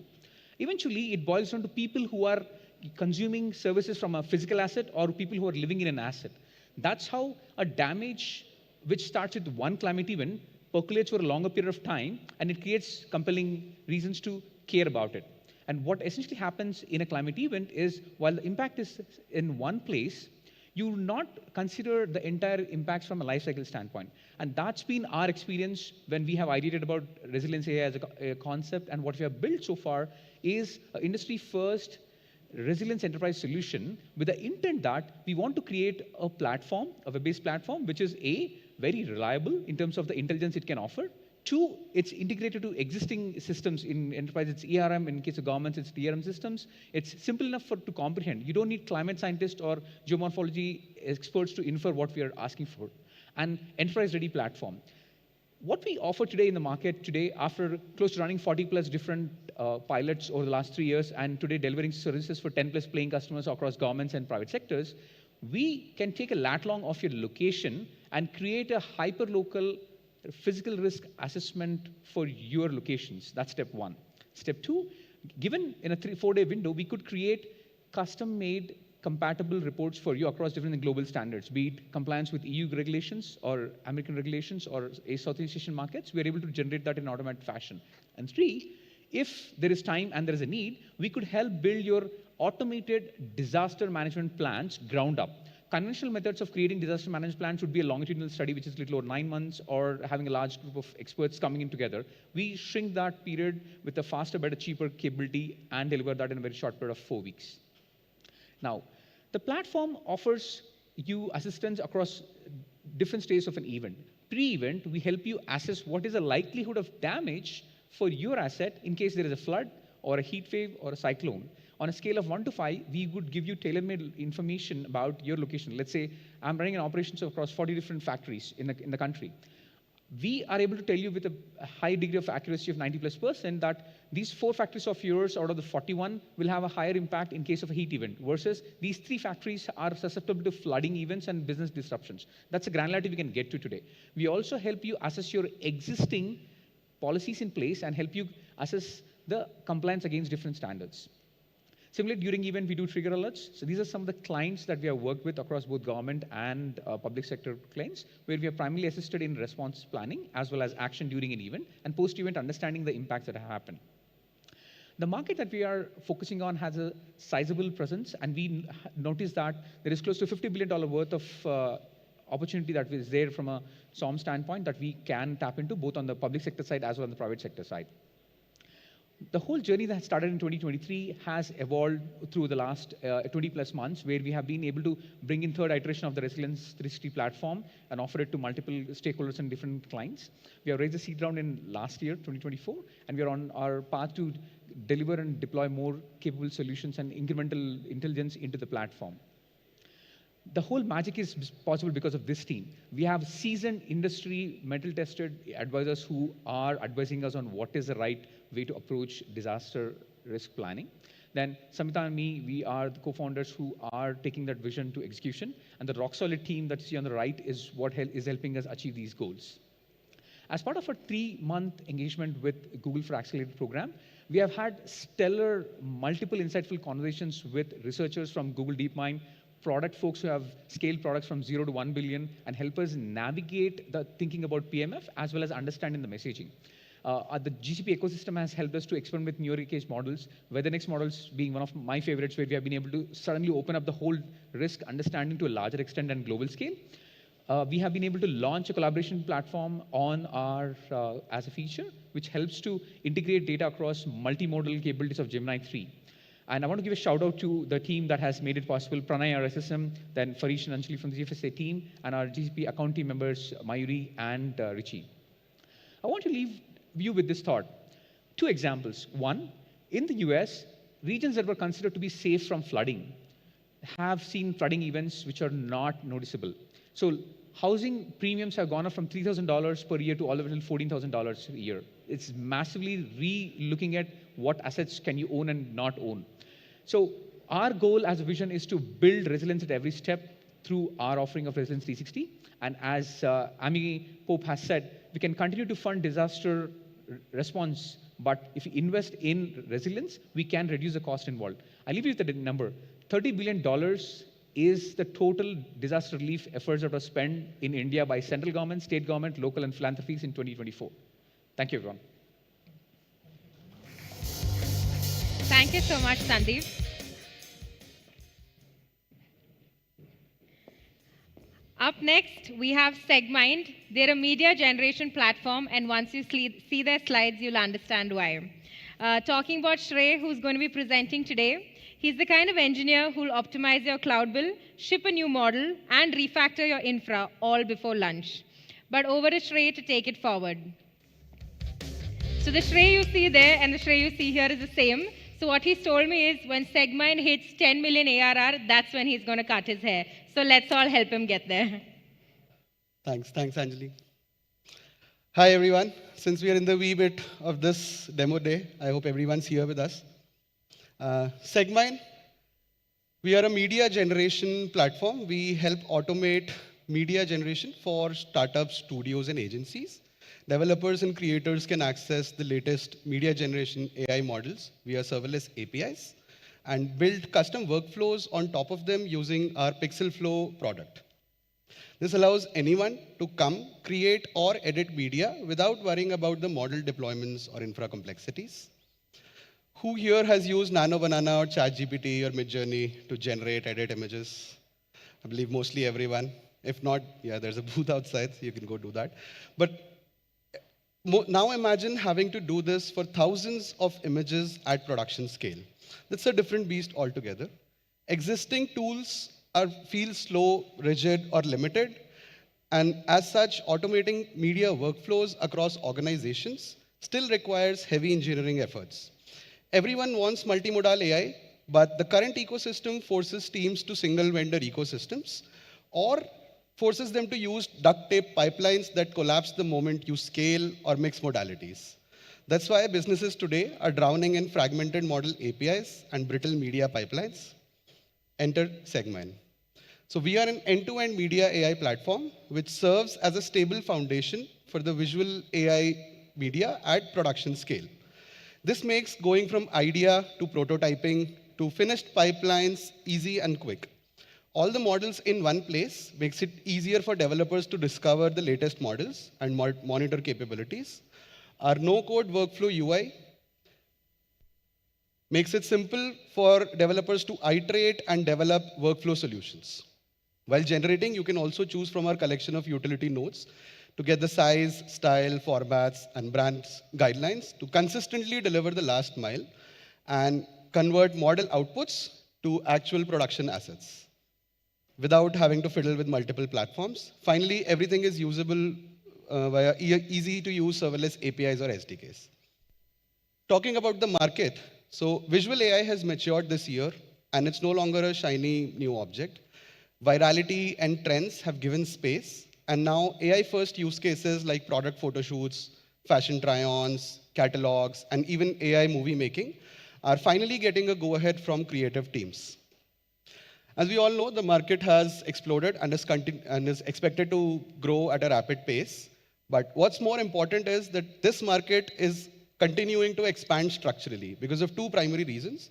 One is content velocity becomes increasingly important in this day and age for all businesses, right? Content is king.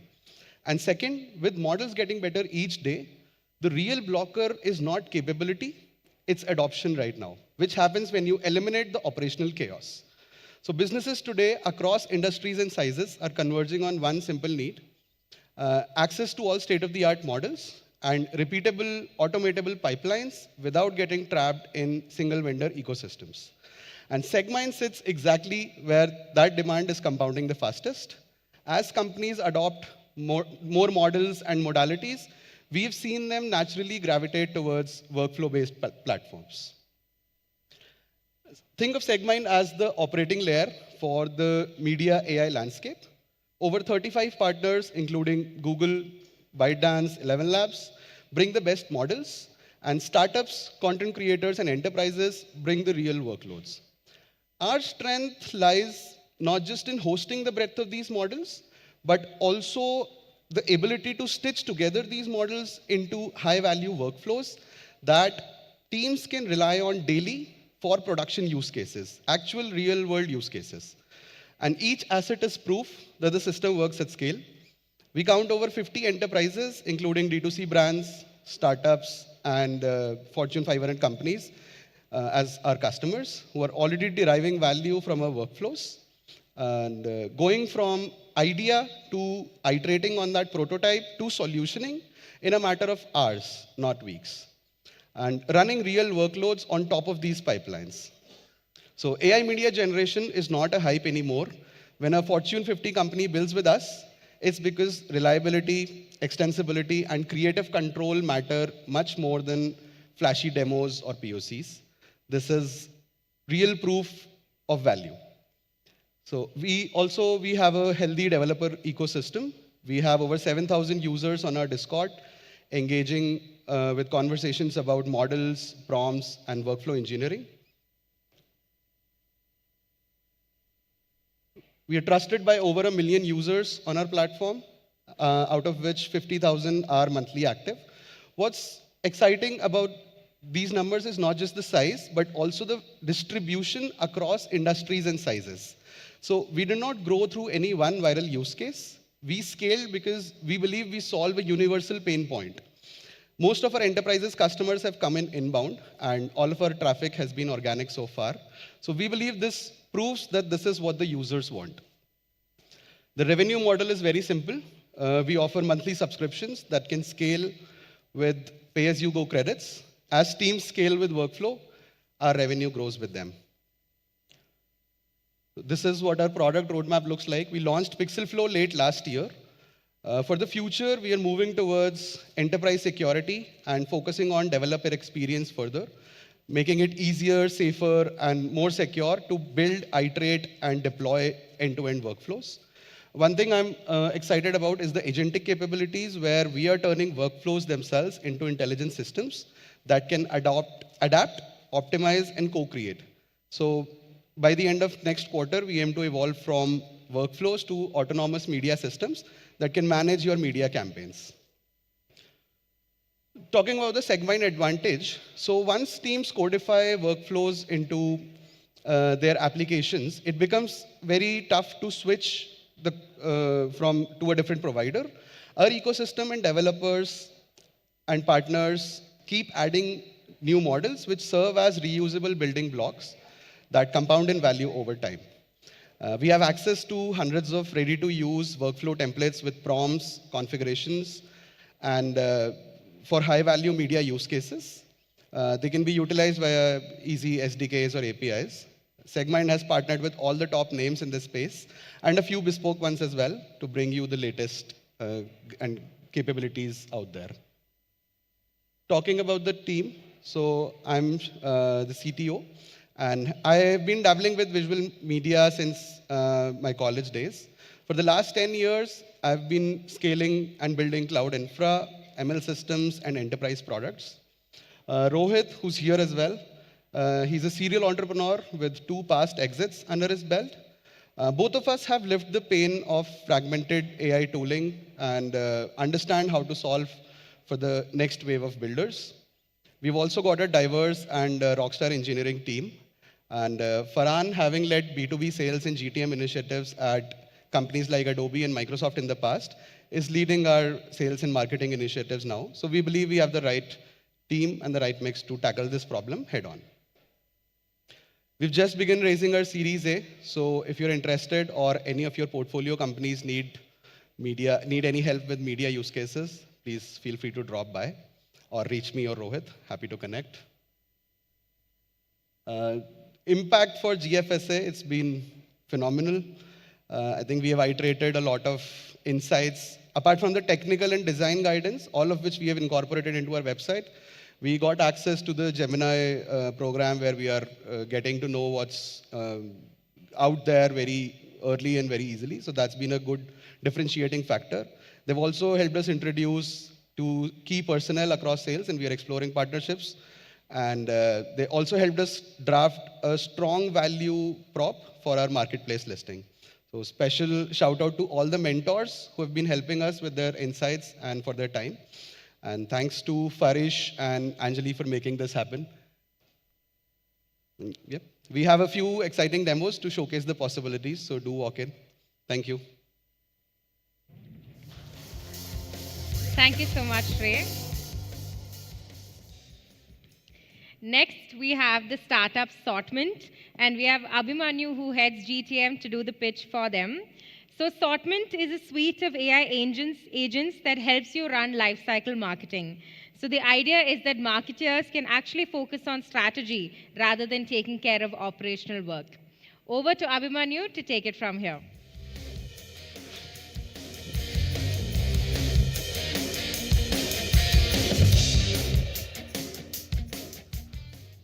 All right, good afternoon, everyone. So I'm from Team Sortment. And I have a question for everyone in the room here.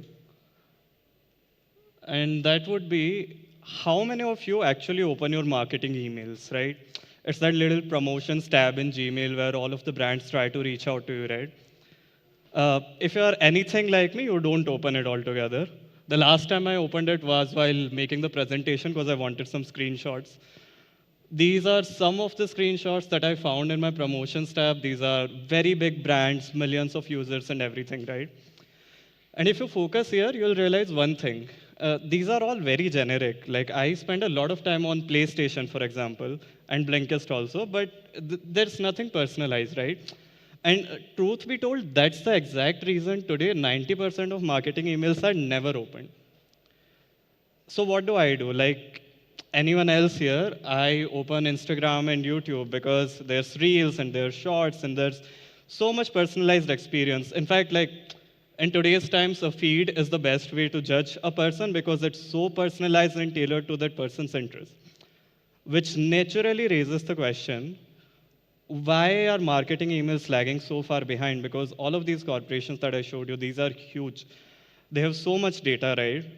So we started talking to marketers, and in the last 1.5 years, we have talked to like more than 1,000 lifecycle marketers in different companies, US, India, everywhere. And here's what we found. The reason most of these experiences that we receive, they are not so personalized is that the marketers, they want to do a lot of things. There are a lot of things to try. There are a lot of audience cohorts to explore. There are a lot of copies, creatives, messaging, different channels like RCS, push notifications, everything. But what we found out is they are bottlenecked. You see, marketing teams usually are tackling so many things at a single point in time that it's not possible for them to create the same level of personalized experiences as something like a YouTube Shorts, right? So we started thinking what we could do about it. You see, thinking about it, the whole process, while it's supposed to be easy, it has too many bottlenecks. For example, this is what the new process looks like. And if I'm talking about the usual process, it would be, okay, you are a marketer, you think of an idea, you go to the data team takes like 2 weeks to build an audience. Then you take that, you go to your creative team, they write a copy, they generate images, someone takes photos. You finally go and put it all together, then you QA it for another day. By the time you are done with that, that moment has already passed. Black Friday is over, no more sales for you, right? We set out to fix that, and this is how we are thinking of the future of lifecycle marketing in particular, with hyper experimentation, which is unlocked by trying so many things, so many different audiences, so many different creatives, copies, and messagings with them at one point in time, right? You open the app, you set the goals, you tell it, for example, I'm a SaaS platform and I want to increase my free to paid, right?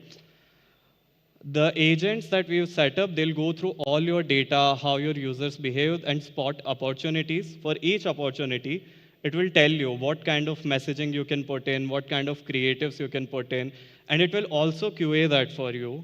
It will launch the experiment, it will track it, and the next day when you open your app, you'll see that there's a line that tells you how did this campaign perform.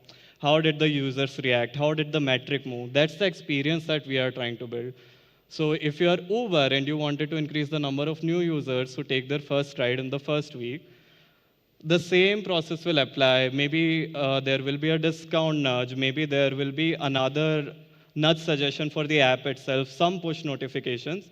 But the goal being that all the busy work that these marketers are currently engaged in right now, we want to eliminate that completely. There are 3 ways to use sortment. A lot of these platforms have their current customer engagement platforms. We can deploy any of our agents there. These are strategy, content, QA, and everything. We can directly connect to their existing stacks. Companies are also free to take all our agents or use the full platform, which we are demoing at our booth. So technically, all the brands that are a part of this cohort are potential customers and would benefit from something like this. So it would be lovely to see you at our booth.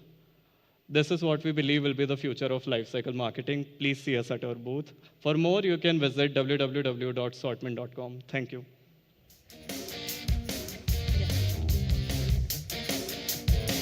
Thank you so much, Abhimanyu. Next, I'd like to invite Anushri, who is the founder of Sparky AI. She's a 2-time founder, and in her previous stint, she was backed by Y Combinator. She believes that education is boring, so she's trying to make a change, and she's helping build a startup where they're focused on building English fluency. I'll let Anushri talk more on what she's building. Thank you, Anjali. Hi, everybody. I told Anjali to say that we are making it as fun as Bollywood gossip, but she decided that wasn't good enough for this formal audience. Hi, I'm Anushri. I'm the founder and CEO of Sparky AI. Sparky AI is a conversational, voice-first AI friend for Bharat for spoken English fluency. The character that you see, the fox, that's the character that users can have voice-first conversations with. India's English need and English context is very unique. 100% schools in India have taught English for decades. and yet only 6 to 7% of India can speak English. So there is comprehension, there is some vocabulary, but there is very, very low speaking ability, and that is what we are solving with Sparky. We are a year-old company. We raised a pre-seed 7 months back, and we've grown rapidly. We have now 33,000 paid subscribers. We are at 3.2 crore annual revenue run rate. Even with a low price point, this is a very mass market product, so our price point is 250 rupees a month. Even with that low price point, we have a 30% gross margin, and we are almost at EBITDA break even. To understand what is the English market in India, there are a lot of misconceptions. People think that this is a tier 3 market. People think that it's a low income market, both of which are not true. Only 41% rich in India speak English. So 60% rich don't speak English, 91% upper middle class don't speak English, and it's probably 99% for the rest of India. Our users, we see 50% of our users are using phones above 20,000 rupees of value, and 50% are below that. We have paying subscribers for 490 cities in India, and yet 52% of our users are in the metros. Across sectors, across education levels, and across walks of life, English fluency increases ability to earn by 30 to 40%. We have users spanning very highly qualified, highly educated users like doctors, lawyers, teachers, as well as small businessmen, employees of SMB, somebody who works in a Kirana store, somebody who's a technician in a diagnostic lab, all the way down to Rapido riders and Uber drivers. They all use this product. The beauty of Gen AI, which is unlike any previous avatar of tech products that have tried to do EdTech, is that a Gen AI first product can hyper-personalize to the user, which is why so many different types of users are able to use this product. Middle income India is finally ready to pay for digital products. A couple of years back, this wasn't true. 490 million Indians now use UPI, and microtransaction and low ARPU digital products now have a very, very large market. A lot of consumer brands are now able to make very large businesses on microtransactions. So like millions of users, even with small ARPUs, can result in very, very large businesses. And we are also very excited that India is going to add 200 to 250 million new middle class users over the next 5 years, right? So this middle class user, which is aspirational, today middle class or the ones who will enter middle class are aspirational. They're trying to earn better, they're trying to live better, they want more respect in society, they're trying to fit into a better social circle. To all of that, English is very central, and that's what we are building. So it's a super large TAM. What is very interesting for us, and which is the point I was trying to tell Anjali, that we're trying to make it as fun as Bollywood gossip, is we think EdTech products have always been boring. And EdTech products require a lot of motivation from the user. It's like how difficult it is to follow a diet or go to the gym. You sign up for something like this in a peak of motivation, and completion rates for self-serve education products are usually very low because it requires the user to motivate themselves every day that I must go and do this. We are turning it on its head. We say it's not an AI tutor. We are building it like a consumer tech product. Additionally, English is not a subject where you have to learn knowledge. It's a skill that you need to use in your life, and the lives of these users are very, very diverse. What is the thing that they want to communicate in is very different, right? So they might be wanting to talk about some work, which they might be a lawyer talking about different types of work. Somebody else is a daily wage earner, or somebody else wants to talk about their children and their family, or a breakup they've had with their girlfriend. And we think all of that is fair game to learn English. Learning English doesn't have to be boring. We try to create a product that has a pull, and we're learning a lot from social media products and media products. That is what users have a pull to do. You open Instagram 5 times a day. Why? You don't have to motivate yourself to do that. How do we bring that to English learning is what we are doing with Sparky. So Sparky doesn't teach, but users learn. And we do this by doing interest cross-proficiency based personalization. There's lots more. If anyone's interested, I would love to talk offline about. But to give you an idea of this, somebody might be interested in cricket. You want to talk about the match that happened yesterday. Let's do that. You want to talk about Bipasha Basu's workout routine. Let's do that. And this is the product that collates your interest, the latest happenings in the world, and language learning scaffolding together to make it possible for users and make it easy for the users to do the kind of conversations they want in English. Across any conversation, I think these screens are I don't know if you can really read, but across any conversation that you do with Sparky, language learning scaffolding exists all across. There's language learning support, like users feel like they're blank. So there's translation support, there's suggestive responses, there's immediate feedback, there is corrective feedback on what you said. But more importantly, the teaching part of it only happens in a hyper-personalized way. We don't teach till we identify what is the mistake you make most often. And for different users, that's different. So we only teach every single user what is relevant to them. I'm a 2-time founder. I've spent 10 years in consumer tech. We are a small 9-member team. We are backed by Better Capital and IMA Ventures, Shri Harsha Majeti. Previously Y Combinator backed. I'm from IIM Ahmedabad. We're currently raising a 2 million seed. We've raised a 250K pre-seed before. We're raising a 2 million seed right now. And we think this takes the business to 12 to 14 million ARR within 12 months. Through the GFSA program, it's been super helpful across areas, whether it's on marketing our app or whether it's the technology that we use, the models that we use. We've doubled our store listing conversions. We have much higher marketing ROAS. We have higher conversion funnels in the product. And we're also seeing significant cost optimization opportunities. So thank you to all the mentors who worked with us. And that's our contact details. We are available at our booth. Would love to talk. We're in the middle of a fundraise. Partly it's committed. So if this is interesting, I would really like to chat with whoever's interested in the next couple of weeks. Thank you.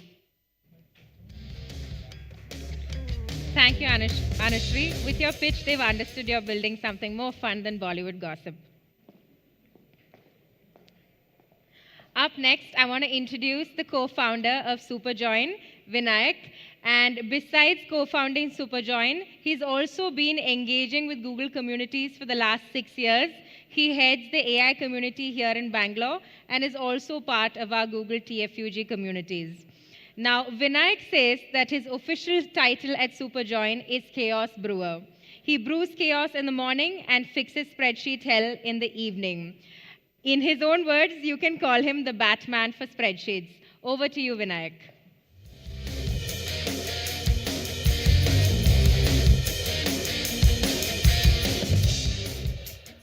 Awesome. Thank you, Anjali. I was just discussing with the technicians backstage. If you see something because of the linen pans, dim the light. So I hope the lights are not dim. So I'm the co-founder of Superjoin. At Superjoin, we are building the most accurate AI analyst for Excel. Excel touches lives of 1 billion users directly and almost 8 billion people in the world indirectly. For finance folks, it's the operating system in the financial ecosystem. Unfortunately, or fortunately, Excel is broken. Everybody who's an investor here would recognize the love and hate relationship you have with Excel.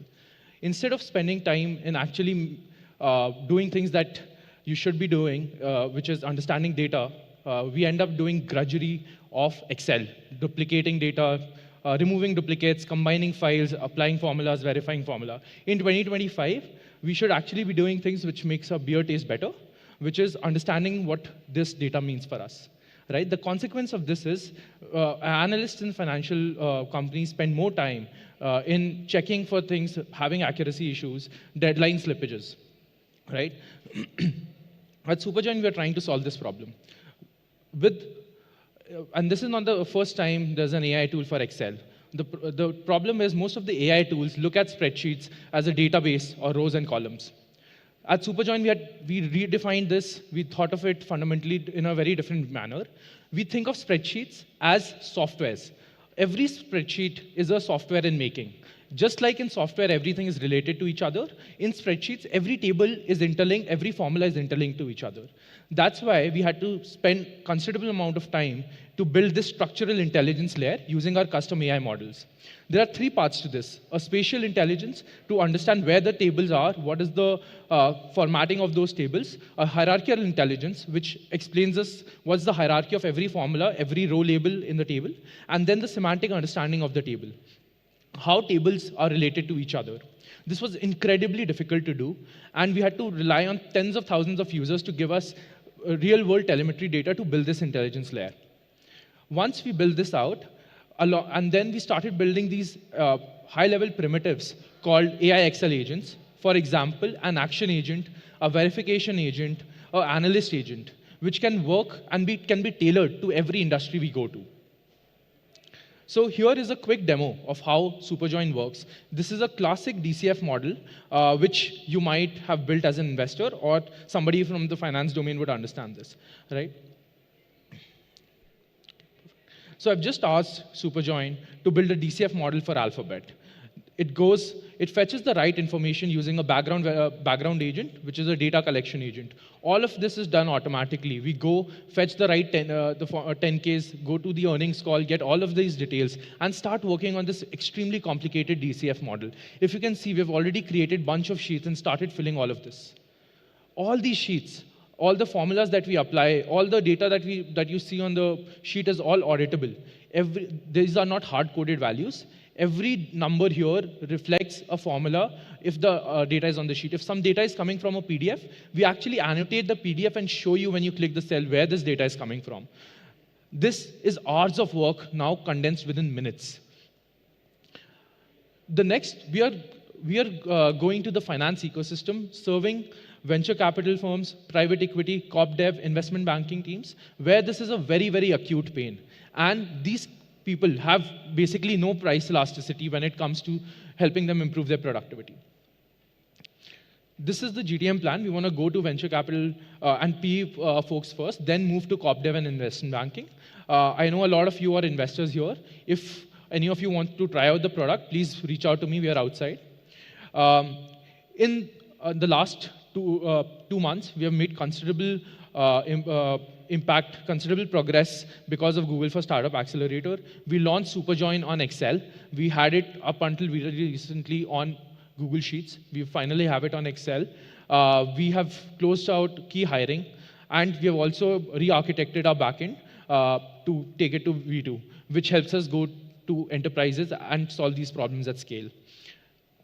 So the team we have in place is excellent. We have Abhinav, my co-founder, who leads product and tech. We have folks like Tushar and Akshat, who were ex-Amazon. And we are funded by Better Capital and a bunch of great VCs who have been acting as mentors as well. We already have considerable amount of revenue, and we are profitable as a company also. This, along with super large market, is the reason for, is something you can look at with Superjoin. Thank you.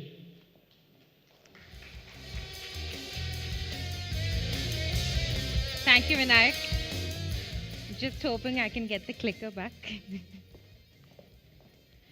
Thank you.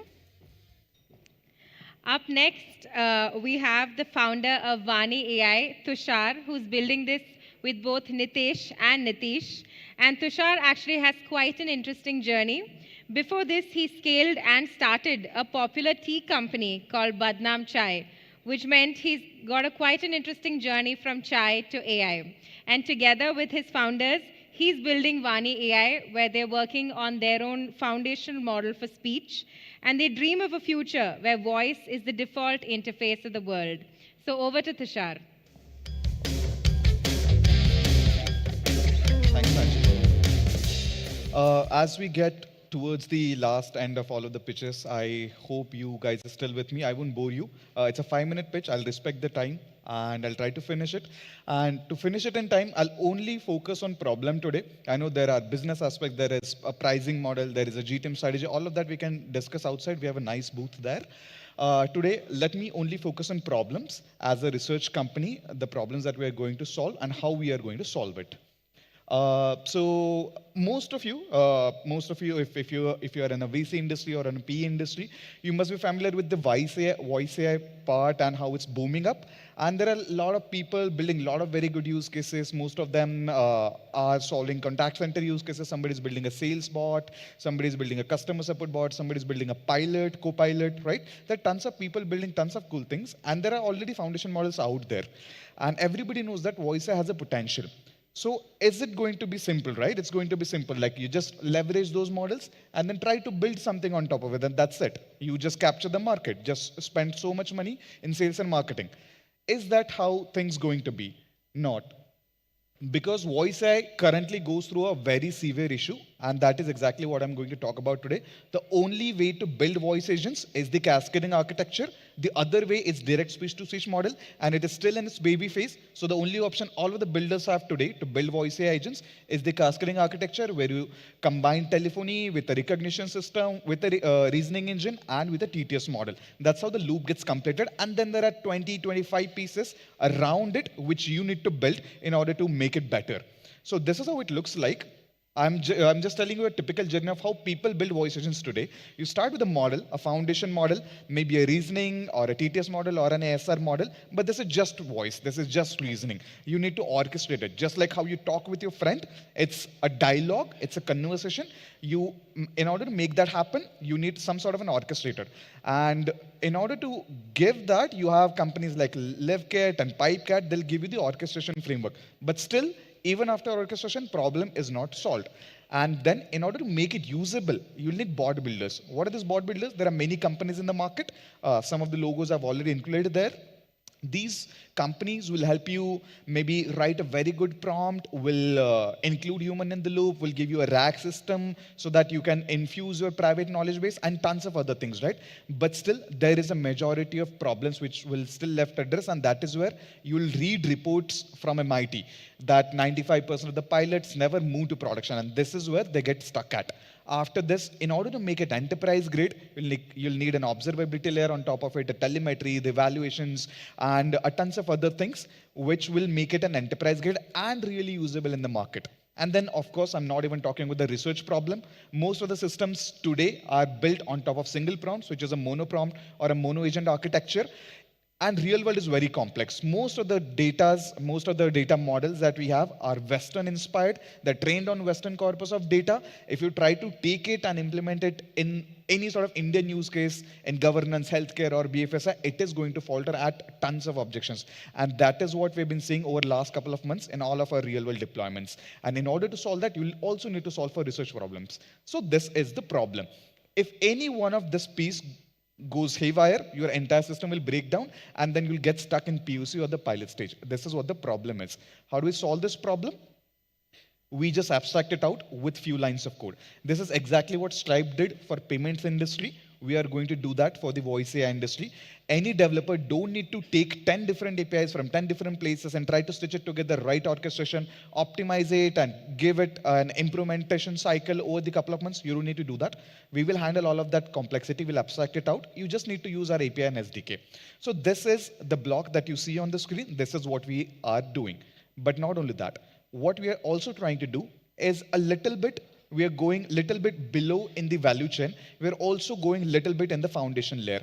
Apart from the infrastructure, we're also solving for the research challenges, and we are publishing research papers on it. These are the very real challenges, like how do we take turns? How do we talk to a person in the same fashion where it switches 3 languages in between? Once I'm talking in English, and then मैं हिंदी में बात करूँगा और फिर मैं मराठी में बात करूँगा, right? So there's always a mix of languages in India, and there's just one challenge. How do you solve for multiple challenges in order to make it work? That is where all of these research initiatives come in. You solve for that, and as well as you build a foundation model which can power this infrastructure. So we are currently building our own foundation model. It is a text-to-speech model, expressive enough. If you have ever heard about the company called 11 Labs, they have cracked the code when they tried to make that voice expressive enough, but only for English and a couple of very popular languages. We are trying to do the same for multiple Indian languages. In India, there are 2-3 companies like Sarvam, Murph, and Smallest. They are trying to build it, but nobody has cracked the code because it is the data bottleneck. Unless and until you have a very high quality data, it is very hard to build a foundation model on top of it, and that is what I'm going to talk about next. We abstract all of this out, and the way people can use our entire infrastructure is through these channels. If you are a system integrator, if you're a developer, use our APIs. If you are an enterprise, just use our forward deployed engineers and you get custom deployments. If you're a product manager, use our GUI software, which is a SaaS platform. These are a couple of ways that people access our infrastructure in. And the last piece of the puzzle is how do you build a very good foundation model which is expressive and empathic enough, and how do you solve for the data? The hypothesis is rather than optimizing on data and the quantity and quality of data all the times, why can't you go back to your desk and solve for the architectural challenges? Rather than solving for and putting more and more resources in data, you put more resources in novel architectures. So we have come up with a couple of very novel architectures, and we have gotten very good advisors in order to lead that particular effort. That is helping us build this particular foundation model. And what we have seen in early result is the same speech model, which is trained on 100,000 hours of data, it gives the similar output to our model, which was trained on just 5% of that data, which is a 5,000 hours of data. So that is the power of a novel architecture. We are also going to publish a research paper on this soon. So this is all about the problem. This is how we are doing as a business. Particularly having 40, 45 conversations every month. We are converting around 20% of them every month. And we have not even launched it in a self-serve platform. These are all custom engagements so far. I'll just skip this part. This is how voice AI as an industry going to evolve. We are in 2025, and most of the implementations that you're going to see now is in customer support, sales, and all of the contact center automation tools. But eventually it is going to evolve. You're going to see a lot of co-pilots, voice-assisted journeys. Soon, you are going to order food from Swiggy with voice. You're going to book cab from voice, and a lot of other transformations that voice will be able to do for you. And then eventually, industry will evolve. This is the top-notch team. 80% of our team comes from the research background. I myself have done masters in reinforcement learning. So has my co-founders who's present here. As a last bit, we are going to raise $10 million in our seed round starting March next year. And we're happy to chat more about it. We have a very nice booth outside. Let's chat. Thank you so much. And yeah, as a last part, we are soon getting listed on a GCP marketplace. And Google has also provided us with 3 crores rupees worth of GPU compute, which we are using to train our model. So thank you, Google, for allowing us to do this. Thank you so much, everyone. Thank you so much, Tushar. Next up, we have Video SDK. Both Arjun and Sagar have been building this out of Surat.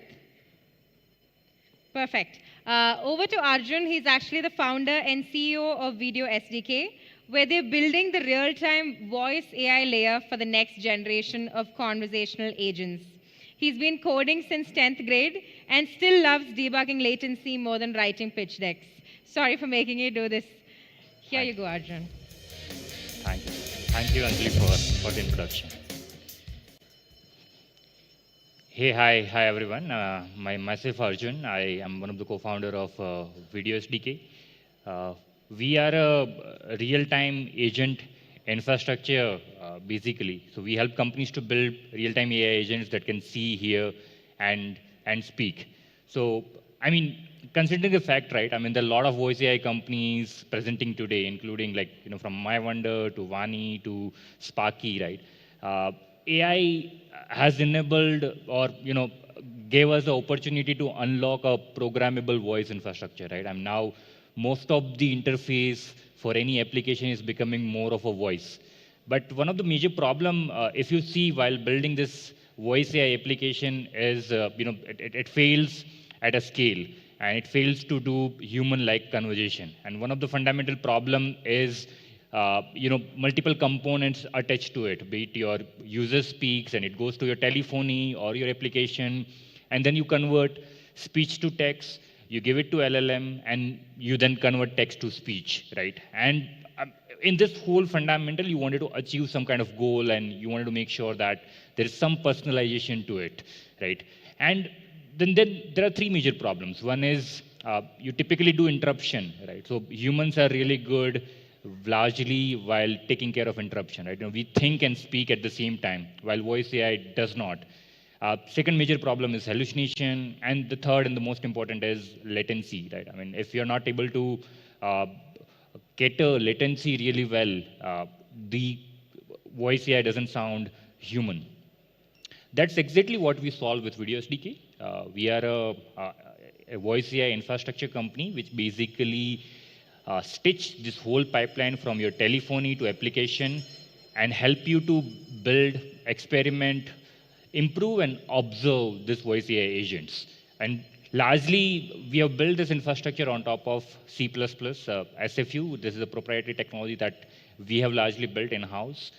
How does this work is, imagine you have a platform which could be your WhatsApp AI, telephony, your browser, or even your physical IoT devices, right? This devices directly get connected to Video SDK infrastructure where you can deploy your agents on premises, if it is a compliant industry, or at the cloud, right? This helps you to build agentic workflow, being a tool calling to your memory, to your vision problems, to even, I mean, some of the fundamental problem is like if you're running a large or a time-consuming task behind the scene, it basically informs user constantly to make it engaging and interactive. And out of the box, this helps you to observe each and every provider. So if you're using Gemini, you're using 11 Labs, DeepGram, or any other model, you can literally compare, benchmark, and evaluate it. Like what was the latency, what was the time, how it has gone live, and then what kind of improvements it has done. We have been doing this for last 8 to 10 months. We have 2 million plus daily active users on the platform.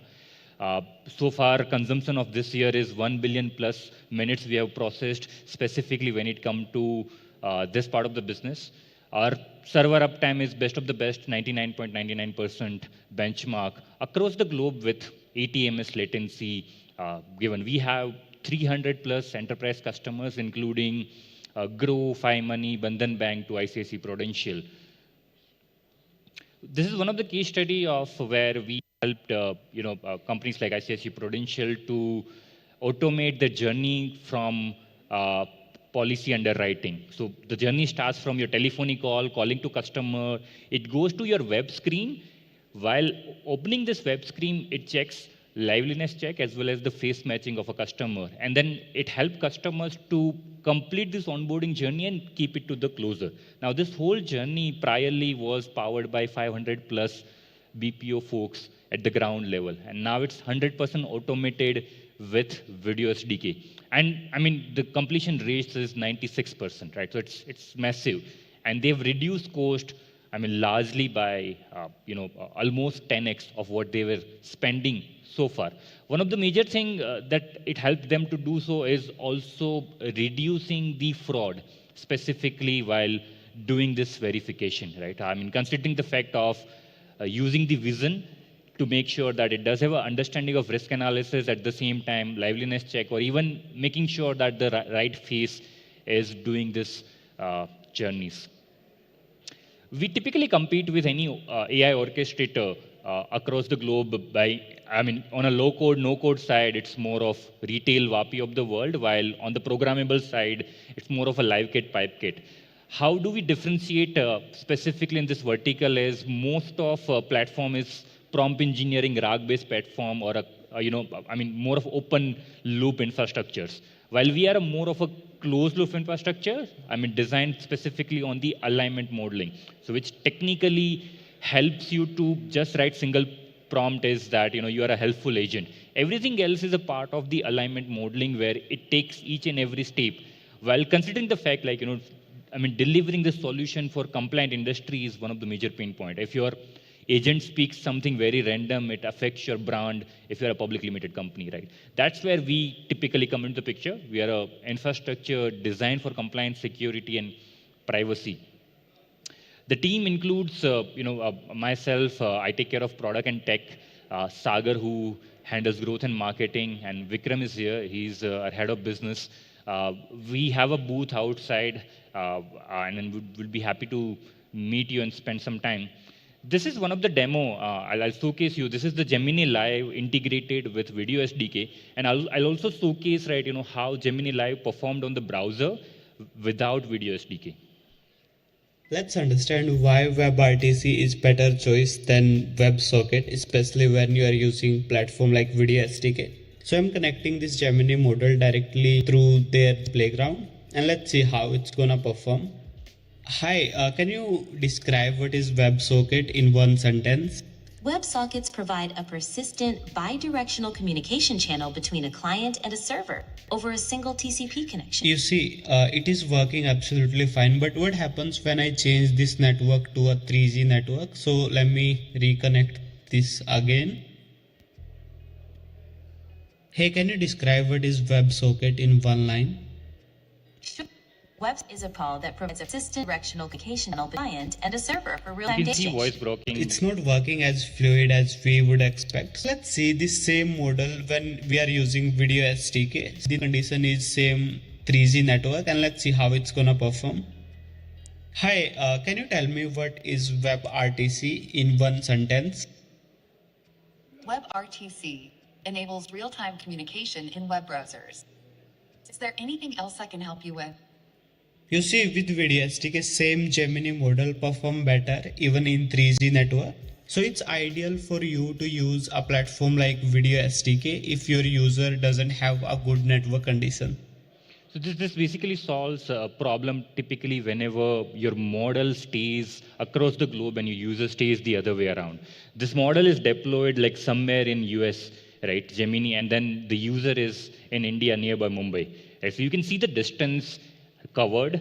One of the major thing is none of the public internet is used over here. So this is 3-hop network going from your Mumbai server to your Europe server to your US server, which typically reduce the latency across. And this is what we specialize. And this is not just for web. This could be a telephony. This could be a mobile device infrastructure where you're building applications, or even physical AI where you're integrating this with your IoT, with your robotics, or with your wearable devices. So we got a lot of help from Google Accelerator program. One of the major help was optimizing this specifically on the media for GCP. We have built our own inferencing engine on top of Gemini, provided it as a default platform largely, which helps developer to reduce the friction to get started with voice AI.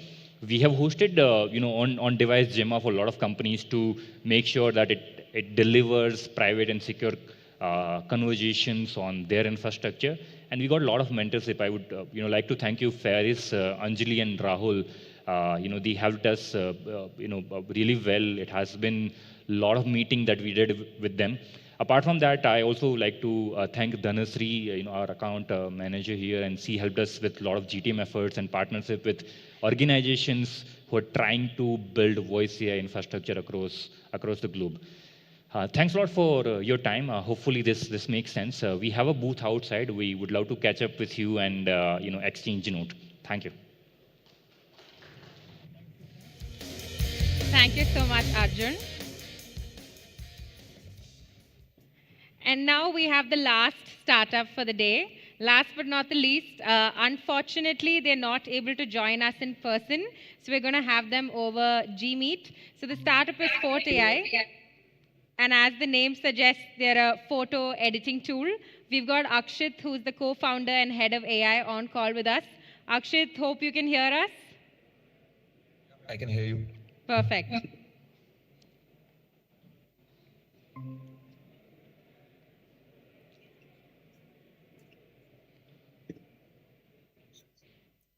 Shall I start?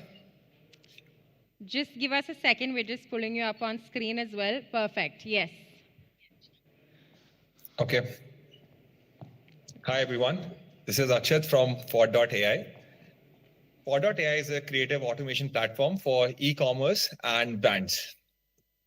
Now, I am Akshat Raja. I am the co-founder and I lead the AI piece, along with my other two co-founders, Anish, who leads the product and the tech, and Venus, who leads the business and the GTM.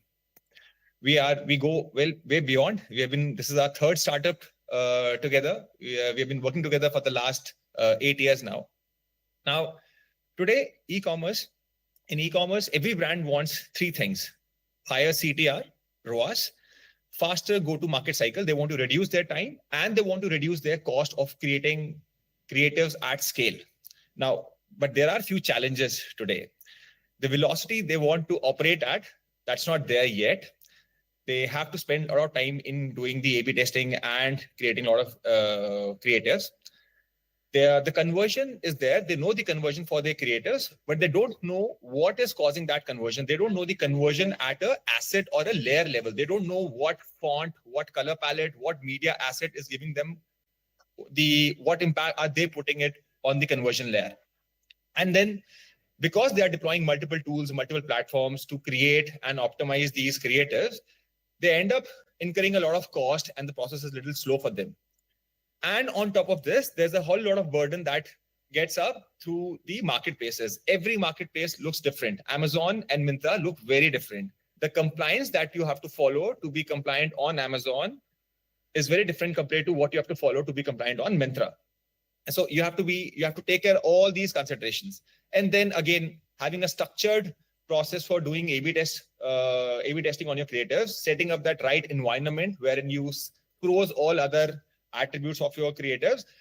That environment also needs time and energy to set up.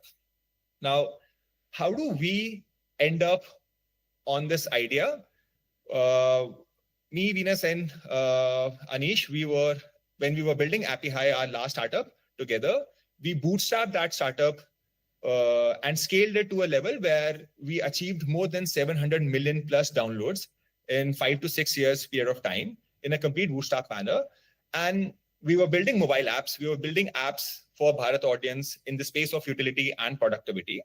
And there were a few things that we did that really gave us good returns. We were regularly updating our listings on Google Play Store and App Store. We were regularly testing out different marketing angles for our apps. We were regularly doing A/B testings on screenshots, on app icons, on titles, on text copies, on keywords, everything. And we realized the science is very powerful of playing on creatives and content. But all of that, what we achieved, we did in a very hard manner. We learned all of that in a very hard manner, wherein we were doing all of this in a very manual. We were deploying a lot of tools to achieve what we did. And there we realized that it would be great for people to have a platform that could do this at scale for them. And that's how we ended up building Pod.ai. Now, I'll just take an example of one use case of an e-commerce, a very popular use case of, let's say, product page creation. We can say any marketplace, and let's see how does a seller starts and what all he has to do in order to create a good-looking, conversion-friendly PDP page, a product listing page. Now, the first thing that he does is that he sets up the guidelines. He sets up the right brand guideline, a brand kit for his own brand. He sets up the guardrails for himself, and he sets up the guardrail coming from the marketplace also. The next step is that now he starts generating the data. He starts figuring out the right keywords for his products. He might be going to third-party data providers that could give him keyword level analysis. He will go to he might do competition level research also. He will figure out the right target audience for his product. He will do basic product shots for his listing.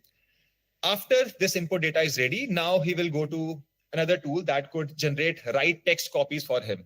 He will create SEO-friendly content for his product page. He will write text copies, title, description. He will fill out the right attributes for his product. Every marketplace, again, will give him different set of attributes. He will figure out the right content for every marketplace, figure out basically all the text piece for that product. After that, when he wants to go to start finalizing the creatives, he'll go to a design studio like Adobe or Canva, where he will put up his basic product shots, his guidelines, and then he'll create all those creatives manually. He'll create headshots, white background shots, lifestyle shots, maybe some creatives, some infographics. After that, when everything is ready, then he'll move to the marketplace where he wants to list. There, he will set up all the visuals, the carousels, the videos. If he wants to stand out, he might have to spend time and energy on setting up the A+ content.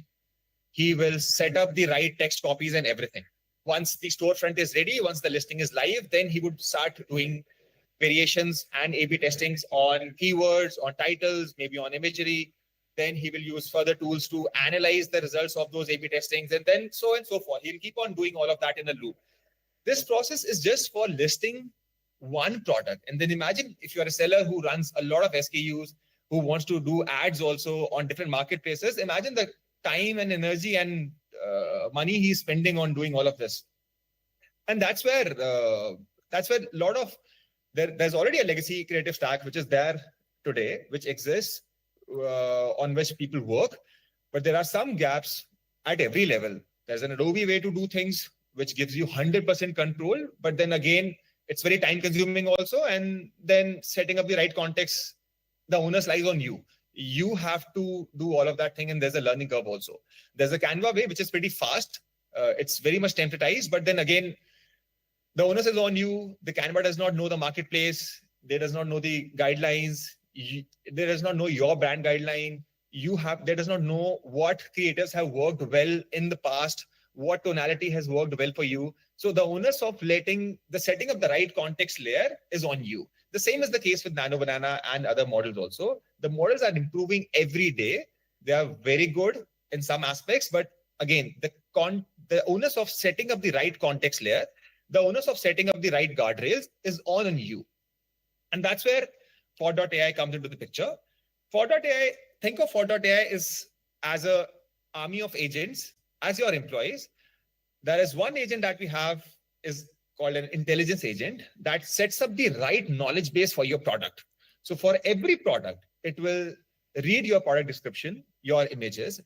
It will read the top competitors of your category in your marketplace. So it knows what works for your category. What is the best practices that your competition is doing. It knows the guardrails set by you and the compliance set by the marketplace. So it sets the right knowledge base for your product. It also has access to the third-party databases through which it could fetch the keyword level intelligence. It knows what keyword has what search volume, what competition on what geography at what marketplace level. So this is one agent that sets up the right knowledge base for your products. Then comes the strategy agent. This is the agent that works as a marketing director for you. He will set up the right target audience. It will identify the right target audience for you. It will also figure out the right marketing angles that your product should be tested on. So, and basis that, it comes up with a strategy for A/B testing, for identifying your target audience and all of that. The next agent that comes is a design agent, which is your in-house graphic design team, which will work as a graphic design team, which will use all of these state-of-the-art models and will generate creators for you. One thing that we are really proud of is that the way it generates creators is very much, they generate in a manner in which you have a lot of control over the generation. They generate it in a layer by layer manner. So it's not a zero-shot image generation or a diffusion-like generation model. It generates layers and then it embeds all those layers into one creative. So in an A/B testing, if you want to change just the text copy, it will freeze all other layers and change just the text copy. So the design agents are trained very well to render all these elements onto a beautiful creative layer. And then last part, that last agent that comes is the optimization agent. These are the agents that now will attribute the conversion at a layer level of your creator. So it knows what tonality, what font, even the font style, what text copy, what color palette works well for you and what not. And then it changes those, does those A/B testing on those attribute that needs to be changed, and then gets the right feedback and then does that for you in a loop manner. So that's how Ford.ai agents work for you. Now, these are some of the listings that our partners have generated. What Ford.ai is being able to do is that now the sellers are able to better use the real estate that is given to them by the marketplace. Now, they fill up more attributes, product attributes, so they have a higher chance of ranking well. Now, the keywords are selected very intelligently. If you are a new seller, they will pick a low competition or a medium level competition keywords for you. They will not go for directly high competition keywords for you if you are a new seller. So it knows your history, what is it, where you rank today and where you should target. And even the imagery, if you look, it's not just random lifestyle shots. There's a science-backed strategy that is built for you. And it will follow that strategy and generate right set of keywords for you, right set of creatives for you. And people have been, our partners have been getting very good response, getting very good improvement in their add to cart rates also, while using the listing optimizations on Ford.ai. And people who are generating ad creatives, sellers who are generating ad creatives and using these different marketing angles and using the strategy generated by the strategy agent, they are also seeing a lot better ROAS on their ad creatives. Thank you for giving me this opportunity to present. Thank you.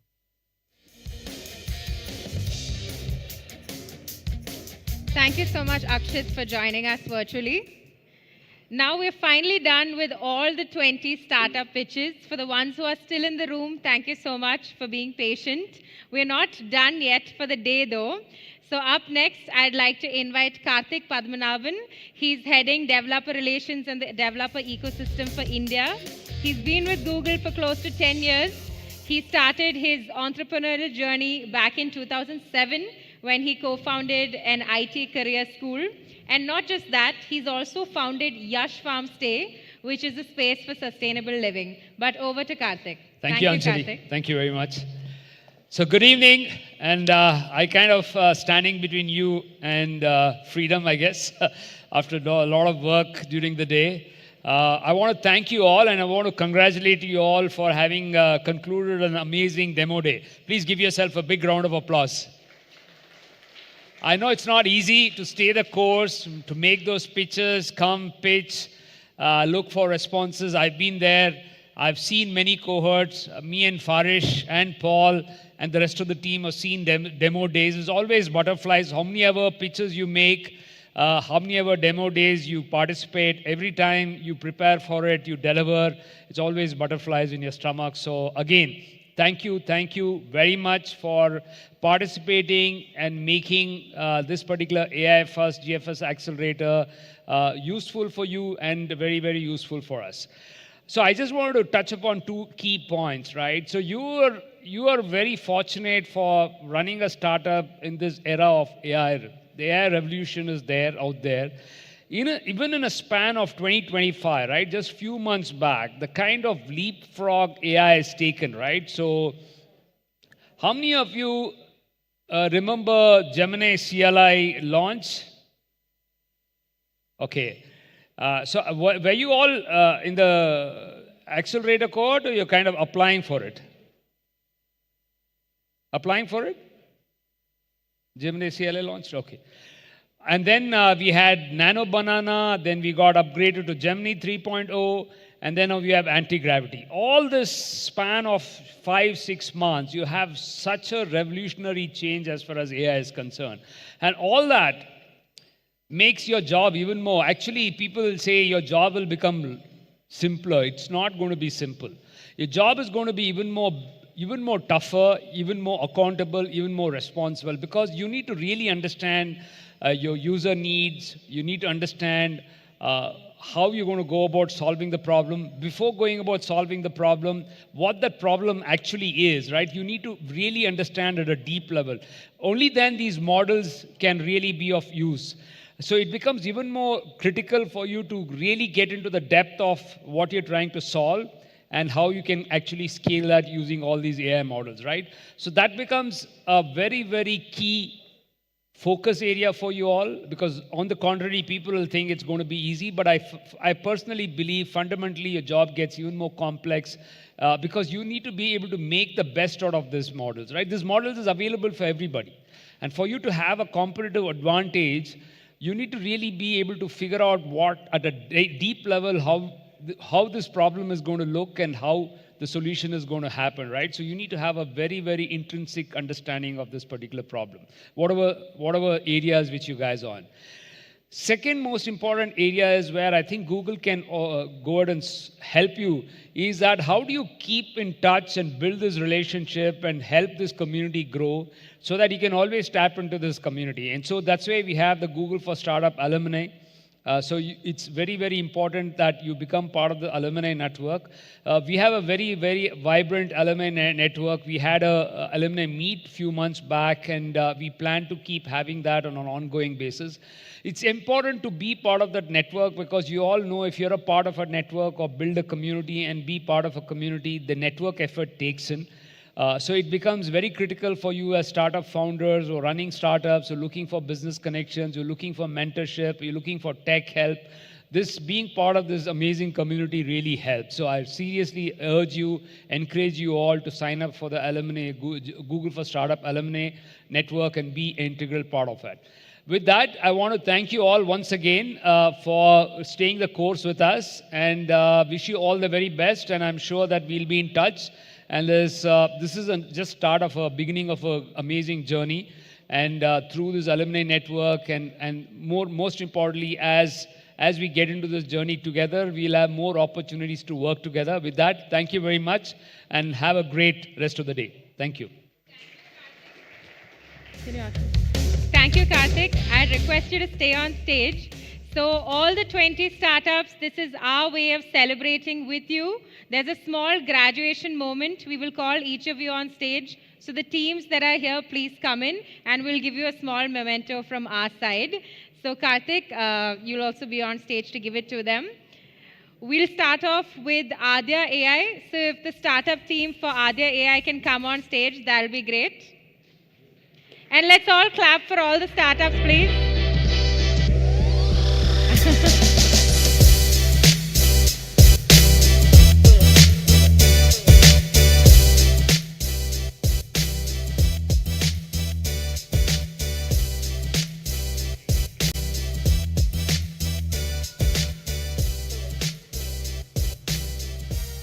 Sorry, if you can also come here so that we have the startup logo as the backdrop for the photo. Thank you.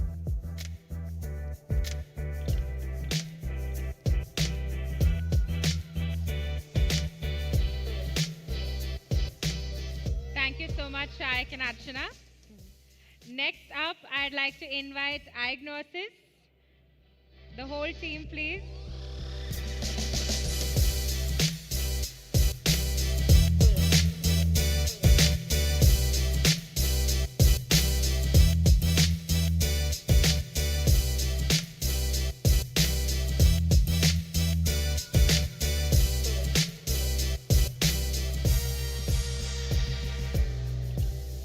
Thank you so much, Rakshit and Divyansh.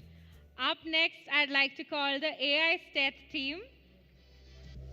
A round of applause for them, please.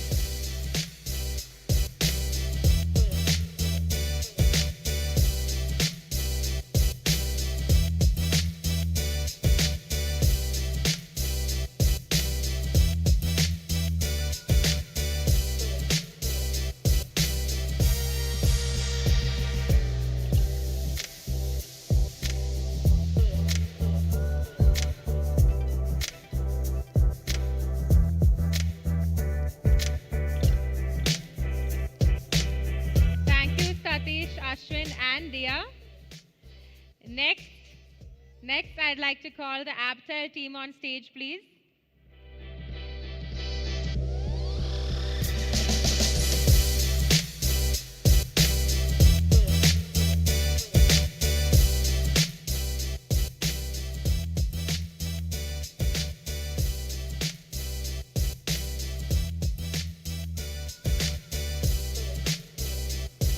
Perfect. Thanks so much.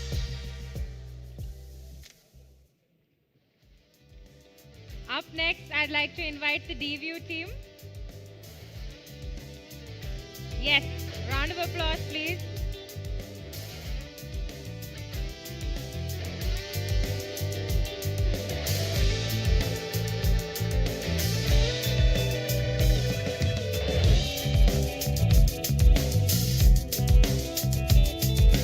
Thank you, Supratik and Kot.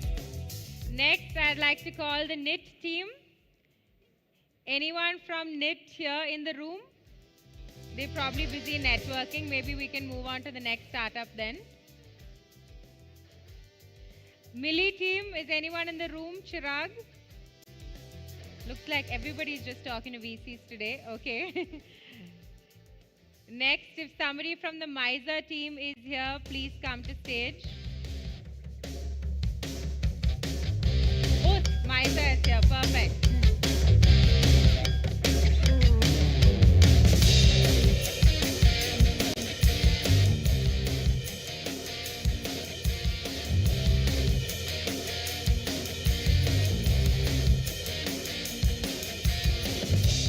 Thank you, Arpita. Next, if we have the My Wonder team in the room.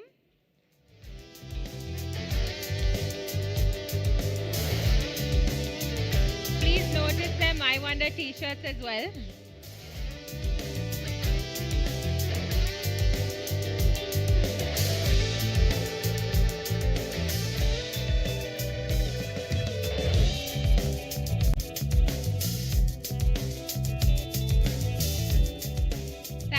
Chandramouli, Venkat, and Shrey. Next up, I'd like to invite the Orbo team if they're in the room. They're probably busy showing off Magic Mirror. Next up, I'd like to call the Protector team.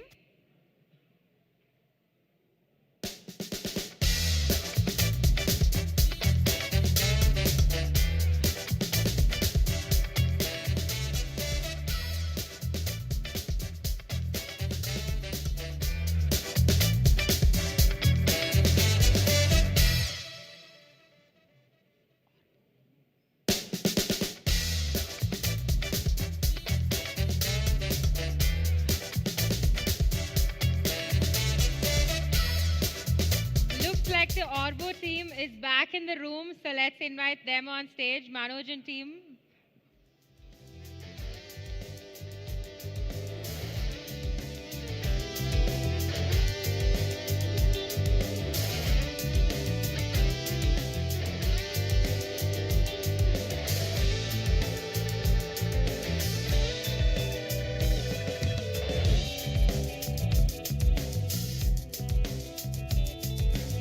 Thank you, Abid and Manoj. Next, Pulse, if Haran is here, perfect.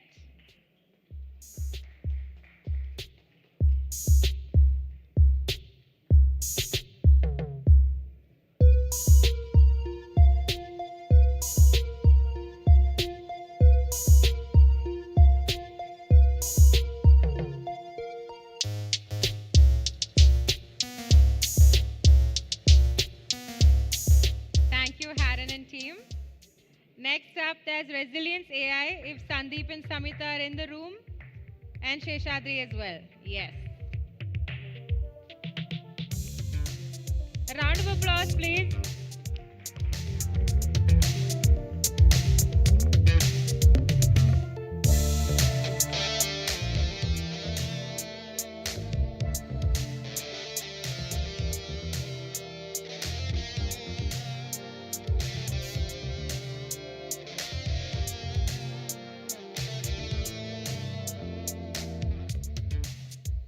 Thank you. Next up, the Segmind team, if they're in the room. Segmind, yes.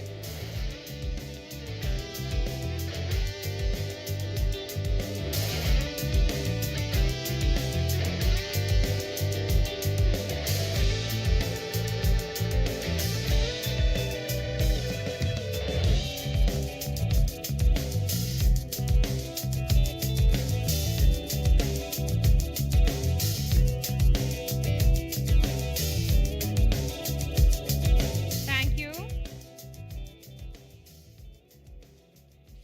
Next up, Thoughtment, Abhimanyu.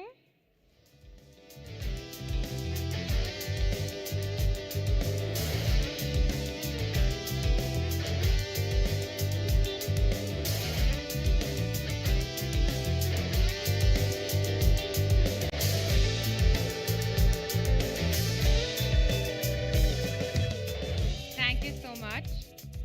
Next up, Sparky AI, we've got Anushri and team here.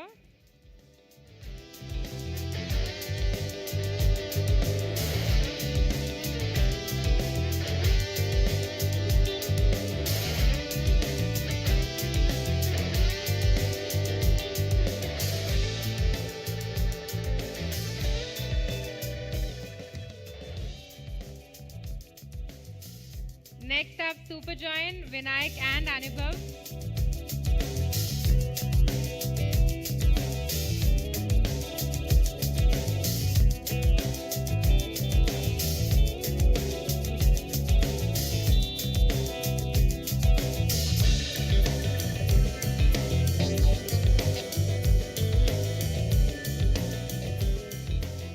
Perfect, thank you both. Vani team. Yes, they've also come with matching t-shirts.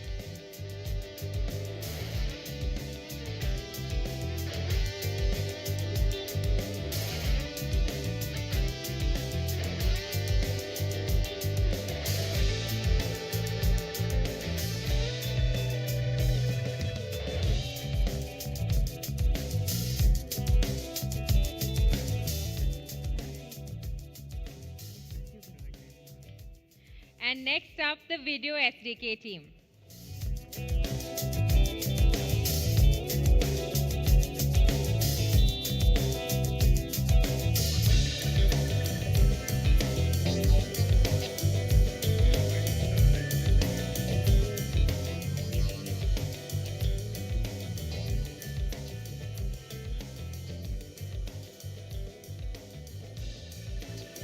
Perfect. Are there any other startups in the room that weren't here when the memento was given? Yes, please come on stage. We've got the Millie team here. We'll just get your logo on stage in a second.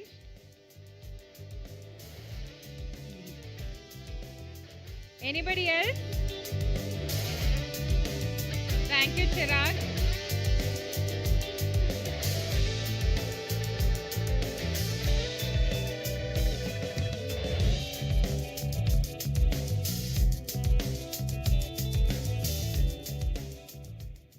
I think the knit team has also just walked in. Perfect. We'll just get your logo up in a second. Yeah.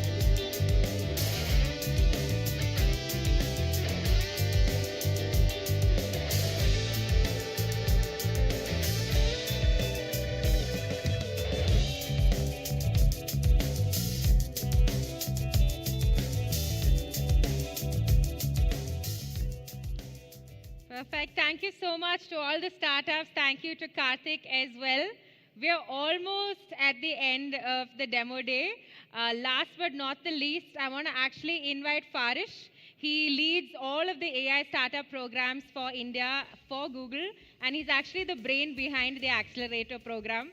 So all the impact you saw where all the startups said Google did this, Google did that, it's actually all him. It's just that he doesn't like to be all front and center. So thank you to Farish for making the Accelerator program happen, and over to him to wrap up for the day.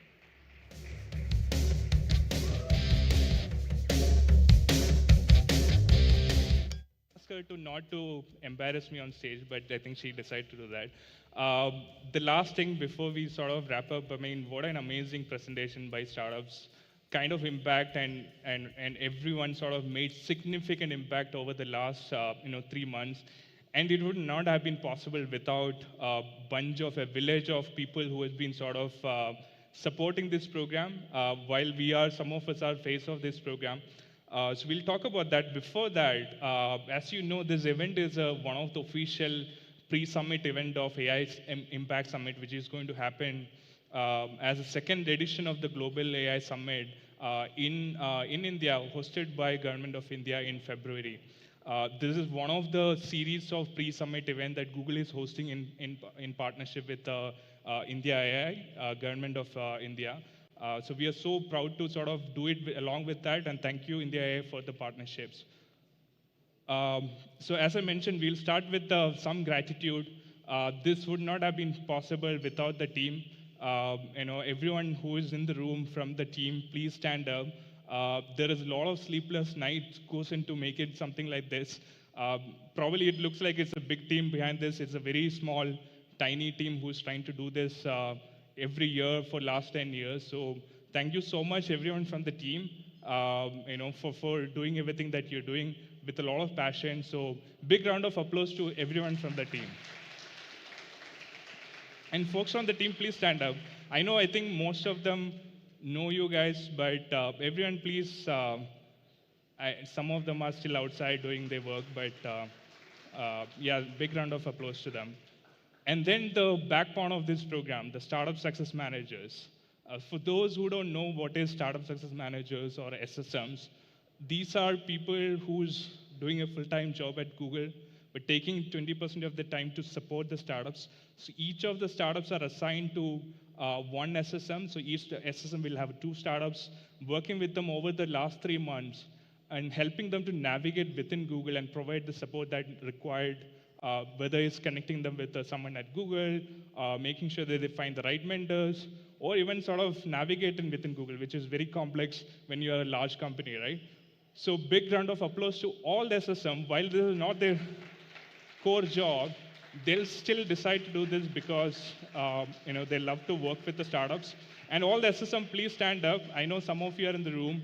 I can see, but you're not standing up, so you have to do that.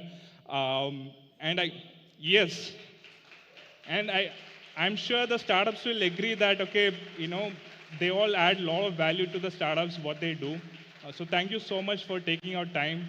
I know all of you have a very busy schedule last quarter, but you still decide to take out your 20%. On paper is 20%. I know its work is actually beyond 20%. I really appreciate what you're doing and what you've done for the startups. Last but not least, our mentor community. It's very hard to put that in a single slide. So thank you so much, the mentors. Some of you are in the room. And these are, again, same as SSMs.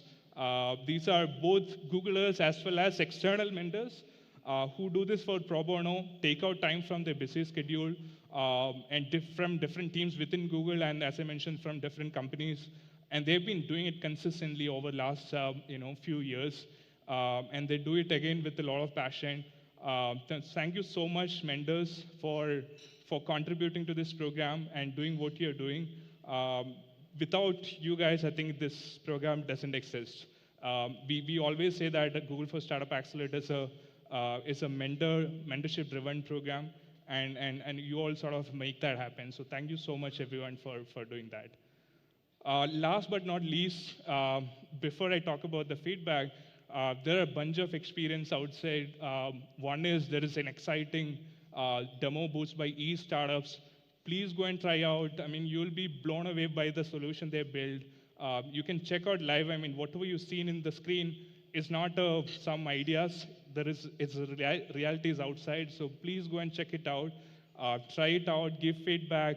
Try to see if you can sort of use in your daily use case as well. There is also Gemini Nano Banana Pro, Google Nano Banana Pro demo booth. You can take cool pictures, get that printed, take it away as a memory from the event.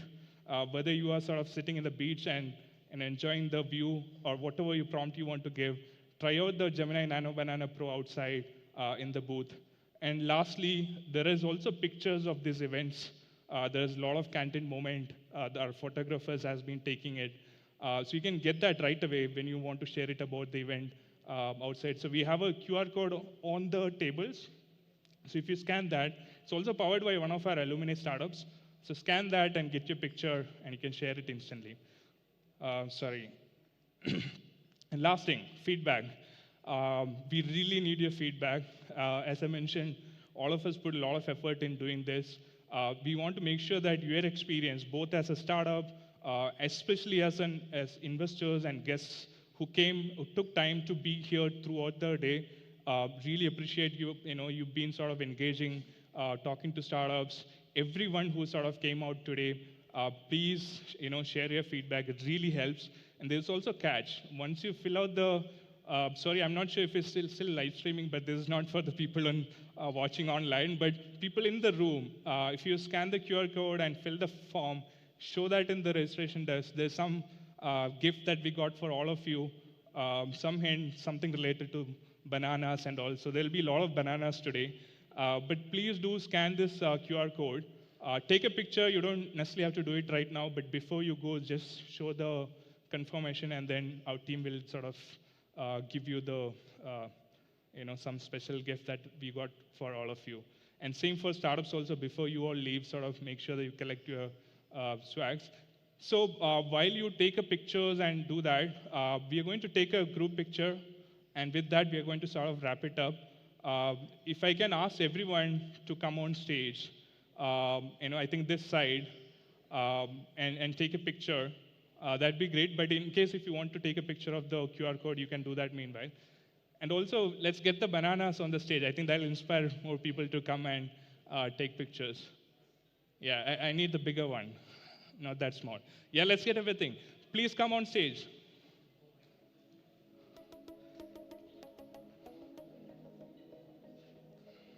I can't